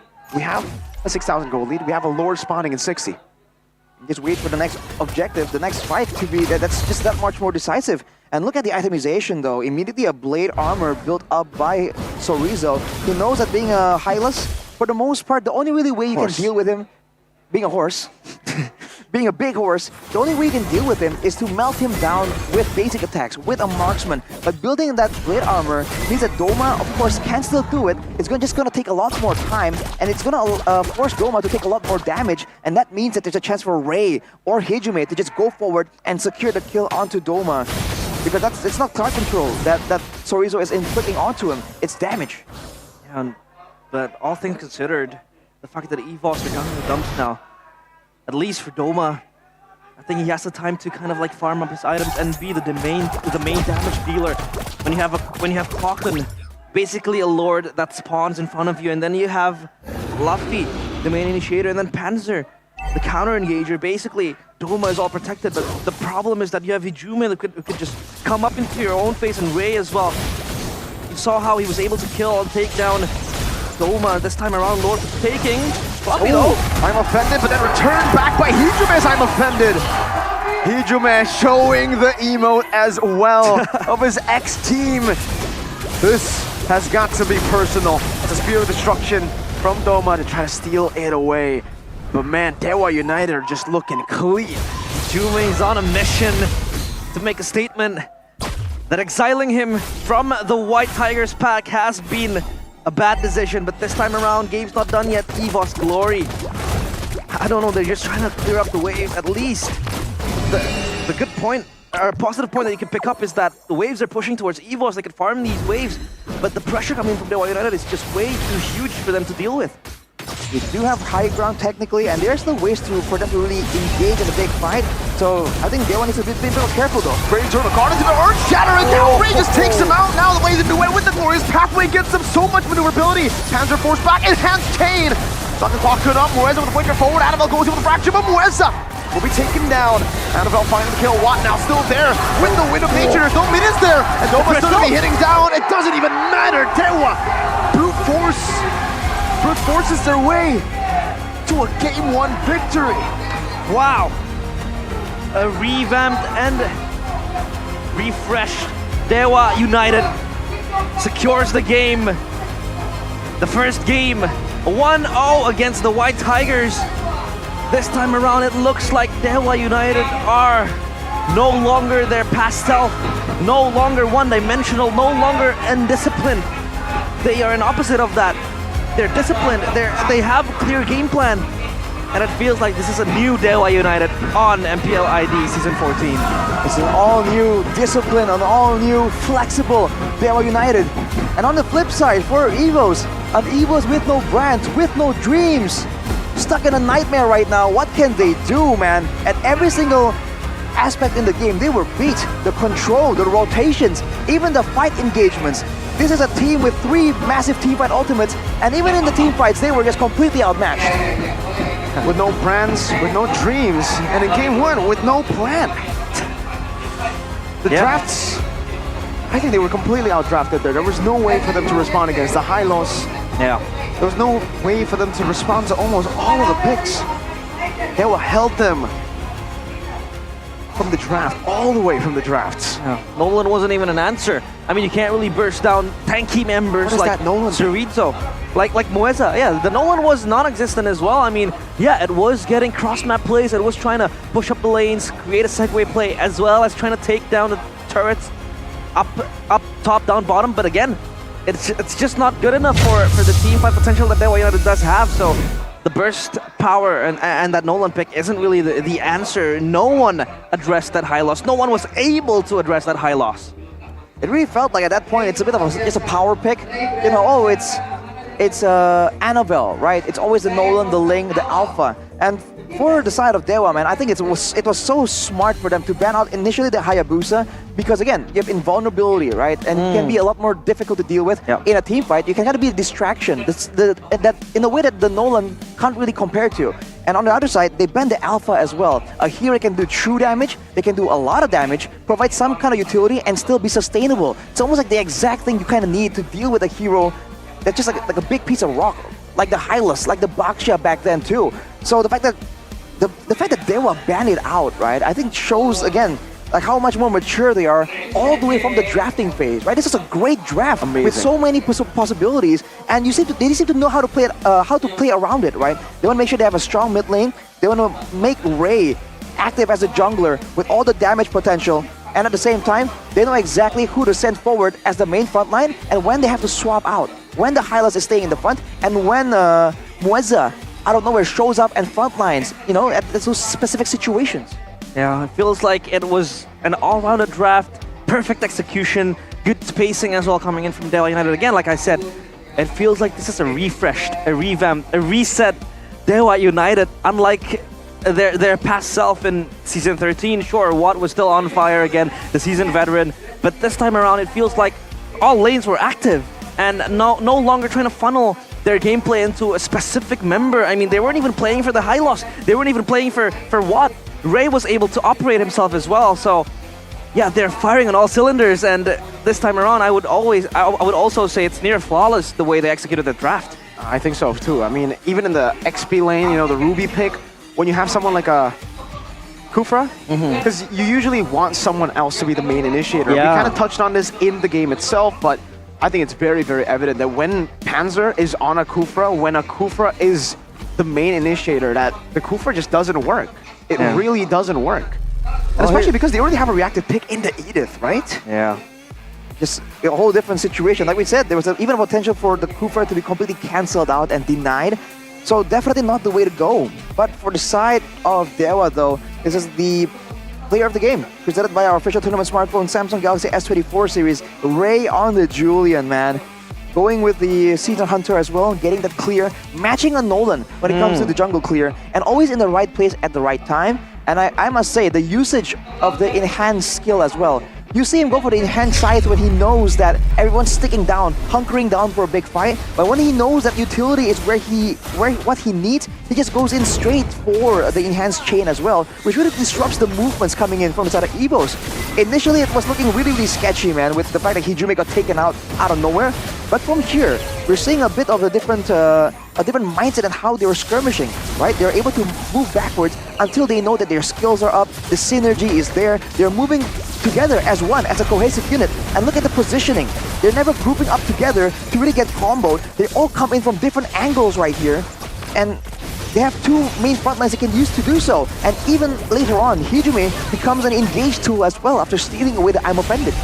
Felt like, you know, Dewa United were the ones crafting the counter initiation, but it was EVOS Glory that had to play the counter initiation as well. They had to be the one who reacted to the plays made by Dewa United. I mean, they were looking for plays of themselves, but then again, the Kufra can't really be the main initiator. Again and again, like how we mentioned, and even, you know, backing on the late game of Doma, of Moskov, didn't even really help EVOS Glory to kind of conquer the players of Dewa United. Because when you have so much tenacity and when you have the, you know, the green strategy with the two Purifies and the Revitalize, the whole strength of the Vexana being that, you know, you can disengage just isn't there anymore. The Glorious Pathway gets them wherever they need to be, right? When they want to dive, the Glorious Pathway gets placed down. Yeah, sure, you get the Terrified down onto Hijume, but then he purifies out. Watt can jump in with the Blazing Duet and he can purify preemptively. And then he won't be CC'd by the Eternal Guard, by any of the CCs coming in from Evo's Glory here. And obviously, Panzer, again, the sole initiator. Like, Ruby isn't an initiator. Like, he's more of a pick-off hero. So, really? Kufra, initiator? See, I feel like in a different situation here, like if you put this draft in the hands of a team that's more experienced when you're playing without a front line, right? I feel like maybe they could have gone better, but it really seemed really uncomfortable with that idea of putting Fluffy, because for the longest time, okay, Fluffy is the one that wants to be hidden in the sides and make a play, right? Now he's forced to front line, he's forced to stand in the front, get I'm offended by, you know, he gets pulled in by his own skill, whereas Panzer is the one that's kind of hiding in the sides. And I gotta say, man, off the one game here, it really feels like Fluffy does a better job at it than Panzer, right? And maybe for EVO's Glory right now, an adaptation could be to get Panzer on a frontline hero and then go back to what got them such a dominant rotation, right? Putting Fluffy in the playmaking hero that can kind of take over that kind of role. Still, I mean, Clocken was able to dish out the damage needed, the carry with 34,200 damage dealt as the Vexana, but then again, you can't really keep on relying on the Vexana to open up the space, open up the team fights. I mean, yeah, Fluffy, like how Arashi mentioned, he's notorious and renowned for making the plays, for carrying the team. But when you put him in a pick like Ruby, who has to kind of just wait for a timing, play on the momentum, look for a pick, it's something that is so uncharacteristic of himself. So, of course, yeah, it looked like he wasn't really comfortable with the Ruby pick, nor was it, you know, able to contribute a lot of the pick-offs, because EVOS weren't really looking for a pick as well. They were mostly just waiting in the wings, looking for a reactive play towards Dewa United. So again, EVOS Gloria, I felt like that was a draft diff. Yeah, I agree. I think they got completely out-drafted there. And for the Ruby itself, right, fundamentally, you do really well when you are placed in a winning matchup. So the fact that they got a bad matchup because of the Hylos last pick, that's not on them technically, right? They already picked the Ruby before. Yeah. It kind of neutralized the Ruby. And it made Fluffy, it just gave him so many problems, because usually for Fluffy, the way he plays the game is he wants to mirror the enemy XP lane. Yeah. But here you can't really mirror the Hylos, because you're not going to be as impactful as someone who can soak in all the damage. Yeah. Pop in Glorious Pathway, stun whoever he wants, and do whatever he basically can do whatever he wants. And he also clears really quick. So like Ruby just loses out there. And to top it off, right, there are not a lot of ways for them to try and shut down that Hylas. It's a bit of a prio pick, so by all means, maybe they should have maybe predicted that Hylas might show up. As a last pick, it was surprising, but at the same time, yeah, it's so difficult when you're up against a Hylas, you're a Ruby, and your jungle is a Nolan, right? Even with ganks, how exactly are you supposed to take out this Hylas, man? It's just way too tanky. Yeah. You add the Vexana to it, even then, maybe not enough. The way I do it when I play with my friends, right? You bring the whole team. No, when you see a Hylos, pick Harry, because seriously, the Yeah. only way is Yeah. like if he uses Vengeance, then okay, bye-bye. Like, it doesn't matter if you use Harry, but if you use Revitalize, you can actually still get him. So you need someone that can lock the Hylos down and then someone to shred him down. But even then, it's hard. It's difficult still. Like even the carry, my friend, and even when I was on the carry, it's difficult to shred him down. So maybe just take some notes from Fnatic Onic, or was it? Well, one of the teams in match number 1 they actually banned out the Hylos. Oh, it was TLID. Yeah, TLID. On red side, game number 2. Ooh, we have, like we said, CITB. New features, CITB. And of course, hair cam by Head and Shoulders, one of our new partners here. I kind of want to have hair as sleek as this woman right there. I mean, for those who are not familiar, man, what does CITB stand for? Cheffin's in the building. Whenever the head He was literally in the He was building. literally here. Literally that's why. And Mirko was so tuned in. He was right next to Mirko going, bro. And Mirko was like, I'm gonna prepare for the next match. Mirko didn't even fist bump him. I did not see him. You rejected him. I'm sorry. You know, My I'm not as goodness. aware as CITB, especially when the head cam comes in. That's Yeah. usually when Cheffin The head walks cam. in as well. Yeah. The Head and hair shoulders. cam. No, the head cam. The Because head it's head cam. and shoulders. Ah, It's not a shoulder cam. Tomorrow. Oh, We gotta go step by step here, Rashi. Yeah. Okay. I see you. I see you. All right. Hair is on the head, is it not? I think it's everywhere, technically. But I Everywhere. ain't a biologist, so I wouldn't know. Yeah. Okay. But of course, everywhere is ice cream. And ice cream is so versatile, you can We got enjoy a it. full Campina. Shout outs to Campina. W Campina. Campina. It was actually in our talent room as well. Exactly. With their newest flavor, the Tropicana Double Crunch. Oh, this one's the ice good. cream for gamers. It was so good, so crunchy, so creamy as well. It can as well as double your energy to God level. God Like Dewa. level. So God. they had Campina. They had Campina as well. I feel like this is an unfair advantage for the people who do take Campina and consume Campina. So maybe this time around, right? Maybe Evos could also eat Campina before the game, and maybe this could be fair.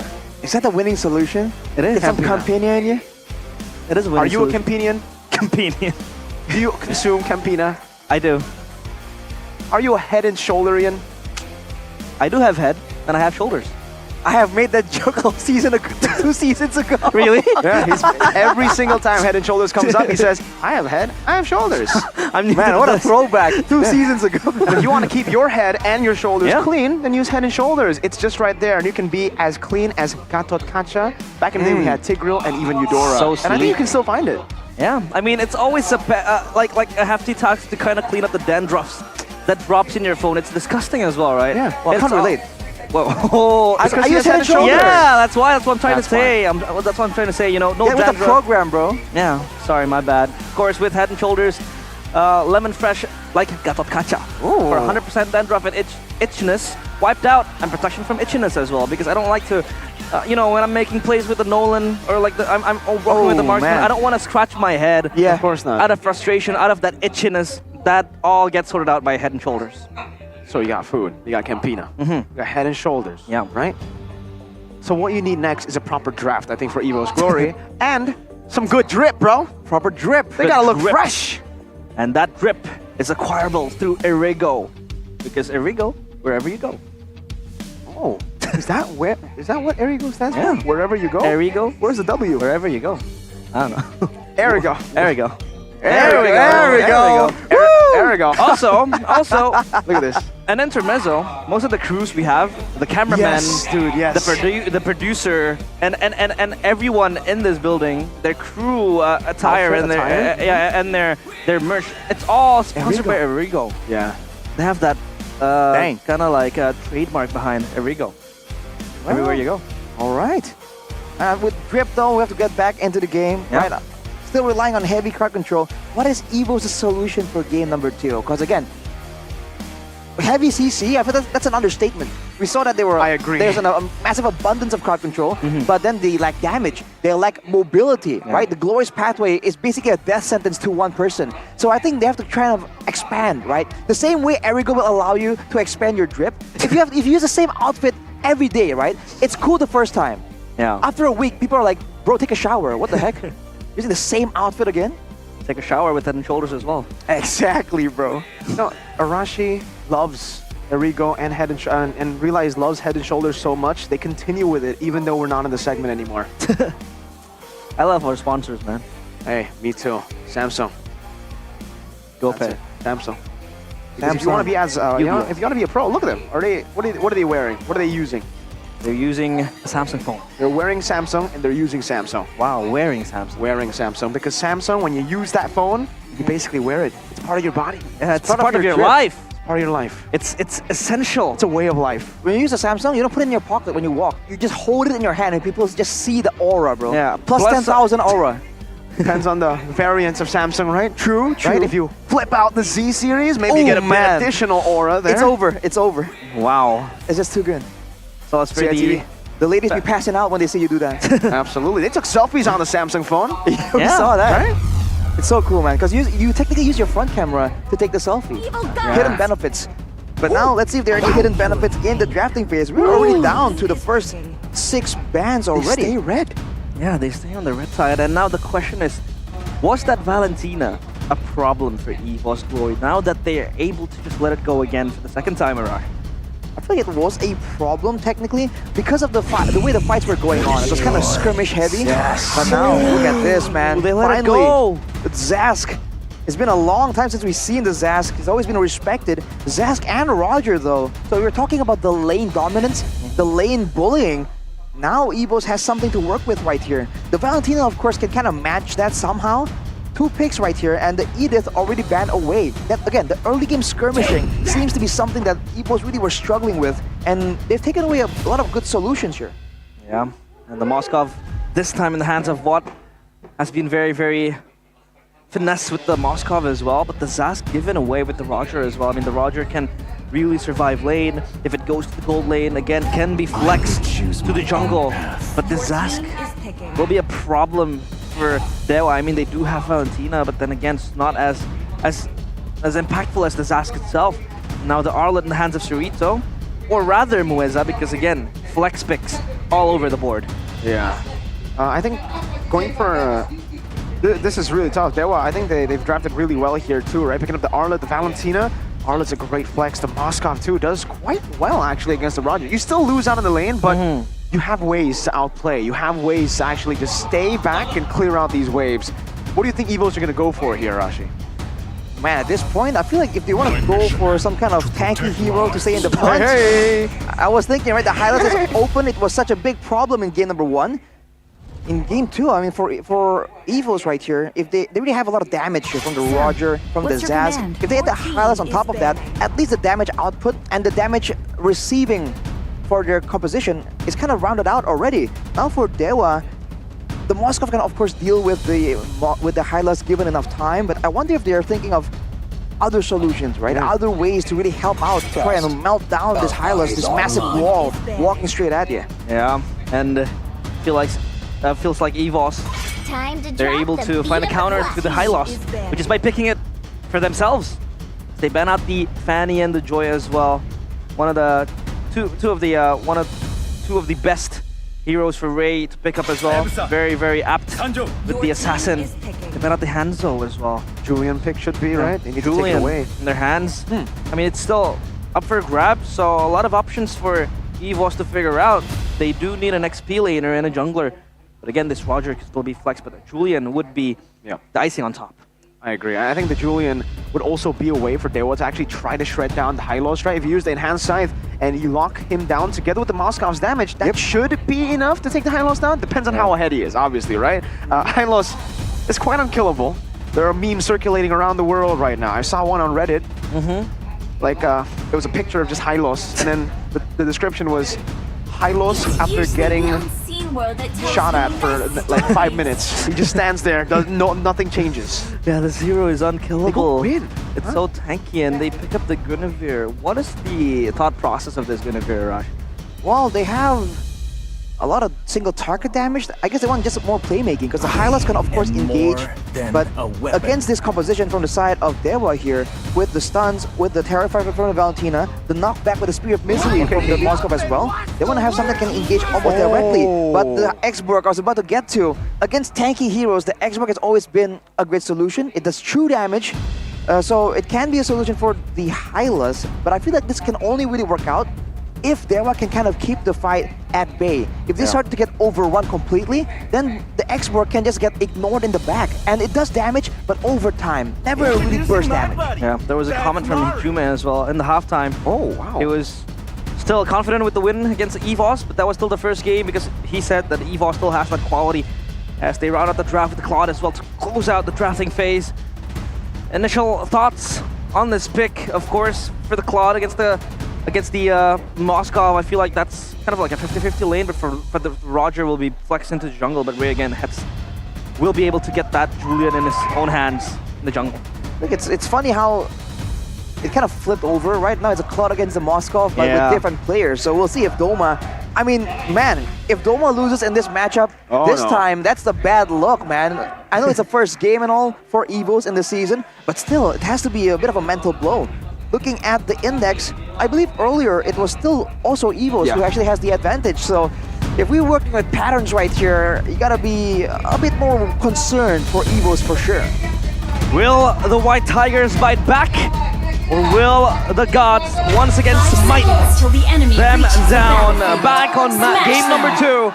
The Land of Dawn, it is EVO's glory against Dewa United.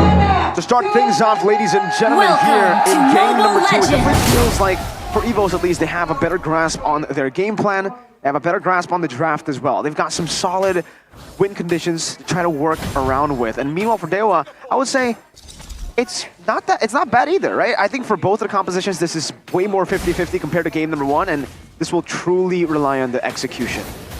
Well, looking at the composition for Dewa though, they have a great way of setting up for a fight right here. They can just really send Chorizo in the front. He's really hard to pick off with the Firaga armor, and there's always that last final slash playmaking that we saw being done by Lutfi. And look at the Litho, still secured by Dewa somehow in that engagement. So Annabelle made his way painstakingly to the Litho, but then he didn't get it. This means that Ray will have a bit of an advantage here in the clearing game, but look at Chorizo. Oh, forced to flicker out. Proper respect, though, from Chorizo as he walks up here. Then, of course, Annabelle to use that retribution. He might not be able to. Chorizo steals it away. Annabelle. The pain. Losing on so much.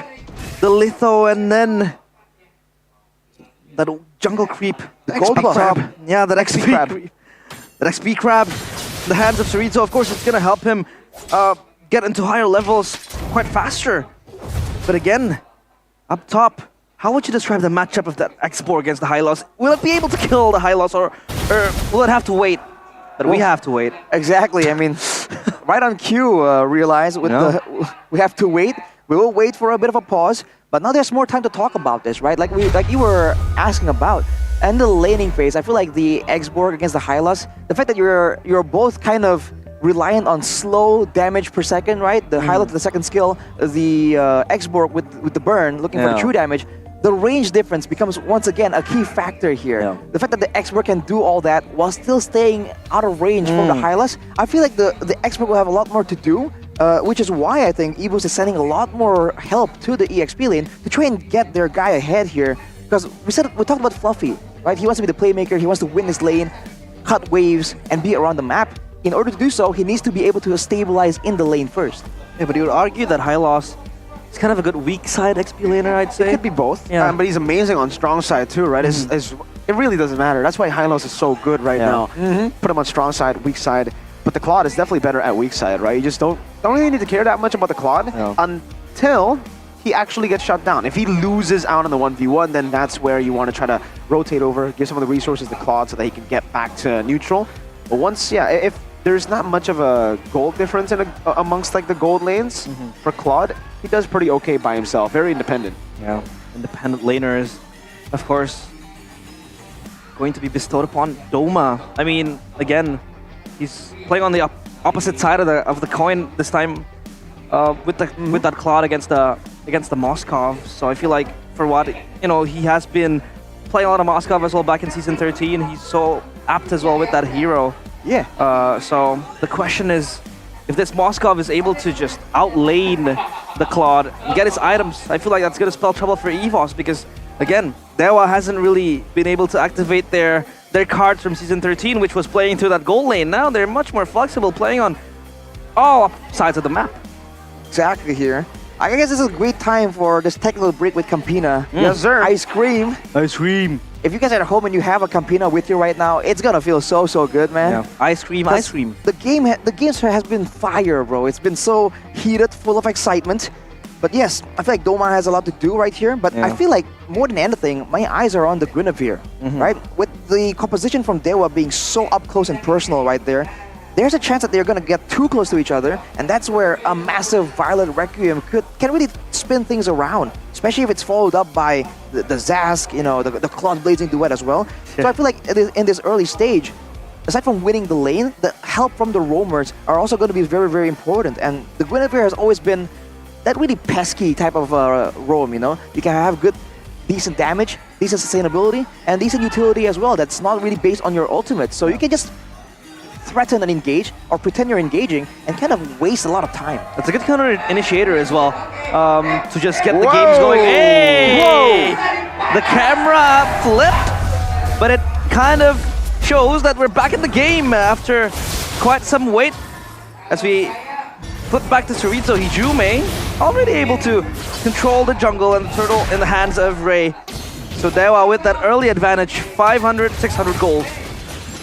Despite this though, right? I mean, they have the high loss, but still, they're actually losing out in levels. This was the main problem as to why they weren't able to contest for the first turtle in game number 1, and it is still the same problem here. Even with the high loss pick, with the Zask in the mid lane, Hijume is out-leveling Clockun, and Moeza got level 4 first. Panzer, amazing pick. This should be them on the board here. Clockun picks up first blood, and finally we see a response from Evo's Glory. Oh, that first blood going into the Zask will be very troublesome for Dewa United.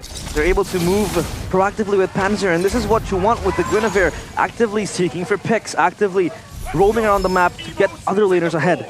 Wow. It did require them two ultimates though, but game fact here by our new application GoPay. Yeah, this marks Zask's debut in MPL ID Season 14, after last being used by in MPL ID Season 7, when Genflix lost to EVOS. That was a long time ago, and the fact that he's going to pick it against Watt's former team kind of spells poetry.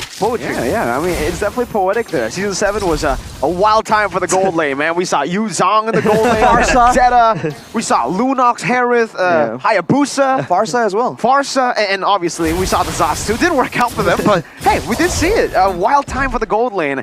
And then Marksman came about. I think it's Season 8. What a throwback for Mirko there. It was your first season casting as well. Yeah, So yours first season too. I got it at the tail end of Season 7, so it's not really as memorable for me, Mirko. I bet for you there's a lot more to think about, but look at Panzer going for a play. Great pick again, man, with a spatial migration, but Hijume still, the go green meta, really loves the environment.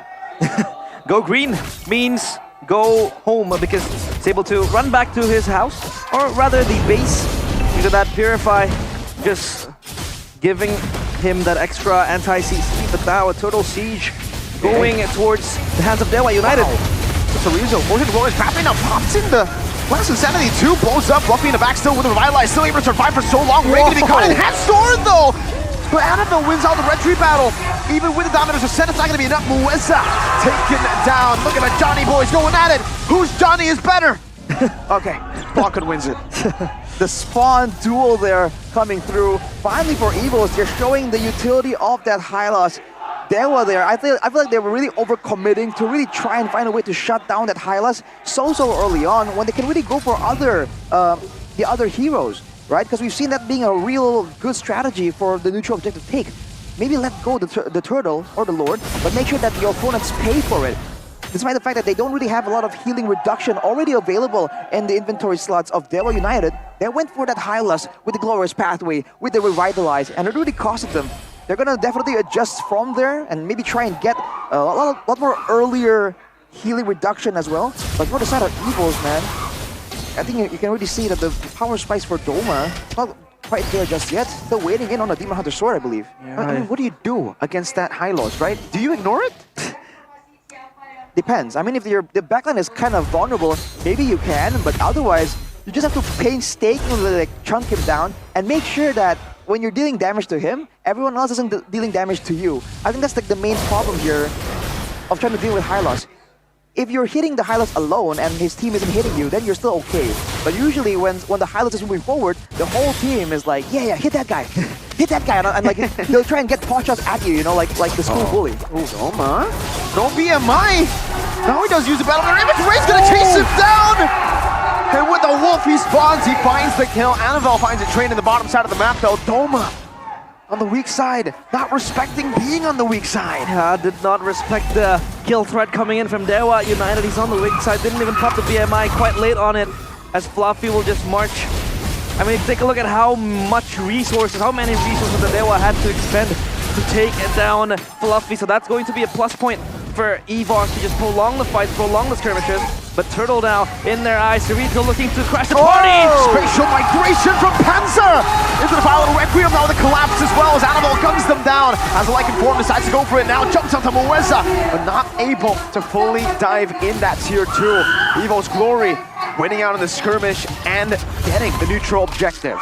Now immediately Evo's looking for more pushing on 2 lanes at the same time. The Nightmare spawn makes it so difficult. It can tank turret shots, it can zone out defenders off the turrets, and they're taking full advantage of it. One more falls down on the top side, and now officially I think Dewa is on the back foot. They're kind of lacking resources to try and melt on the Hylos, and they're going to lose their purple buff as well. Oh, just taking everything that they can get. Scratch and grab for EVOS Glory. Dewa United now on the opposite side, on the back foot, in comparison of game number 1. So now they have to tone down the pressure. But what is the winning condition coming in from Dewa United, Arashi? They have to make sure that they get their damage out, and they have to make sure, I think, that they are the ones who make the first move. The issue is right here, is that Cerrito's moving forward, but he's always so fixated on dealing with the Hylos that he's not really opening the rest of the map, and that allows Panzer to finally have a chance to hide around. But look at this! Good sundown. CC, you know, with the pilot Requiem, Panzer very low, going to be taken down. Moeza finds the vengeance as Fluffy rotates forward with the glorious pathway. Doma pops in the blazing door, but is unable to find anything. Good zone with the chain now. Dominators descend, munching down to the HP bars. Moeza still with a desperate attempt to find a kill, jumps in forward. And he will be taken down. It'll be the roamer for the roamer. Traded out. Whoa, so many layers from EVOS Glory. You have the glorious pathway. A Hylos charging at you. And then you have Doma in the back just popping the blazing door. And then you have Clocker with the ultimate.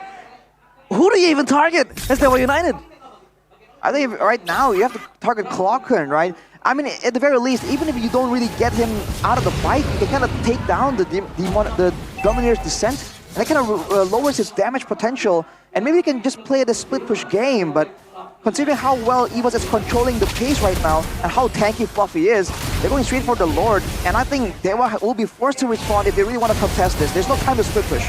I second that. I mean, split push-wise, Dewa United does have that side lane potential, especially with Watt. He's pushing up, pushing down bottom, trying to get a turret for himself, and then he can rejoin the fight with the Spear of Destruction. Ooh. Oh, this Lord, just a taunt coming in from EVOS Glory. They're yet to set their sights on this.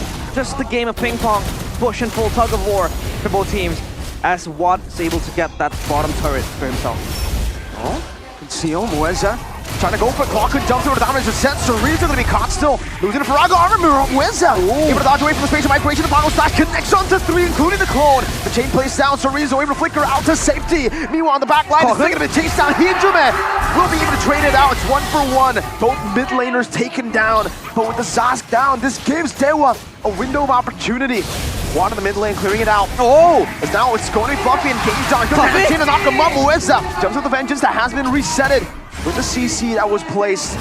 But still, Doma handling the waves in the mid lane. Dewa, they have 4, and it's a 4v4 currently. No one wants to come in on the Lord. Prolonged skirmish and a team fight as well, but they lost Clockun, but Clockun is back on the line of Dawn now, as well as Hijume. They'll sprint towards the Lord, still wanting to grab this huge objective. But for Dewa United, they're just waiting in the wings, not wanting to make the first or initial engage coming in towards EVO's Glory. I feel like this slow Lord Dance situation really favors Dewa, because we talked about this. EVOs can really do a lot of damage with the X-Work, but only if EVOs are willing to stand there and take it. As of right now, there's not really enough ways for them to really make the move, but look at that! They're going, spatial migration and the Bella Requiem just for the Faraga armor! Spear, the destruction connecting on the back line, now with the final stocks, Mueza unable to displace anyone, it's Annabelle, who's as consistent as ever on the Retribution! Ray gets the chain to disengage, and to give Watts an opening to escape. EVO's Glory finding the neutral objective and 2 members on the board. Watt wasn't able to gun down the damage needed to get through the players of EVO's Glory. They go home with all eyes on the Lord, getting 2 kills. And now they can work on the side lanes, just even push Dewa United far off the cliff. You know, a big factor right here is the fact that Sorizo is actually relatively behind. He only has 2 items completed. He went for the War Axe first to try and get some more damage, some more utility, and then he went for the Brute Force Breastplate for the tankiness. So he hasn't really got any other items to help with the utility, like let's say the Ice Queen's Wand to try and slow down the members of EVO's Glory, which is why they can just move forward here without really being bothered by quite anything. With the Lord marching in right now, with the Hyla still being that pesky front line, not a lot of ways for Dewa to defend this without at least losing several structures in the process. Annabelle having that endless battle in his hands gives even much more tankier approach, more sustain. Ooh, Purify! Forced out. Another tier 2 in the mid lane and another tier 2 in the bottom lane, just through the minions alone. Watson Sorizo really trying to stop this Lord from actually crashing down, from baiting out the Holy Defense, but I think it's already been used up there. Still though, they will still be able to survive with just that first Lord. Again, with the changes of the Lord, it does make it easier to clear the first spawn Lord. They keep, but still, I think it's a lot of value for EVOs, right? They got all the tier 2s. Yeah, but I mean, still, in a base defense, I feel like Dewa does have the resources to clear out the waves. You have, you know, a Watt with the passive from the Moskov, as well as Fume, who could just run around, steal the ultimates. But still, it's going to be a very, very difficult task to deal with EVOs if they crash together all 3 lanes. They can try and go for that, but I think for Dewa, the issue is still the same thing. They have a lot of burst damage technically, but they can't really target anyone just because of Fluffy. So they tried to go for a bit of a flank earlier, but considering, again, the same factor, everyone's so tanky, the Clawkun can go in on the Diminished Descent and kind of avoid death. Doma even already has the Wind of Nature, so there's not a lot of ways for them to really go for a pickoff. So they're really forced to play the front to back. But being 5k gold behind, it's a bit too difficult as of right now. If they want to just play defense and just wait for the game to go even longer, then maybe that could be a play they can attempt. But I feel like EVOs won't allow them to do so without at least giving up several more structures, right? Because they have a 6k gold lead, and the last thing they want to do is just kind of sit around and allow this game to drag on until the gold advantage becomes less of a factor.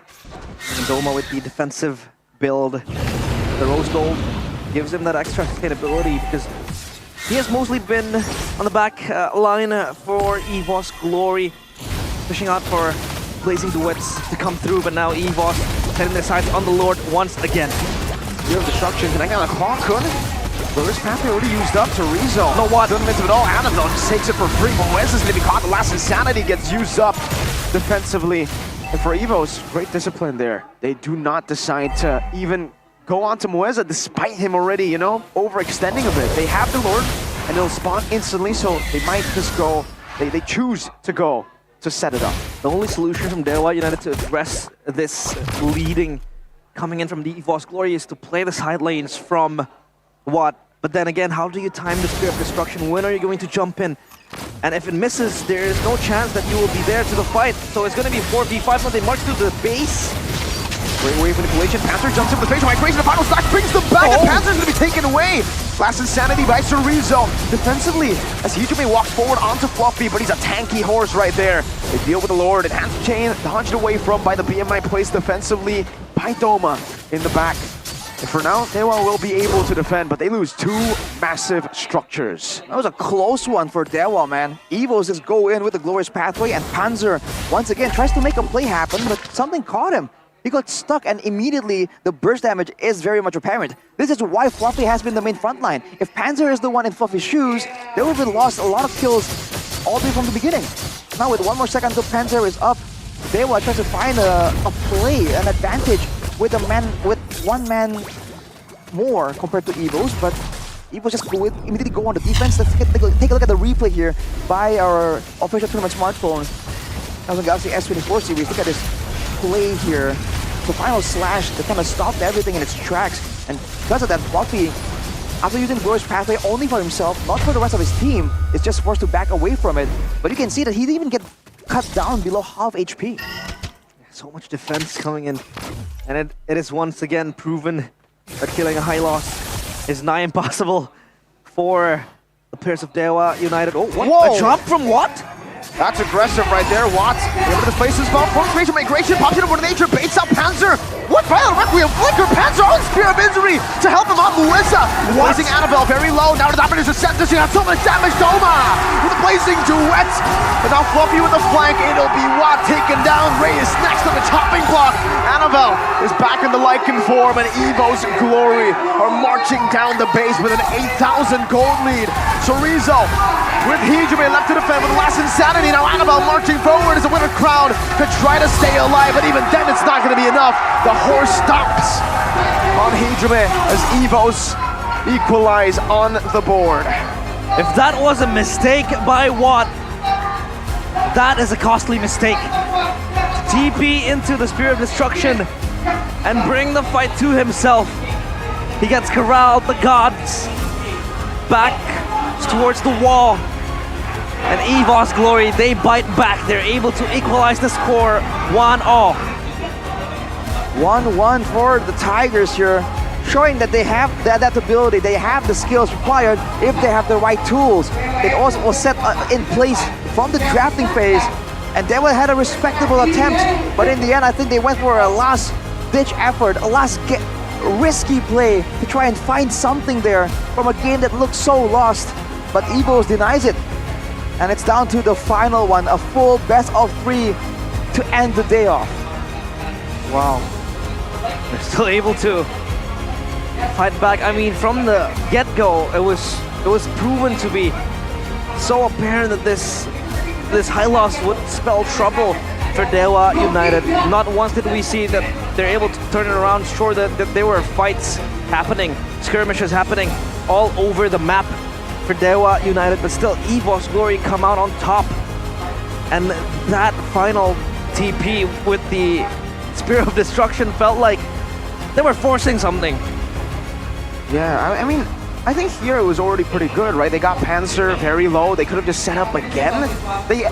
Okay, so what, at least that play wasn't the mistake, right? The mistake was them making the mistake, recovering, and then deciding, you know what, let's go again.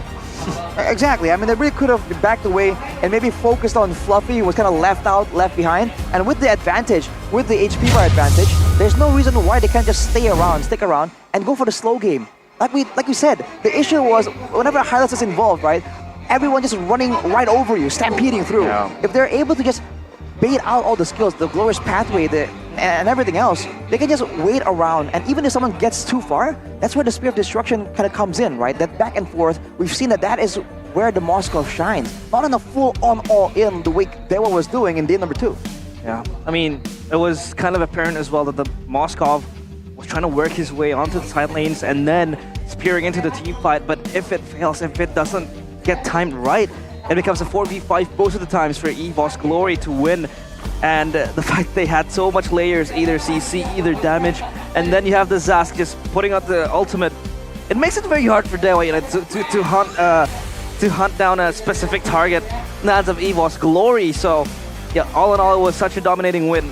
Almost a mirror of what happened in game number 1. This time around, you know, the high loss is in the hands of Evos Glory and in the hands of Fluffy. All right, I mean, I think we should discuss this a bit, but like, what do you really think can really be a counter to this high loss, man? Because I thought that maybe the export could have done it, but in the grand scheme of things, especially with the pressure that this Hylas has, the amount of effort that he kind of garners towards himself, it's just too difficult. It allowed Panzer to just have a free game right here to do whatever he wants. Not a single time was he pressured, was he denied at all. He just goes in whenever he finds an opportunity and goes for the play. I'm thinking of something more aggressive, but what would do a max HP damage, right? It can really shred down a Hylos like this. Like, will the Masha kind of somewhat make sense? You know, True damage, maybe? Basic attack does true damage X-Borg.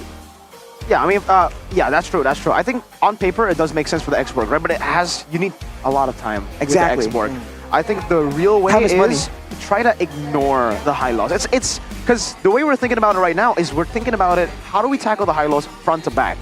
The way you fight against a front to back composition is you just dive towards the enemy backline. So try to take the high loss out of the equation, right? Go for the Yuzongs, go for people that can actually just go in the back and make it chaotic. Don't let it be a full front to back.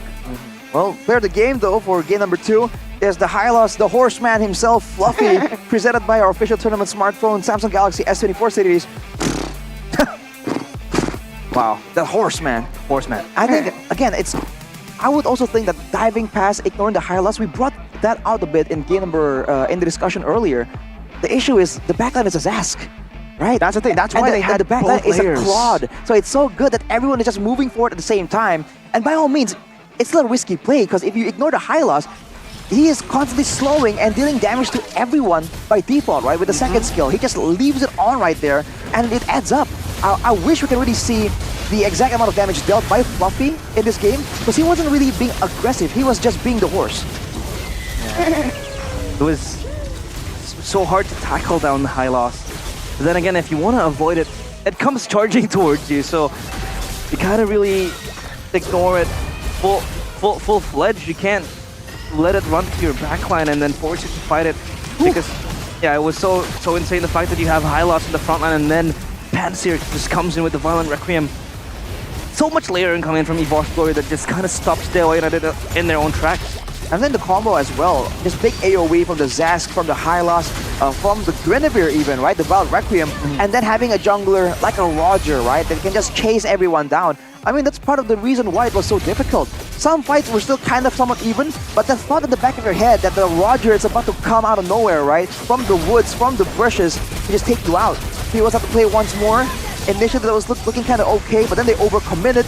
Then they're cut off from the base, and at that point, it's GG, man. That was just so difficult. The chase game from Evos, and I think like the chase compositions these days with a lot of slows, with a lot of movement speed, really has been seeing a lot of success. I mean, technically, even for Fnatic Onyx earlier in match number 1, they were having so much success because they were able to move in and out at will, right? They weren't the ones kind of stuck in position. I feel like that is just so good right now, especially as teams are wisening up to how to play these team fights, how to avoid the damage, where to, when exactly to go in, and when to kind of back away, wait for cooldowns, and re-engage.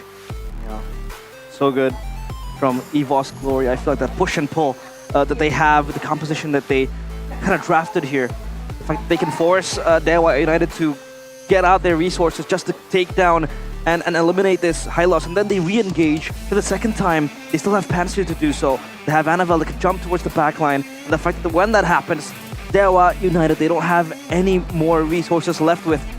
So yeah, it was a very, very hard pill to swallow for Dewa. The fact that when this high loss was left open, it was climbing towards the hill for them.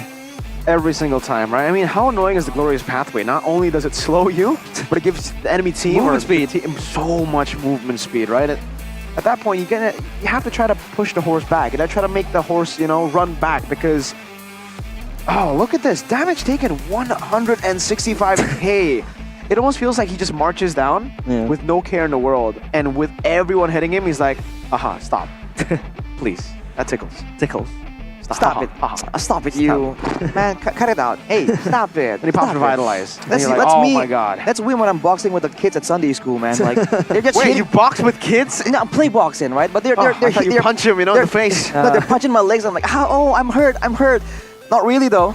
But I don't hit back, obviously. Oh, we don't condone that kind of behavior. If Fluffy, you do, Fluffy did. I'd be very disappointed at you. Fluffy did, guys. Yeah, Fluffy did. Fluffy did. That's the difference between me and Fluffy. He didn't punch Dewa. He kicked them. Stomped them. He ran over them. With a spear? Does he hold a spear? Like a glaive? I think the spear is also there in his head. The horn that he has. Oh man. Is he a unicorn? What is Hylos? He's some kind of centaur. It's a Pegasus. He's a centaur. It's a Pegasus. Well, he flies. Yeah, he does. He has wings. Does has he wings, fly though? But he doesn't. It's there for the aesthetics. I feel like the biological definition, mythological definition of a Pegasus is that it flies. So if it has wings but it doesn't fly, He was able to fly through Dewa though. so he's some kind of centaur chicken, is what you're saying? Yeah. Centaur. Oh, chicken. It's a chicken because he has wings but it doesn't fly. Centaur. Centaur chicken. With a unicorn horn. I don't think centaurs have unicorns. Horns in them. Hylos is just a horse. I think we'll just call him a horse. Hylos is a creature. Whatever it is, dude. Whatever Hylos is. Evos were really like into that, by the way. Like the animal kingdom, right? They had Roger, they had Hylos, they have Zas, and their white tigers. Wait, what animal is Zas though? It's some kind of eel. It's I guess, you know? alienoid. Alienoid. Is that an animal though? It's almost as creative as the Galaxy AI. Wow. Right. Hey, with the Galaxy AI. Is it time for round 2? That's the question here. Yes, sir, it is. We tried it earlier, but then the volume wasn't up. Yeah. All right, let's check it out. We go with something very basic. Saya suka main game.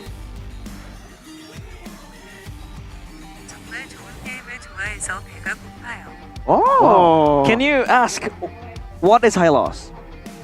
I feel like we can ask that. We don't have time though. Exactly. Yeah. And I don't Next think, time, next Yeah, time. next time. Next time we'll ask the Samsung interpreter what Hylos is.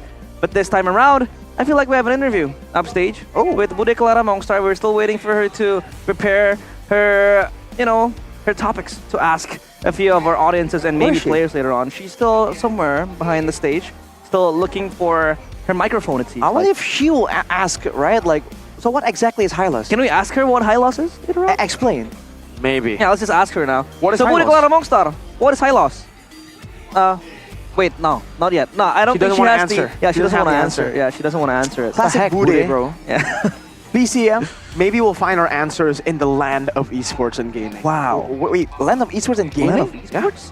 What is that? That's Kiria. Exactly. Oh. If you want to know more, you can drop into the Discord for all things gaming. You can scan the QR code or drop in to fandx.io/Kiria. Now we play at Kiria Gaming. This is the official destination for gaming and esports of MPL ID Season 14. Scan the QR code. That's all you need to do to try and explore. Technology, Kiria. man. Technology.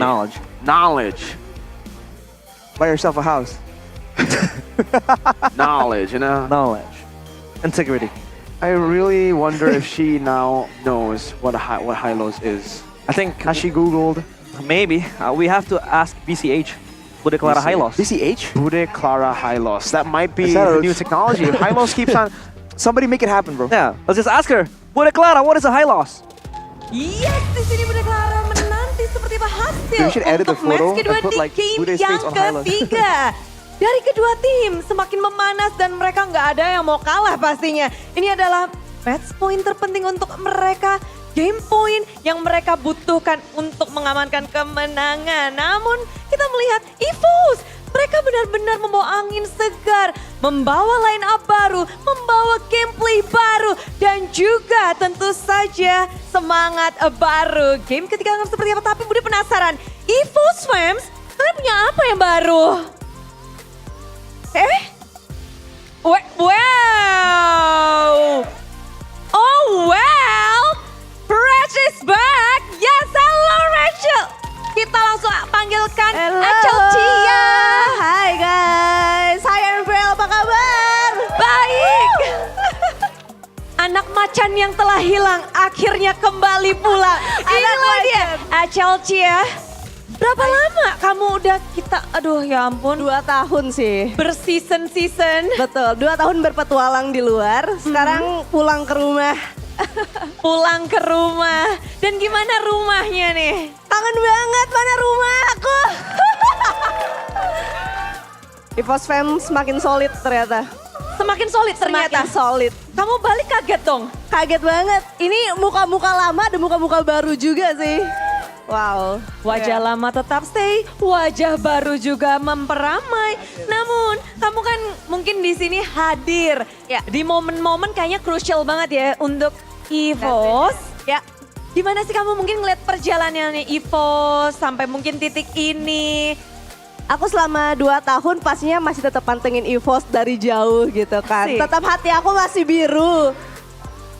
Sekali biru tetap biru gitu. Tapi aku percaya EVOS udah lebih baik daripada sebelumnya. Kita percaya proses aja dan waktu ya. Tetap dukung EVOS. Percaya proses dan dia terus mendukung dan mengajak semuanya pulang. Namun kita ngeliat juga ya, kalau flashback ke belakang waktu Chelsea ya, itu masa jaya-jayanya nggak sih? Iya kan? Masa jaya, angkat piala, mendominasi di MPL. Betul, itu masaku kan. Sekarang aku balik lagi berarti harus kembali jaya ya. Harus. Ini ada lucky charmnya nih kayaknya. Membawa angin segar baru buat EVOS. Dan ada nggak sih mungkin sekarang kan komunitas juga udah semakin besar untuk EVOS fans dan juga semua super fans di MPL. Ada nggak sih yang ingin mungkin kamu sampaikan ke semuanya? Buat EVOS fans yang masih bertahan, thank you banget. Thank you for staying with us. Buat yang mau baru dukung EVOS, kita di sini open banget ya. Tetap dukung EVOS selalu guys. Semua super fan udah denger, tapi mungkin juga ada yang butuh semangat dari Acel nih. Selain dari fansnya, para player, mungkin ada yang belum ngerasain semangat-semangat berkobar dari Acel nih. Coba dong semangatin para playernya, Acel. EVOS Glory, semangat! Ayo dong, EVOS Glory! EVOS Glory! Woohoo, semangat dari EVOS fans, dari Acel juga welcome back Acel. Tapi ada yang mau kembali nih Cel, kedua tim yang akan beradu di game ketiga. Mari kita saksikan bersama Cel. Let's go. Kita let's go.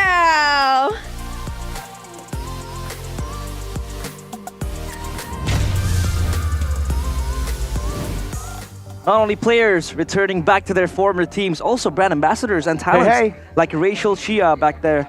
She used to be an EVOS brand ambassador talent, and then she was wandering around, like she said, for 2 years, and then she's back again. So yeah, that kind of injects that spirit and support for EVOS Glory. Yeah, you can definitely see that fans have already embraced her back. You know, they already have signs for her. Yeah. Rachel signs. Nice. And they were getting really hyped right there. Even as she was exiting the whole scene, there were some people just making some really feral noises, man. Yeah. I mean, we said Animal Kingdom, right? And maybe for, hey, EVOS roar, right? So roar. Yes, that's exactly what I meant. Yes, exactly. Yeah. How do you really roar, though? I mean, you can always say roar, but you have to do it the way the man does it. You know who I'm talking about. Who? The real EVOS fan. Ah, the guy roar. that crawls into the camera. Exactly. That's how he does it. Wow. We have no idea what his name is, huh? I forgot his name. I am so sorry, but I know his name. We gotta hear roars in HD and also in high quality. With that, you can acquire with Araimo, our partner in esports, with the Airbuds 4.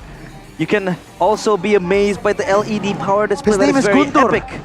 Guntur? Guntur? Wow, Guntur. Well, you're gonna feel the Guntur in your ears, man. So you have to experience the power of hero basically sound and LED digital display visualization in collaboration with MLBB with that Airbus 4, man. Wow. Of course, HD quality sound and all that.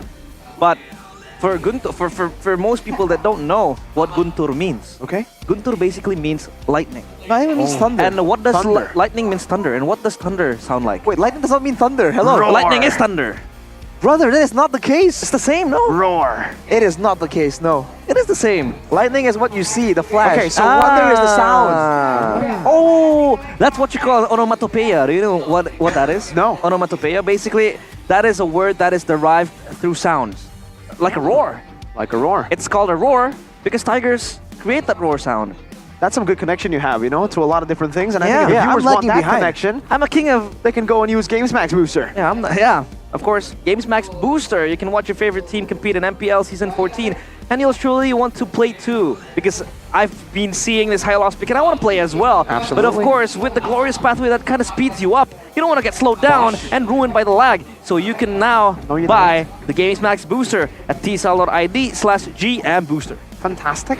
Fantastic. Very nice. Very nice indeed. No lag as well, mate. No lag, no nothing. That's how you get to play like the pros. Exactly. You have to get good connection. That's Games Max. We have look maxing. Yeah. For all the brain rot people out there, you know, who don't know what Games Max is. It's looks max, but for games. Yeah. That's Games Maxing. you can start games maxing, and then you can start skibbiting on your non-Sigma opponents. And rizzing them down. Rizzing them down? With Erigo. With Erigo. That's the first time I've heard that. Rizzing them down. Rizzing them down. So it's like an attack. But so far, they do not, like both Evos and Dewa have had no Riz. Why? They banned out the Rizla. Both games, Arashi.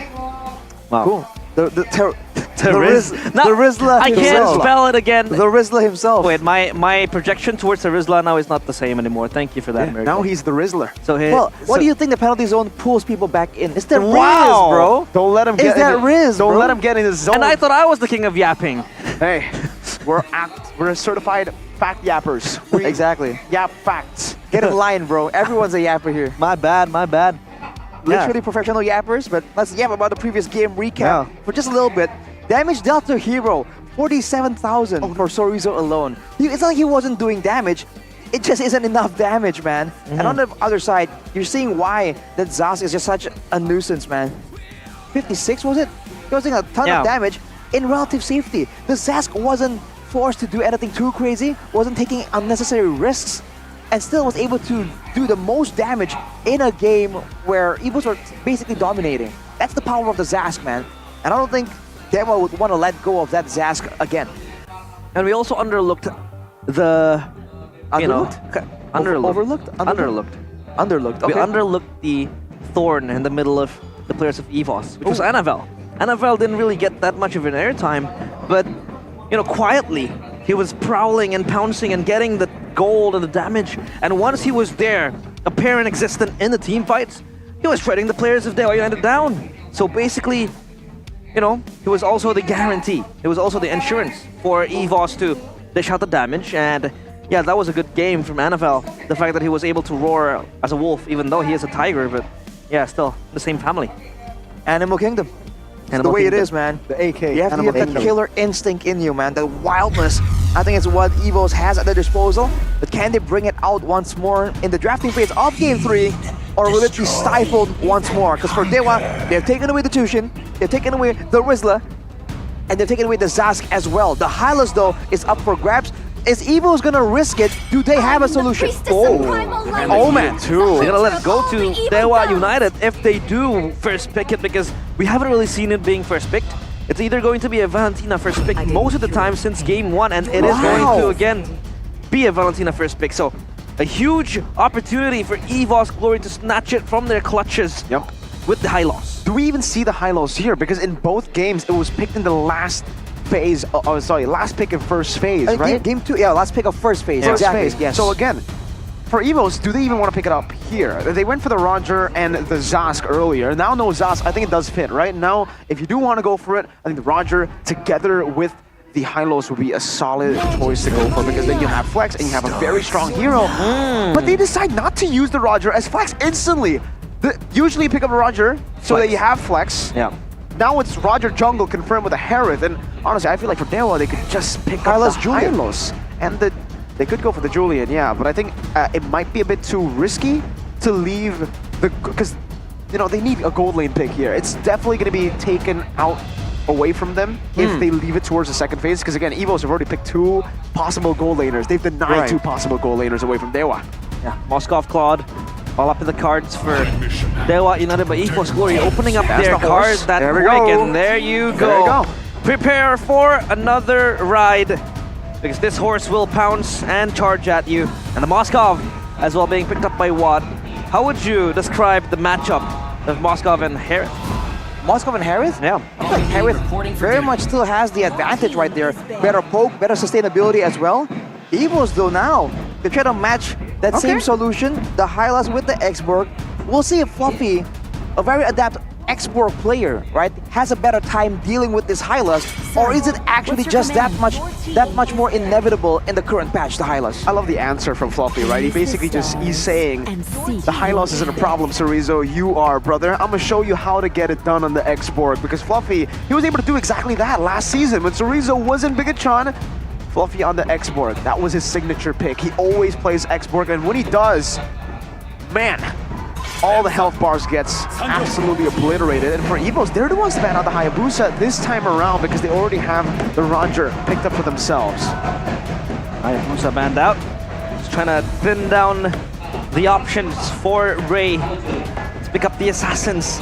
As well as the Ling taken out of the fray. And now Dewa United, what would they want to ban here? Maybe a mid laner for Clocken? I mean, the Zask is taken out already, so maybe a Vexana, but again, if you let it go, you still have the Valentina to kind of counter the Vexana with the IMU. So yeah, a lot of thought process going in Dewa United's head, but they will take out the Minotaur. Okay, well, seems like for Dewa, they want to be the one moving forward right here. They're banning away a lot of the crowd control. I wonder if Evos are going to go for something with a lot of more slows, right? The combo, let's say the export, get him ahead, get him an Ice Queen's one or something like that, and then they go for another slow hero. I feel like they can make the Hylos just that much more ineffective when he's just trying to move forward and getting bogged down. Arashi, how good is the Valier up against the Hylos? Really good, I think. Right? I think I played that matchup myself like 2 or 3 times, and every single time, I never felt the Hylos was a problem. Because of how spammable your spells are, right? The resets on the fireballs when you do hit them on a hero, and a hero that wants to just walk up to you, plus the pushback. Okay. You also have that kind of like gap, not necessarily gap closer.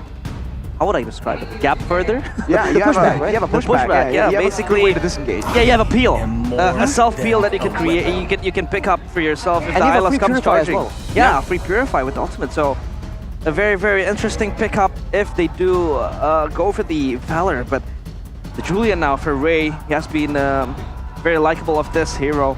Interesting to see how they'll wrap up their draft. As we see Panzer, I think once more will use that Guinevere. Look for Dewa now, they get a beefy hero with some damage. That would be so good right here, but I don't know what kind of qualifies for that. You're thinking about Grok? Grok, Bakito, yeah. Bakito, Hylos okay. Roam. Okay. So a bit of a change in the roles. They'll actually go for the Bakito, and this is solid for Dewa. Like, this is a comfort pick for Chorizo, and it is up against the Export. Export, very easy to beat with the Bakito. Your Faraga armor is not really armor anymore. It's paper. Bakito, Faraga paper. It's a Faraga cardboard. It's a Faraga paper. What do you call it? Why am I blanking out here? What is it? What is it? What is it? What do boxers punch? Oh, Faraga sandbag. Sandbag. There you go. Yeah. That's a damage taken line. How did I forget sandbag? They go for the Varia here though. So not the Valier. They're actually gonna try to outrange. Outscout, by the way, because again, there's a combo as well with the Novaria and the Guinevere. And we've seen that Panzer has been making great engages for his team. So now they win out in the scout, they win out in the slow as well, because the Hylos will have to walk through the Astral Meteor. So overall, it's not a bad idea. But with the Pakito, I think it depends on the Pakito right here. If he can get out of control, if he can kind of be ahead enough to really one-shot the Harriet or the Novaria, this could be a troublesome game for Evos, man. Oh, look at the lineup raining. Lines up for Dewa right here, but in game 2, it lined up for Evo. It lined up for Evos. Both game 1 and game 2. So whoever won in the lineup Game 2 broke that pattern. Yeah, game 2 broke the pattern. Here we go. Down to the wire. Game number 3 against the Gods and the White Tigers. Who will reign supreme? Back to the land of Dawn we go. For game number 3, it's Dewa United against Evos Glory. It's time to see Chorizo getting burnt down already there. And it's a good maneuvers from Fluffy, really trying to stop an invade from happening early on, trying to provide Annabelle with enough space to actually clear his own jungle. Yeah. Talking about maneuvers, how does the Hylos operate as a roamer? Will it be much different compared to the XP? It's kind of the same deal, but now you're in the row position, so you have... I think the big issue is that you have less gold. With less gold, you have less items. With less items, you're less tanky. But the same idea still persists. You slow people down, you do a lot of damage with the second skill, and you have the glorious pathway to start things off. And once you get a Thunderbolt, just the way that the Hylos operates means that you can get a lot of stacks for yourself. You can see for the emblems right here, Moeza also went with the Tenacity, Emblems by Games Max. Doma though, going with the Inspire here. He wants to have the outplay potential. And for Panzer, it's all about the movement speed. Early Purify blown by Hijume. Again, take a look at how the spatial migration gives you that extra I don't know, kill potential, kill threat that can just create a blow of spells out by the players of Dewa United, and Hijume not without that protection this time around. He's subject to ganks now. Yeah, and this is classic Chorizo comfort on the Paquito. Usually we see, I think, more flickers, way more flickers compared to sprint for Paquito, but Chorizo really likes just having a little bit more maneuverability when it comes to these team fights to find angles to flank his opponents. Or to get away from a split push kind of scenario, making the Paquito a bit more flexible, not only locked into aggressive maneuvers like fights and skirmishes or flanks. And you have to remember, he has an extra buff in this game, man, because he's running the Power Wave! Oh man, the spammable almost emote, because every ability you go for, you hear that Power Wave! Power Wave! And Omawa is on duty today too, so I'm just saying. It's a day for the Power Wave, but look at this, Panzer. Loading very low, Chorizo actually looking for the flank right now as he goes for the spatial migration, but gets cancelled out, now knockout strike! Boom and the bang, that's a 1-2 to the face. Oof. Panzer knocked out of nowhere. There you go, man, with the scouting. More in line. Oh, Doma! Getting brought back, Spear of Destruction to chase him down, and Hijume will claim that kill, flashing that emote again. That Harith just shut down. You usually want the Harith to bully your opponent. This time around, he will get bullied. And Mueza just all around the map, maneuvering with the high loss. Look at the mid lane, though. Dewa lost a lot of minions there in the mid lane in favor of the rotation, so they can clean it up a bit more. Minions dying without a hero nearby is a bit of a waste in gold and EXP, and they do have a lead right here, but Evos can catch up purely by good farming. We've seen a lot of teams able to pull it off. Now he has the Astral Echo though, so there's not really a lot of combos. Maybe with the Enhanced Chain, that could be something they can look for later on. Yeah, I mean, Anavel is also quite good in that farming department. He was able to just creep from the shadows, get a gold lead, get the damage items going on, especially as the Roger could be the late game carry for EVOS. But now it's all coming up roses for Dewa United. They're all around the map again. So much in threat with the high loss, with Julian as well, just hiding in the shadows now, wanting to shadow Chorizo down bottom. But Anavel kind of stops on his tracks. Ooh. And yeah, a stolen Astral Echo as well. So Dewa also has that scout potential, Arashi. If they really want to, right? And that depends on how they want to play this out. A glorious pathway into an Astral Echo sounds absolutely horrible to deal with. Disgusting. But look at Clockun, right? He has this clear advantage because Novaria, 2 skills, instant clear, very easy. This is allowing Panzer to just be a lot more scouty around the map here. He's just waiting in the bushes and he's spending a lot of time. It's great for the engage potential, but it's also leading him to kind of lose out in EXP in theory. But, I mean, Mueza right now is still on the same level, so they're both just trying to be active, trying to scout out more than anything, right? Turtle under siege. Dewa this time. EVOS trying to expend at least 4 players coming down bottom. And Chorizo just running around. Fluffy trying to zone him. Panzer could make a play, but they're still yet to pull the trigger. So yeah, it all comes down to the wire, how they will approach this turtle now. Yeah, good control by Chorizo there, still able to actually maneuver out. He knows definitely some people are waiting there in that bush, and it's going to be too scary for him to actually walk up to even get that cannon minion. So Dewa, they're doing a good job at stopping Evos from taking this, while also giving Valentina time to shove. Now Mueza walks up forward, Chorizo jumps in with a knockout strike, taking away a little bit of that Firaga armor. Last insanity used up Mueza with the revitalizing him with the glorious pathway too, and the Astral Echo grants them enough space for Chorizo to knock them out. Still on the chase, Anavel in the human form running away, now the Lycan form, but Chorizo, he's a boxer. I don't know why that, connects with him chasing, but I don't know how he was able to chase a wolf away just with his fists. He's boxing with them, but Mueza took so long to just fall. Was that a glowing one coming in from Clockun that took him down?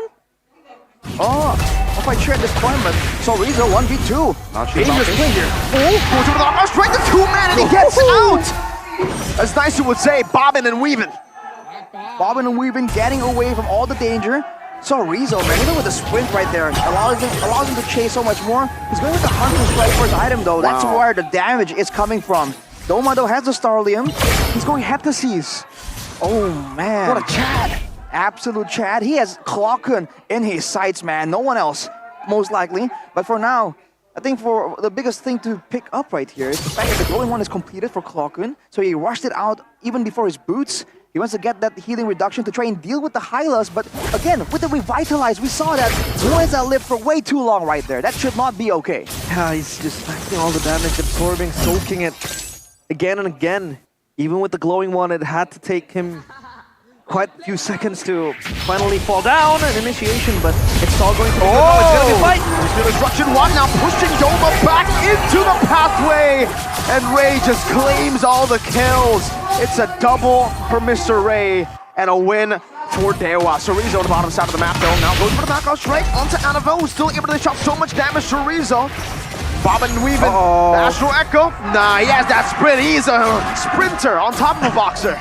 He's got that stamina conditioning, man. He's been jogging 4 hours a day. He's a lightweight. Gets out of there. Man, he's still trying to go here to try and clear the wave. Annabelle might want to be a bit careful here. Whew. Some damage. Fluffy's gonna lose out the Faraga armor now. Mueza with Hijume enough to take away the Faraga armor. So it's not just the boxer that can use the Faraga armor as a boxing bag, as a punching bag, but even Mueza and Hijume. Chorizo's walking back again. Mueza gets a sundown onto Annabelle. And who takes it? It's still Annabelle, but with the retribution, Chorizo knockout strike. The Spear of Misery all that time. Ray used that as a diversion to go for the turtle. 3,000 gold lead, and you can see where Ray is placed. He is there. He has the retribution, or should I say, Raytribution. He sets his eyes on the bigger picture, and that is the turtle. You know, for Dewa, they were creating a commotion down bottom of the jungle, and they're pushing up down bottom. Fluffy under pressure. Oh wow, Mueza. I guess this is just the things you can do, the crimes you can commit when you're a horse panzer. Fadeaway kill from Hijume. Absolute war cry, man. Just walks up like that. They were able to save the turret, but man, this is Dewa taking full control. This is the Rome Hylos, and it doesn't even matter, man. He does not need items. It's just the horse effect. He just stands there menacingly, and look at the control in the jungle. Evas cannot get in. They're locked out. Glorious pathway. You can hear him neigh, and it's all just it's just a path. It's a carpet. Doma taking low. Ray scratching him down and picking him up now. It's a dive into the back. Annabelle with a double. Ray forwards back with enhanced sword. What? What? That's him. It's the built in his name. Sometimes the what is positive. Sometimes you see it like that. Chorizo walking up, trying to claim some more stuff. You know, compensation at least for Watt making that play. But hey, that's why he's called Watt. How did he even get there? Destruction. Yeah, I mean, like, why did he even be there? Like, yeah, okay, he teleported, but then again, what happened right there, Rashi? Yeah, exactly. What happened? Right? He happened. He just made the plays happen as always. That was not necessary at all, man. It was looking so good, but now Evo's got a bit more of an advantage. They're getting some control back, but it's only a matter of time before Mueza walks up again. They gotta be careful about Annabelle, because he is the only real guy that is a real big threat. And technically, the combos are still available for the side of Evos, right? They have Panzer, they have Fluffy. A big wombo combo into Annabelle, just hunting him down, can work. Looking at the player head-to-head earlier, I think Ray really surprised all of us, right? For the longest time, he hasn't really been having the reputation for being like the best of junglers. But now it's back to the waiting game, and look at where Chorizo is, man. Man is active. At least now for Dewa United, they have two side lane pressures.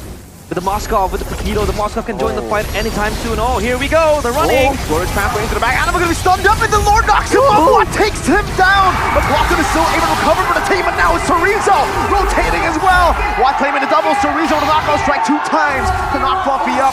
But it's just a reminder to stay back. My goodness, the Lord was a con man. The Lord was there to assist Dewa United with the knock-up, and they're able to get the Lord in now. Even greater side lane pressure coming in.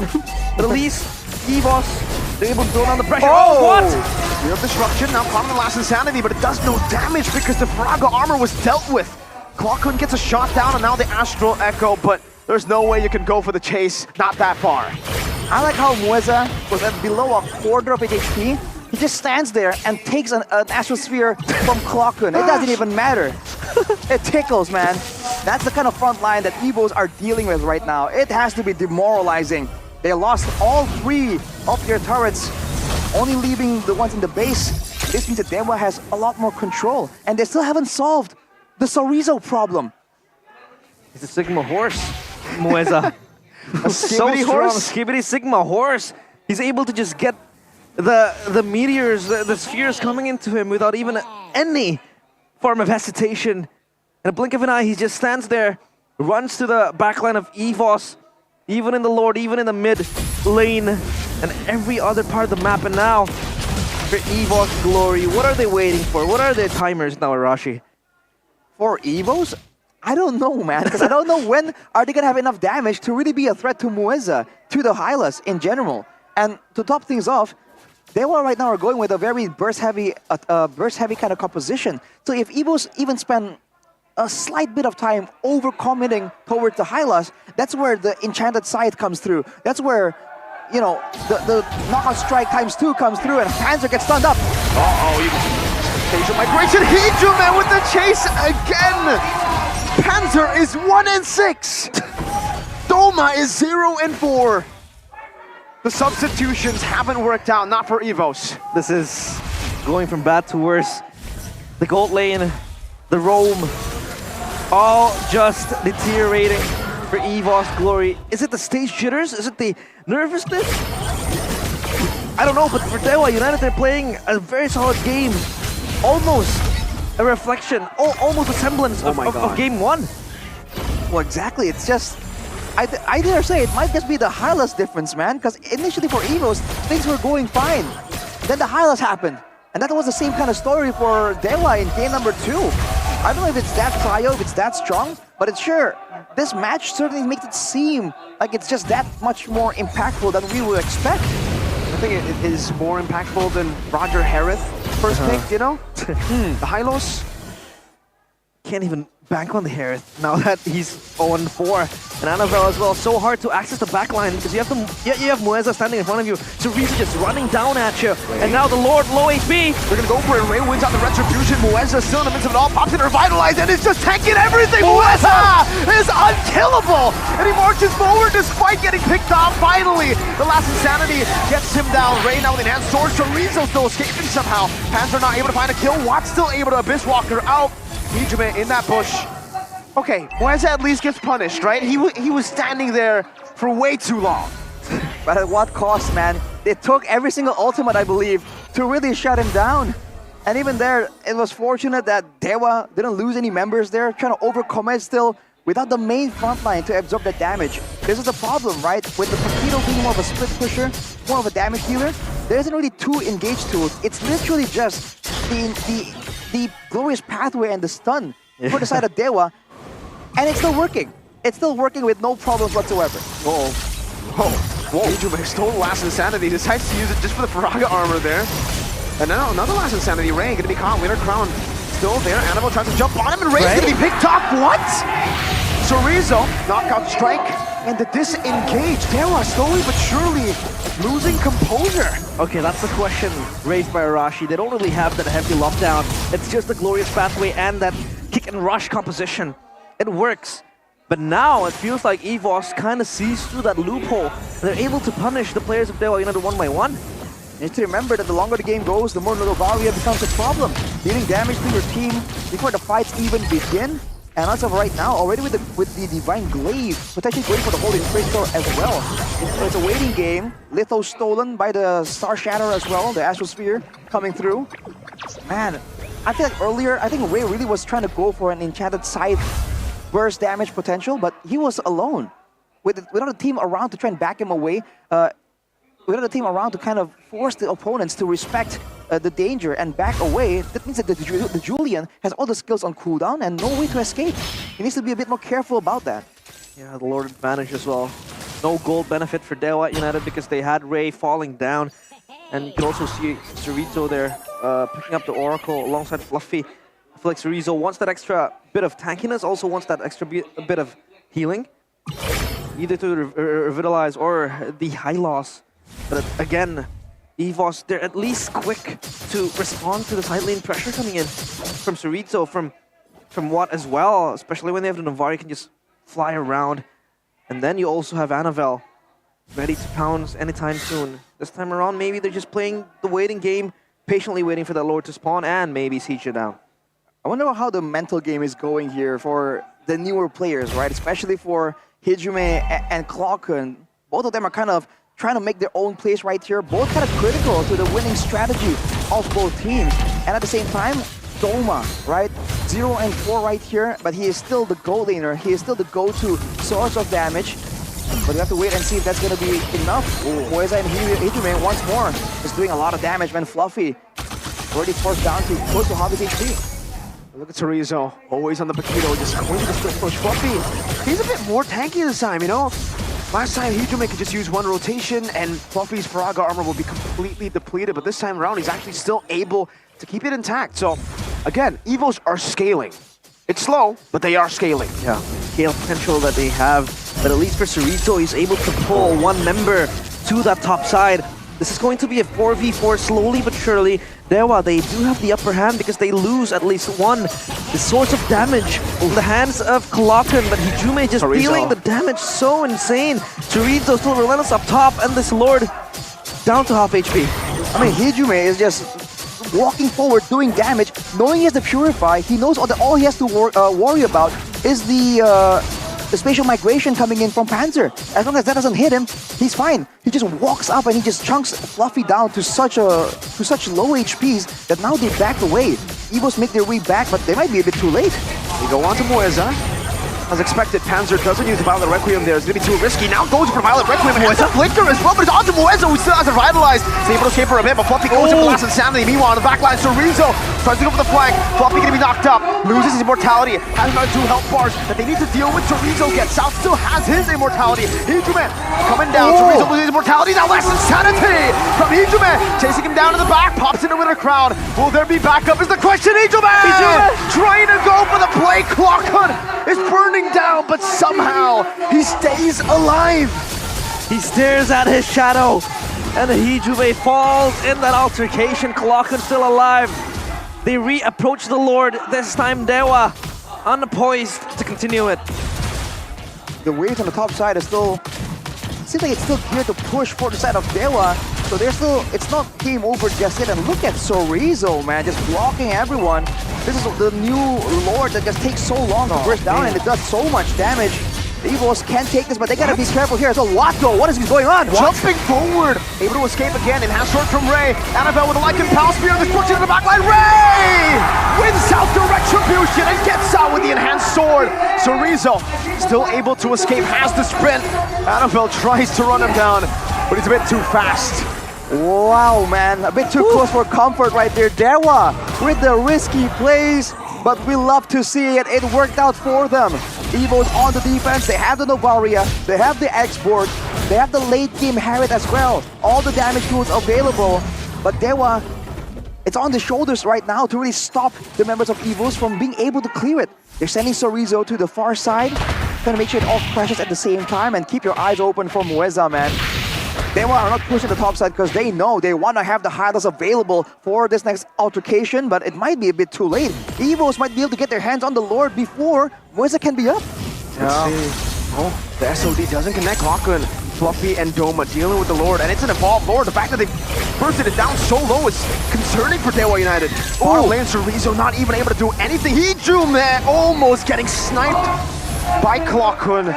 And yes, just as you expected, Arashi, Evo's glory, they deal with the Lord before he even spawns back in the game. And Evo scales pretty well as well to do enough damage to just take down the Lord and Doma. You can take a look at how much damage he can really dish out this time around. It's not like how it was a few minutes ago. And at least for Dewa, they have the foundations, they have that brick wall that still holds them up, which is the split push. But then again, Evos quick on the reply. He sent Clocker and sent Doma to clear it down.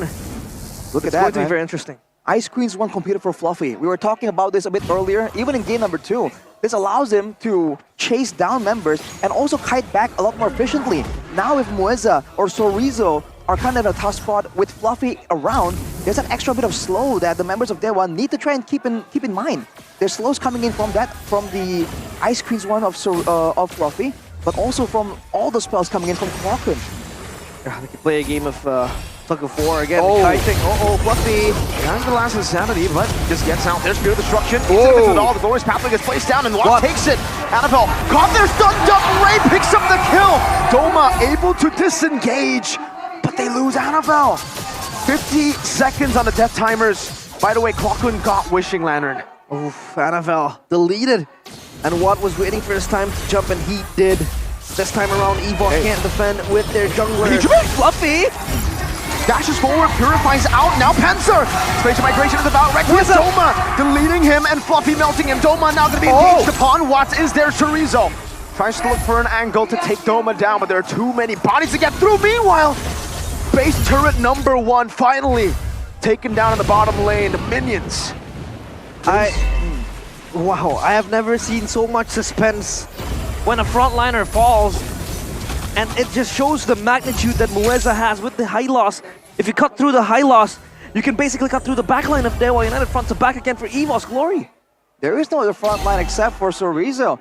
So the way this works is that it's just about Mueza, right? How fast can EVOs burst him down? How long can he last? Because you're seeing that in a pure 1v1, the Harriet against the Moskov, you're seeing Watt starting to fall short when it comes to that 1v1 potential. Doma can take out all of the backline heroes in about 3 hits.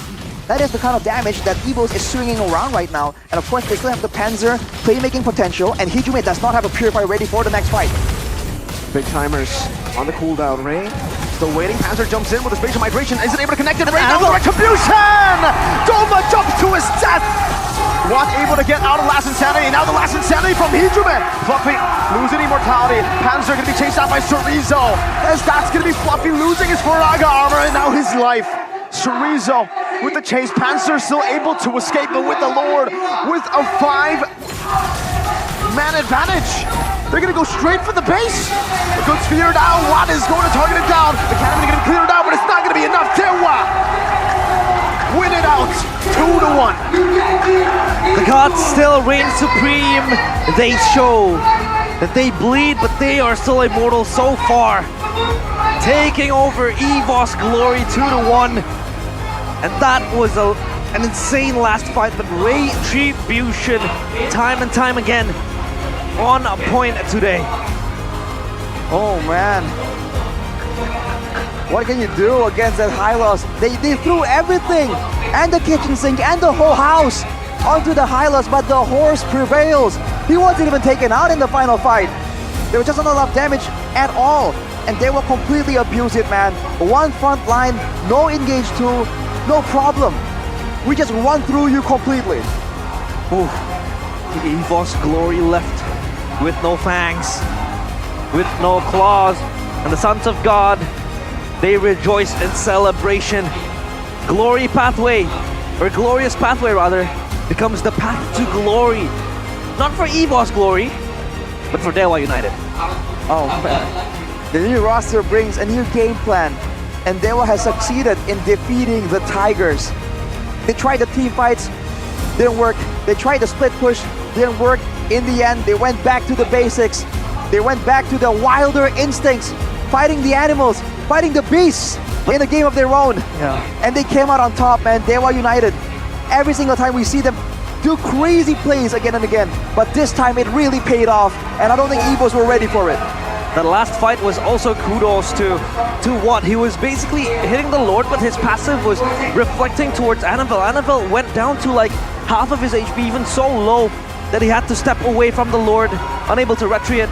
And look at this. Oh! Kimura. Oh! My goodness me, Hijume. Still the front man. Hoisting that trophy, Clockun back in his shadows. And in this encounter, he once again claims that title. What a crazy development, man. Already an upset in the second match. Out of nowhere, you can see that EVOs are completely disheartened. But it was a great fight. It was very, very close. Man, I wonder how Doma and Brands are gonna settle it. Interview with Bude Mong Startup Stage, take it away. Anak Dewa berseru untuk kemenangan perdana di match pembukaan untuk Dewa United. Begitu meriah pastinya, namun semua mata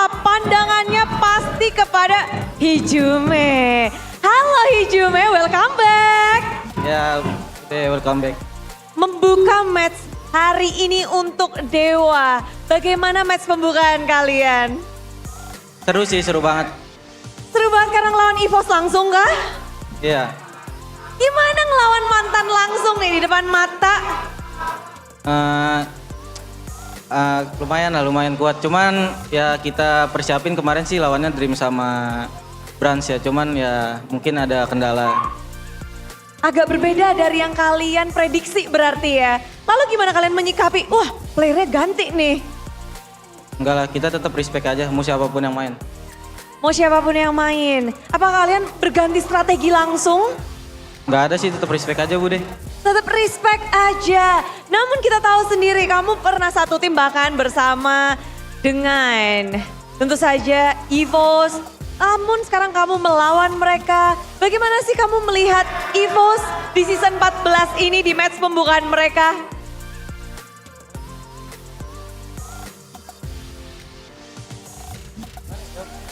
Gimana yo? Performanya ya lumayan bagus sih Bude. Cuman belum maksimal mungkin karena rosternya ganti ya. Rosternya ganti. Kalian juga ganti, ngomong tentang ganti. What? Hanya kamu yang tersisa di Dewa dengan baju ini, dengan line up ini ya. Bisa dibilang kamu ini yang tugas natar mereka atau kamu yang menyesuaikan nih untuk season 14? Gak tahu sih, semua kan aku trial ulang juga. Ya, tergantung coach yang mau milih siapa sih. Berarti proses untuk memilih line up ini seleksinya ketat banget ya untuk season 14? Lumayan ketat banget, kan mau series. M-Series di depan mata jadi taruhannya.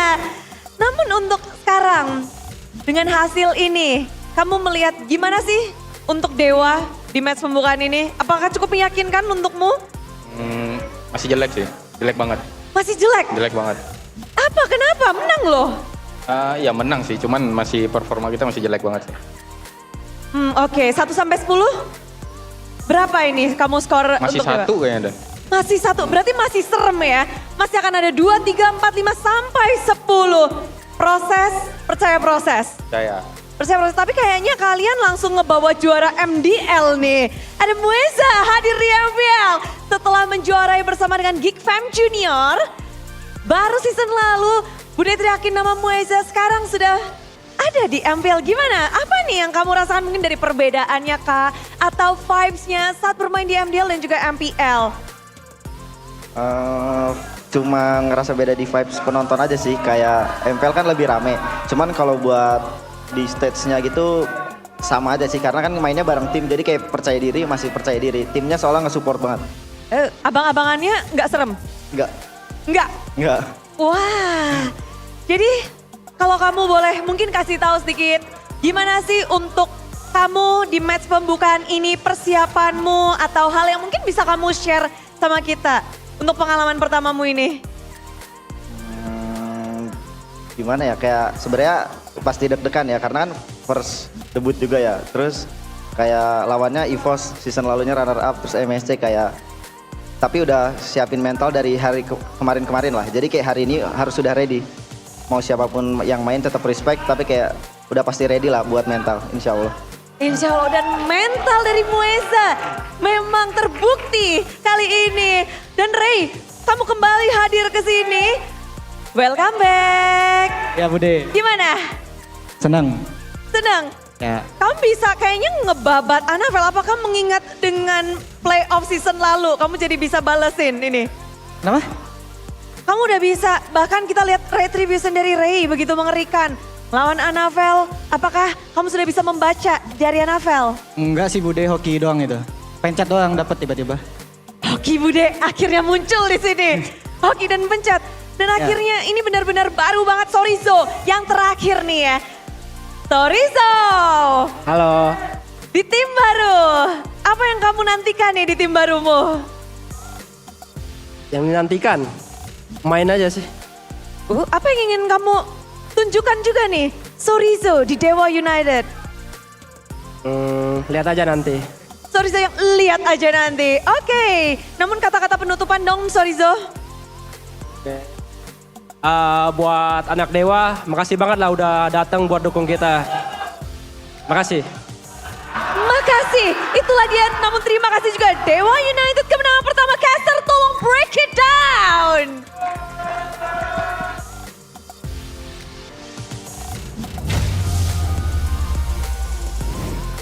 The White Tiger's gone extinct in this first encounter with the gods. They smite them down, and what was, in the words of what, an ugly win.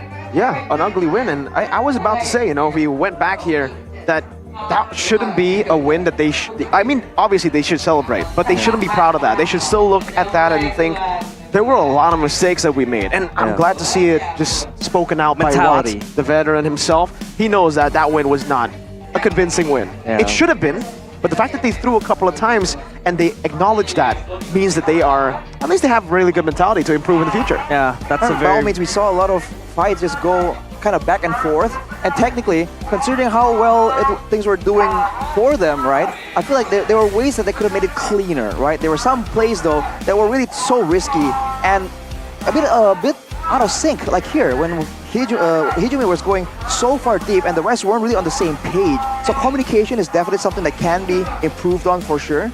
But man, it was an exciting game to say the least. Yeah, there were misplaced all around the map, but yeah, at the end of the day, Dewa United, they're still able to embrace the power of the high loss in the hands of Mueza. I mean, again, a glorious pathway to run down the glory of EVOS, or EVOS glory in that regard. But then again, the glorious pathway gave glory to Dewa United, and the MVP this time around, presented by the official tournament smartphone, Samsung Galaxy S24 series. It is Ray. Player of the match. Retribution. The luckiest guy so far. I mean, he's saying, "Oh, I just pressed the button, and then I got the neutral objective. I don't know what happened. It's all luck." I mean, okay, fine. We'll take him at face value. He's not skillful. He's just lucky. No, we all know. That's just like a template answer, but he's just good. It's just lucky. No, he's just lucky, bro. Yeah, I'll retreat Annabelle, man. That just doesn't come with luck. I mean, if he wants to say, if he wants to claim it's luck, then we can oblige him, right? It's all sure. luck. He wasn't all that good. I mean, he made a few mistakes in this game anyway. So you know, he missed a bunch of retributions. I don't know what the heck he was doing, man. Yeah. But I think earlier on, again, we can stop. It's hard to stop harping about the high loss, because look at this, man. This is level 6 high loss without a lot of items, and he didn't even get taken out. He did. But the glowing one. Like, it was over by that point. Exactly. Right? At that point, it's just a bit too difficult. And the control, I feel like the back and forth is good, but Annabelle here, I feel like it's uncharacteristic. There are some moments in this game where Annabelle completely got caught out, and it's a mistake from him, I would say, like there, right? Being caught low half HP. But I would say it's also credit to Dewa, right? For being able to spot that moment of weakness, that opportunity, and go through. But moments like this, you can see Watt and Ray kind of second-guessing how to go in right there. That's kind of showing the lack of synergy. And there's moments, the Watt moments we call it, right? Where you're just like, what? It either works out or it doesn't. Fortunately for them, there were some moments here where it really went catastrophic for them, even though they were controlling the game. But EVOS were able to get anything too crazy. Yeah, I mean, it was like flipping a coin for Ray. He has been consistent in the retribution department. Man. Yeah, that one. Exactly. That play where Watt was actually zoning Annabelle indirectly. He was hitting the Lord, and the passive just registered towards Annabelle. Annabelle couldn't even step any further into the Lord pit to even retrieve the Lord because he was so low, and that gave the time and space and frame for Ray to just retrieve down the Lord. So it's so lucky that happened, man. Yeah, it's that's why Ray was able to get the retribution. Because fortunately, by chance, by no design at all, Watt was able to hit Annabelle there. It was definitely unplanned by him. Yeah, this is in the words of Ray in the interview, by the way, folks. Ray said it was just all luck. So, okay, I'll rephrase it. Hoki aja bude. Hoki aja bude. That's the template line for all the pros. You know? Yeah, and we are going to count them down. So far, we have an MPL ID Season 14. We will keep count until the end later on in the playoffs. Hoki aja bude, what we call a fortunate stroke of serendipity. Fortunate stroke of what? Serendipity. Serendipity. Yeah. Wow. Big words here, realize. Man, I wasn't expecting all that, but you were saying it earlier, Mirko.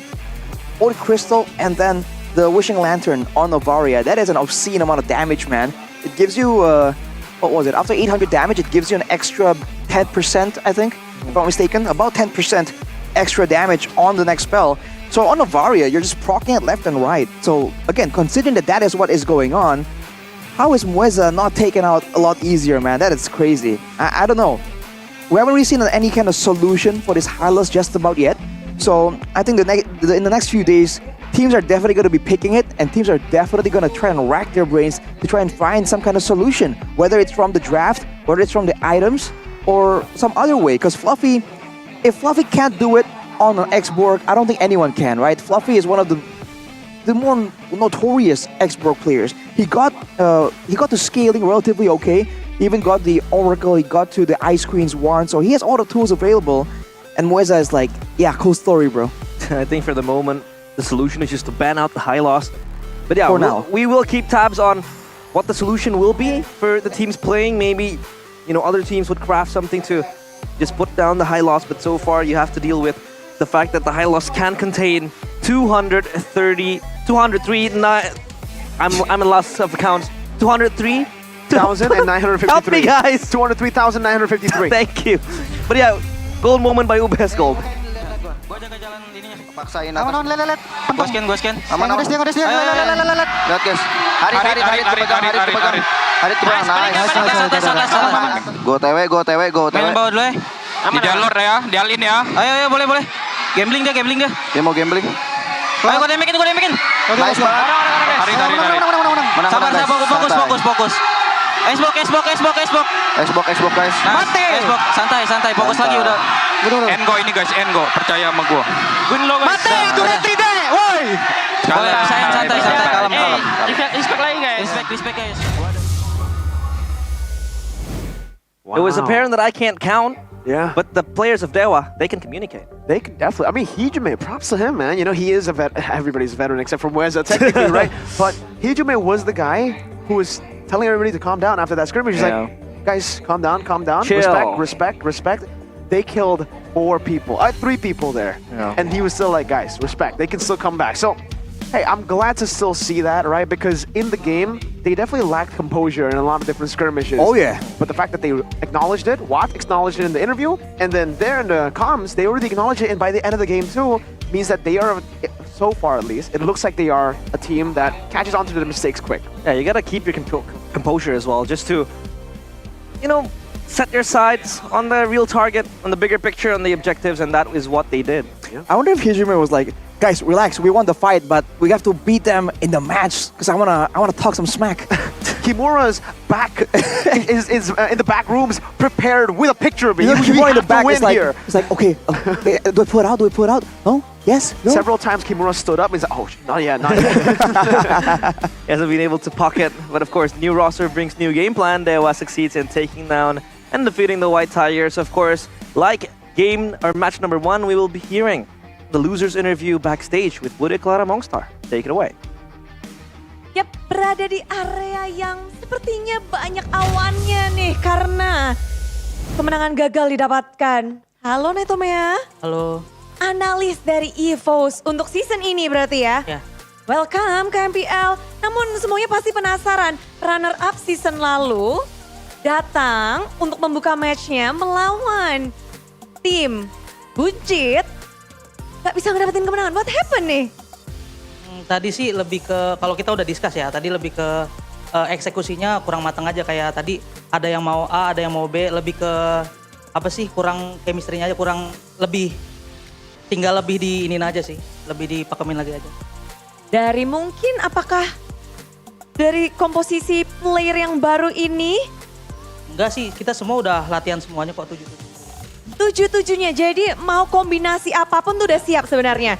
Berarti bukan karena line up yang baru atau apapun, tapi dari gameplaynya. Iya, lebih ke Nah, tapi kan banyak sekali nih, seperti tadi Dewa pun lumayan kaget dengan perubahan line up yang terjadi. Memainkan 2 player yang berbeda. Ada Doma dan juga ada Panzer. 2 player yang tiba-tiba kamu mainin jadi starting line up nih. Apa yang mungkin menjadi alasan dibalik itu? Kalau kita sih staff udah ngobrol juga, kayak kita juga mau kasih kesempatan juga buat Doma sama Panzer juga. Jadi biar semuanya improve bareng-bareng sih. Improve bersama-sama. Dan kalau kamu ngelihat sendiri, improve-nya Dewa United. Apakah ini Dewa yang sama dengan season lalu atau permainan mereka berbeda? Beda sih sekarang sih. Lebih kayak mungkin udah nemuin, mereka lebih dulu nemuin itunya kali, gameplaynya. Menemukan gameplay. Gameplay high loss? Bisa jadi. Bisa jadi. Kenapa di match ini high loss mahal banget ya? Semua orang rebutan high loss dan siapapun yang mendapatkan high loss menang. Emang bagus sih sekarang, meta sekarang. Meta sekarang high loss banget. Cuma kita udah siap juga buat counter high loss, cuma tadi emang eksekusinya kurang bagus aja. Berarti hanya dari eksekusi aja. Dan berarti kalau kamu bisa melihat, bisa menganalisa permainan hari ini EVOS ada di level mana sih? Mungkin kalau kita riset terus bisa riset hari ini, mungkin besok bisa lebih bagus lagi sih. Besok bisa lebih bagus. Iya. Hari ini masih di angka berapa tuh kalau bisa dinilai? 6, 7 mungkin. Tadi kayak sedikit-sedikit mistake aja. Sedikit mistake. Kecil-kecil namun itu yang menjadi problem. Dan tentu saja kita juga penasaran kalau lawan kalian tadi Dewa yang begitu ganas. Siapa sih player yang mungkin menjadi pusat perhatian yang list kita? Tadi sih yang lumayan nyusahin kita tuh Ray tadi, pas main Julian. Itu sih. Ray dengan Juliannya menjadi satu player yang dilihat. Namun ngelihat lagi hari ini match pembukaan, match kedua, apa yang kamu harapkan untuk timmu? Semoga bisa reset aja sih hari ini. Reset. Dan itulah dia ngobrol-ngobrol bersama dengan Naitomea, analis dari EVOS. Kita bakal langsung kembalikan kepada para caster di meja. Silakan.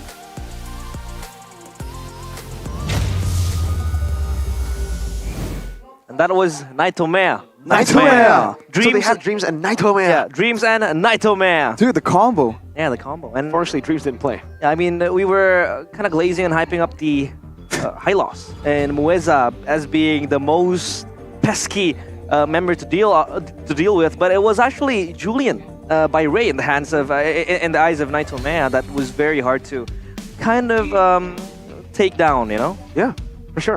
Again, Naitomea said that. That was the biggest issue for them. Ray popping off with the Assassins, popping off with the Red Trees too. And of course, with the play of the day by Kidia Sans. Wait, which one was this? So it's the, Oh, it's a save, it's a save. It's a save. So he popped the spear right here, the SOD, tapped into Kabuki. Kabuki didn't have enough time. He was running back to the crystal to buy some time, but still, it's too late. It's kind of My sad to personal see, play though. of the day is when he walked to the wall. Yeah, he was like, I mean- they even made a meme, right? In Exactly the the same. MPL ID social media post where he was just bumping into the wall like a glitched character trying to get out of bounds. NPC moment right there. Is that how you walk? No, you walk like this. Yeah, that's more like Into it. the Look at wall, me. right? Yeah, I'm walking.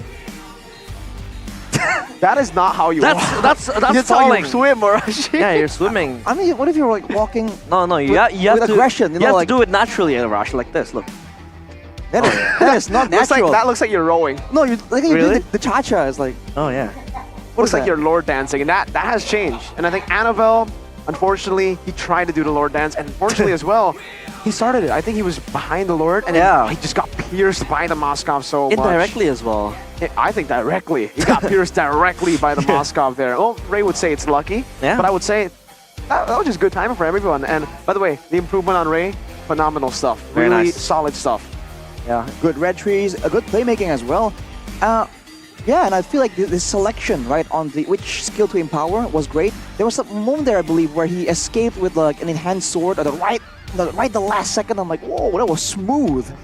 Yeah, so sleek by Ray as well. Smooth The operator Ray. improvement coming in from the players. We have seen Ray, but now let's talk about the prodigies. Doma and Pantier, obviously not a prodigy. He has been here, but he has to fill the shoes of Dreams. The question is that they haven't really been able to perform. Is it the stage jitters or is it the nervousness or what? According to Naitomea, really, I think they just didn't execute their game plan, right? Because from Naitomea, he said they've planned this already. They've tried all of the 7 members in the team, and everybody should be ready. Yeah, and now the standings, of course, presented by the official tournament smartphone, Samsung Galaxy S24 series, FNOC, or Fnatic Onic, up top with 1 win in a 2-0 fashion against TLID. TLID having to just roll down to the 9th place. Meanwhile, for Dewa United Esports, they're up there with another point as well, but only the difference is that their game win-loss is kind of reduced to 1. Right. Did you say 9th place? 9th. ninth place. Is it ninth? It's ninth. So I swear, I had an English teacher. I know this. Don't worry, because my English teacher taught me the same, and then my mom told me I was stupid for saying it like that. my mother So my English outclassed the English teacher. my English teacher was like, it's not ninth, it's ninth. And I'm Oh. like, you can never, go over your teacher, but we have to go over tomorrow's schedule. Oh boy. Day number 2, packed with actions. It's Team Liquid Indonesia against Bigatron Alpha. Next up is, of course, RRQ against EVOS Let's Glory. go. And then we have Geek Fam against Alter Ego. These This are is spicy matches, man. Fire Saturday, man. I mean, obviously, match of the day is very clear. The one with the most history, which is RRQ. Bigatron. RRQ versus EVOS, obviously, but Bigatron versus TL. And then obviously Alter Ego versus Geek. Even Alter Ego versus Geek, dude, that's Niall going up against his ex-team, man. Yeah, wow. A lot of Let's go. connections happening. So I mean, many. for Niall, it's going to be his make or break season because he was performing pretty well in Geek Fam, bringing the team to M5. But for Bigatron Alpha, I kind of want to see Super Luke's debut. Me too. How would you feel? How do you view tomorrow, Miracle? I mean, how will Super Luke and Bigatron Alpha perform? They're going to lose all their matches.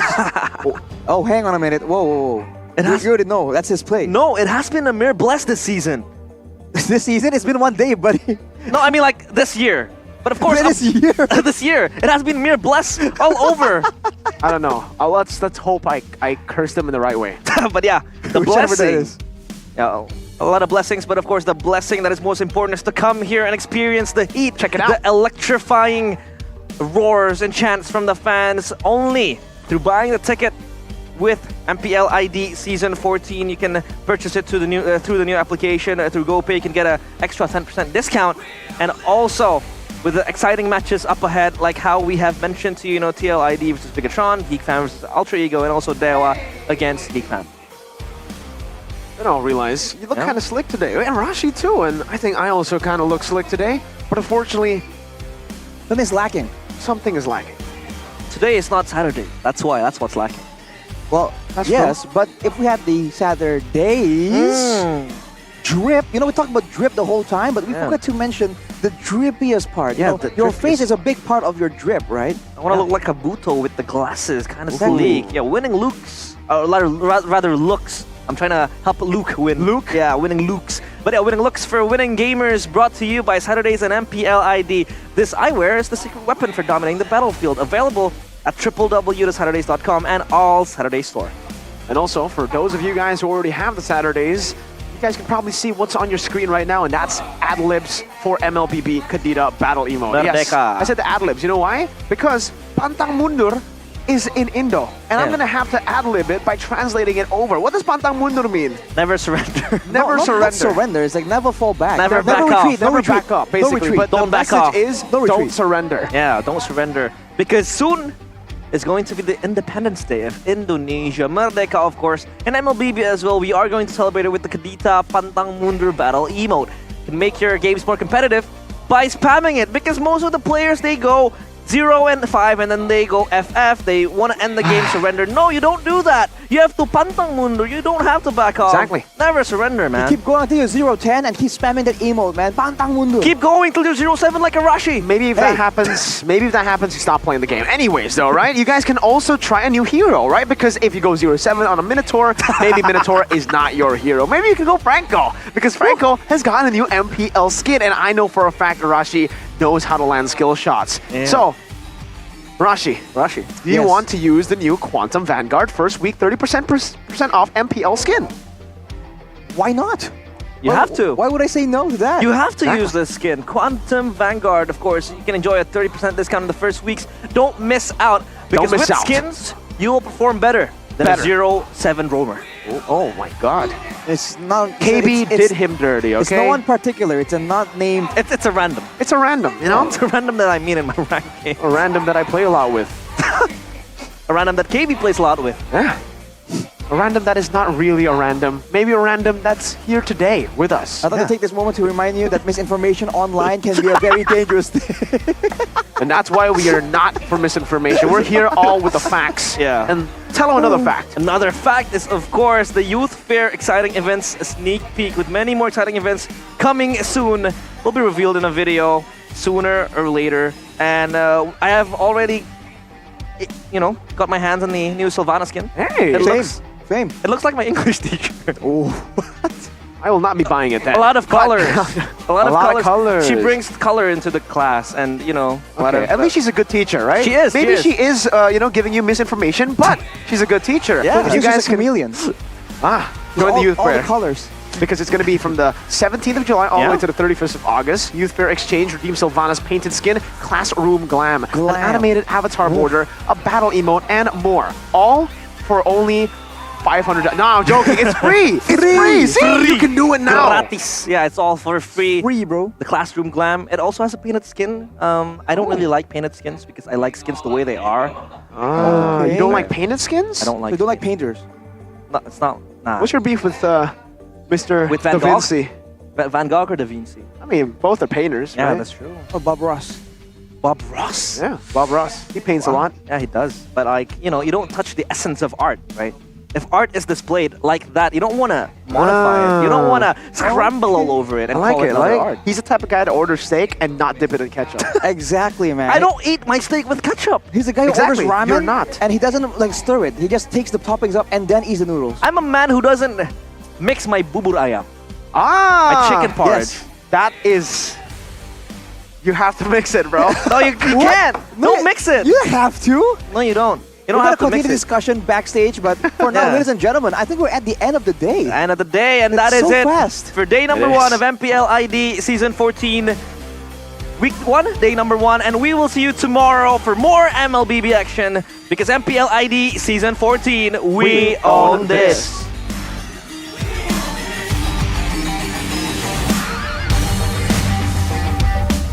Bagi diri mereka masing-masing dan juga timnya. Kali ini kita melihat 4 tim yang beraksi dalam Best of 3 Series di 2 match. Ada tim Onyx yang berhasil memenangkan matchnya. Penatik Onyx berada di pucuk klasemen dengan kemenangan 2-0-nya. Sementara mengikuti di belakangnya ada Dewa United dengan kemenangan 2-1. Senyuman lebar mereka dapatkan di hari Jumat yang penuh berkat. Namun esok hari masih akan menjadi malam minggu, malam yang panjang. Hari ini Bude mengucapkan terima kasih bagi kalian semua yang telah mendukung acara ini. Yang ada di rumah yang terus memberikan dukungan positif. Dan tentu saja kepada para sponsor kita karena MPL Indonesia Season 14 powered by Munton. Presented by Official Turnamen Smartphone Samsung Galaxy. Official e-wallet GoPay. Official Destination for Gaming and Esports Kidia. Official Gold Partner UBS Gold. Dan kita juga punya partner in esports. Ada Campina, Head and Shoulder, Oraimo, Telkomsel, Dunia Games, dan juga GamesMax. Bersama dengan supplier Erigo dan juga Saturdays. Acara ini supported by PBSI. Hari ini telah usai buat kalian. 2 match saja tentu tidak cukup. Esok hari akan menemani kalian 3 match. 6 tim akan bertanding memberikan yang mereka miliki. Jadi hari ini kita harus berpisah. Sampai jumpa di hari yang kedua di MPL Indonesia Season 14. We own this!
dan terus berlari, terus ke arah puncak tertinggi. Ku takkan berhenti, hanya sampai di sini. Kemenangan abadi menanti. You know we won't miss if we unite our focus. And if you haven't noticed, we all live. Nyalakan apimu, hadapi semua tantangan, hadang semua serangan, jatuh bukan halangan. Bakar semangatmu, janganlah engkau menyerah. Kita akan buat sejarah. We all this, we won't miss. We all this, we won't miss. Saatnya beraksi, jalani